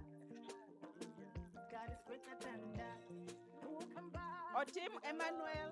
Stephen. Nobody. Who can change his mind? Otim Emmanuel. Through many years, in many ways, I have seen his Mulungi faithfulness Esther. ever and ever. Yeah. Congratulations, I have seen the glory of God. Rita One Roth. Congratulations, Belinda. he has done it for me, and I have come back with a new song to sing. My God is good. Yes, I will come again with a new song of praise. My God is good. Congratulations. go, Betty.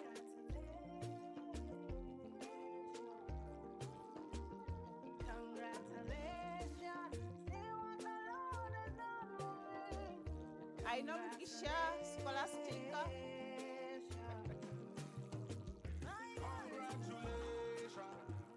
Time for jubilation. Kizito Helena, Namtevi. No more tribulation. Kizito. I bring you good news where you cannot refuse. Oh Lord, I told you with Christ that you can never lose. Oh God, woman, I beg you give me your attention. Mukisa. You will share your testimony. Jeremy. By one you will tell your Glenn. testimony. Bigger than money, we say sweeter than Mukisa.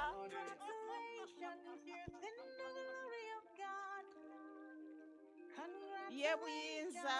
Ephraim.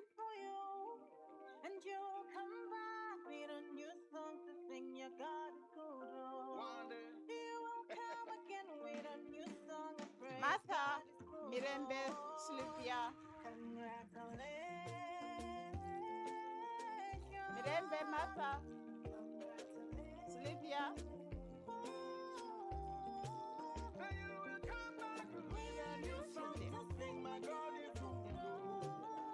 Lubega.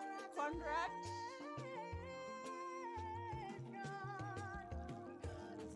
Tell little one, you a go tell little one.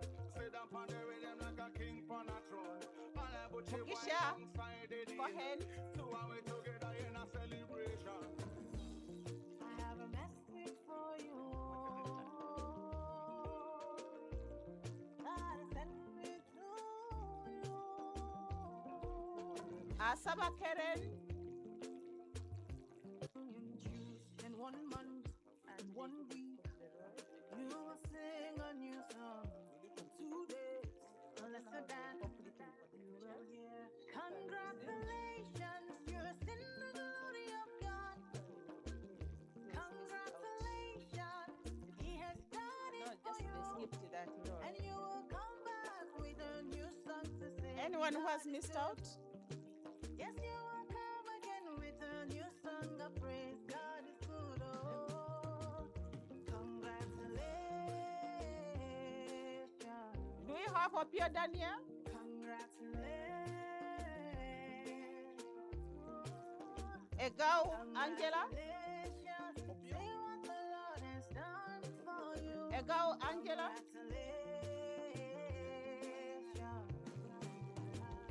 God is good. Them say that I Egao can never Matthew. be old. I see, I've seen that. God is greater than that. Who can back with the Lord? Elijah Orwell? Elijah Orwell doesn't exist? I have seen His faithful Correct it. and ever. Yeah. Congratulations. Muso Musomoki.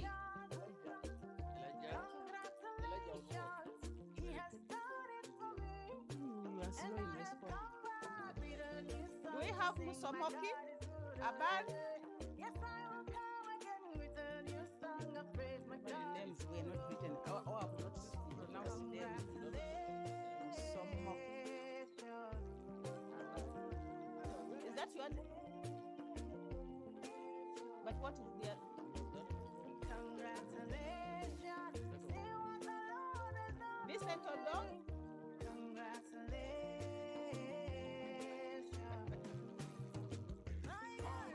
Then we shall make the correction. Time for jubilation. Do we have Odom Christian? No more tribulation. I bring you good news where you cannot refuse. Oh Lord, I told you with Christ that you can never lose. Oh God, woman, I beg you give me your attention. Very, very soon you will share your testimony. One by one you will tell your testimony. Bigger than money, we say sweeter than honey. Congratulations, you're in the glory of God. Congratulations. Anything has remained, yeah? He has done it for you. Is it bus or a bus? And you'll come back with a new song to sing. Your God is good. Oh. You will come again with a new song of praise. God is good. Oh.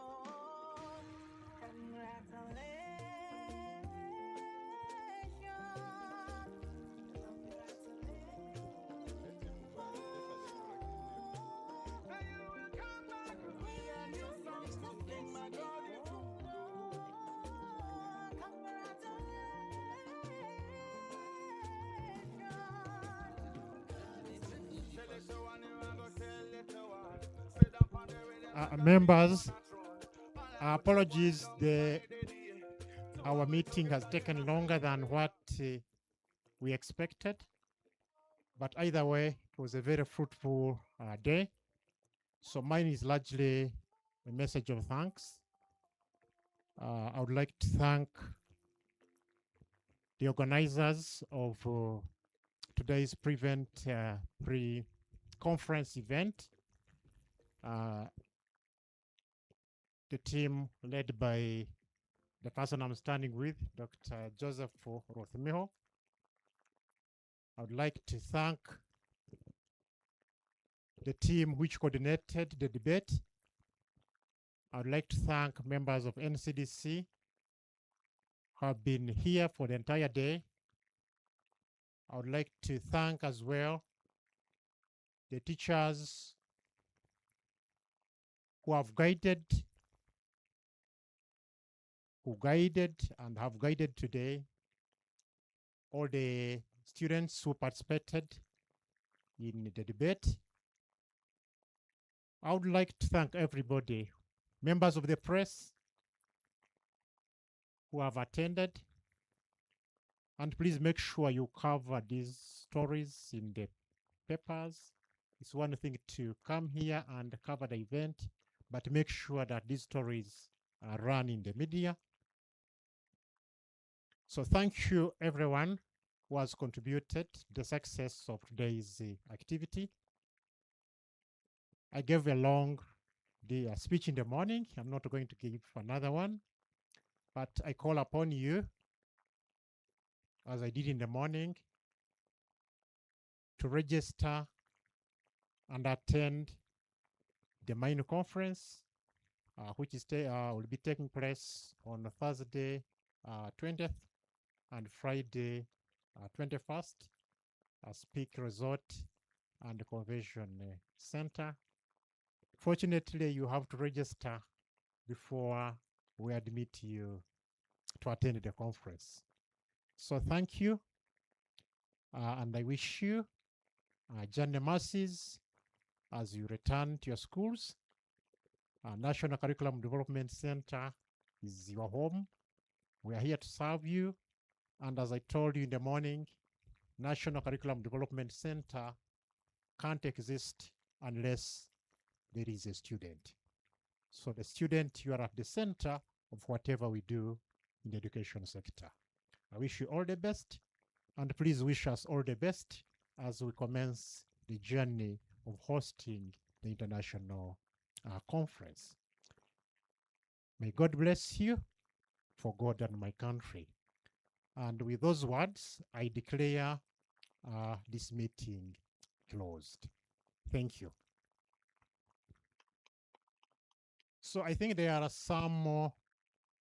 Yes, please, the teachers and the students, you need to look at what and the materials which are being exhibited. I think we should do it in a formal way. I'm not taking over your responsibility, but I have taken over. But I think we'll do it in a more organized way. We first look at what has been displayed today, what has been exhibited, and then you guide us on how we can have lunch. Thank you, members.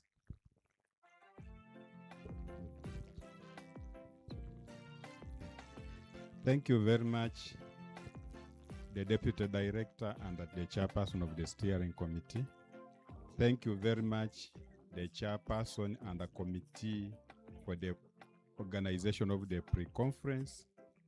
And thank you all participants for enduring all this time long. We are grateful that you honored this day and we have walked the journey together. So kindly register so that we move the same journey together up to the conclusion of the conference. So we are going to move. I will request the chairperson of the steering committee and the team to lead us. We move. Then patrons and the students can also follow. You get to see what is displayed there, the new curriculum, the textbooks, the instructional materials. Then students will proceed with teachers to go and get served. Then the rest of the staff members and colleagues will follow after students have had lunch. Thank you.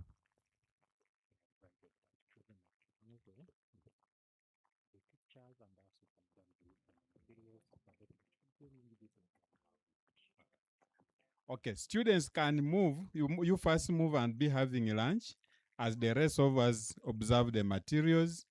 Then we shall also be having lunch as you observe the materials. Okay.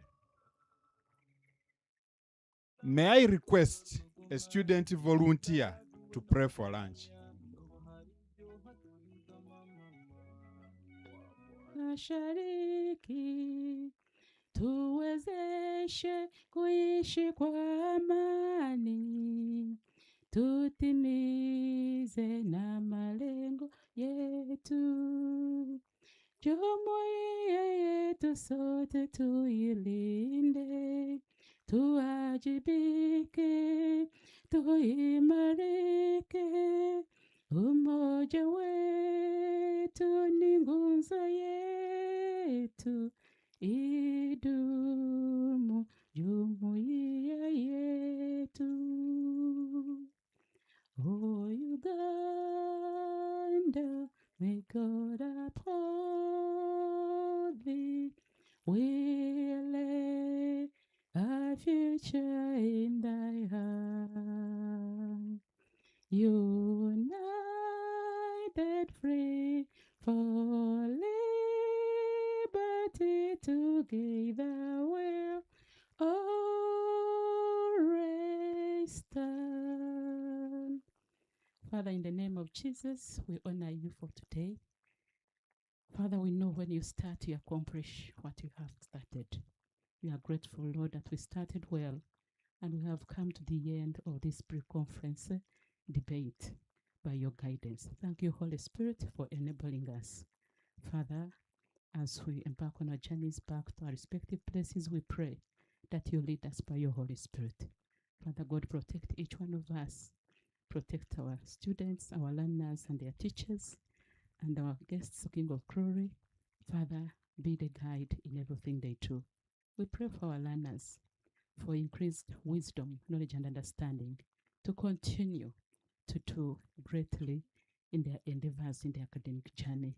And as we prepare for the conference on 20th and 21st of August, Lord, we pray that you enable us to do the great job. Let that day, that conference be a success. Let it honor your name, O God.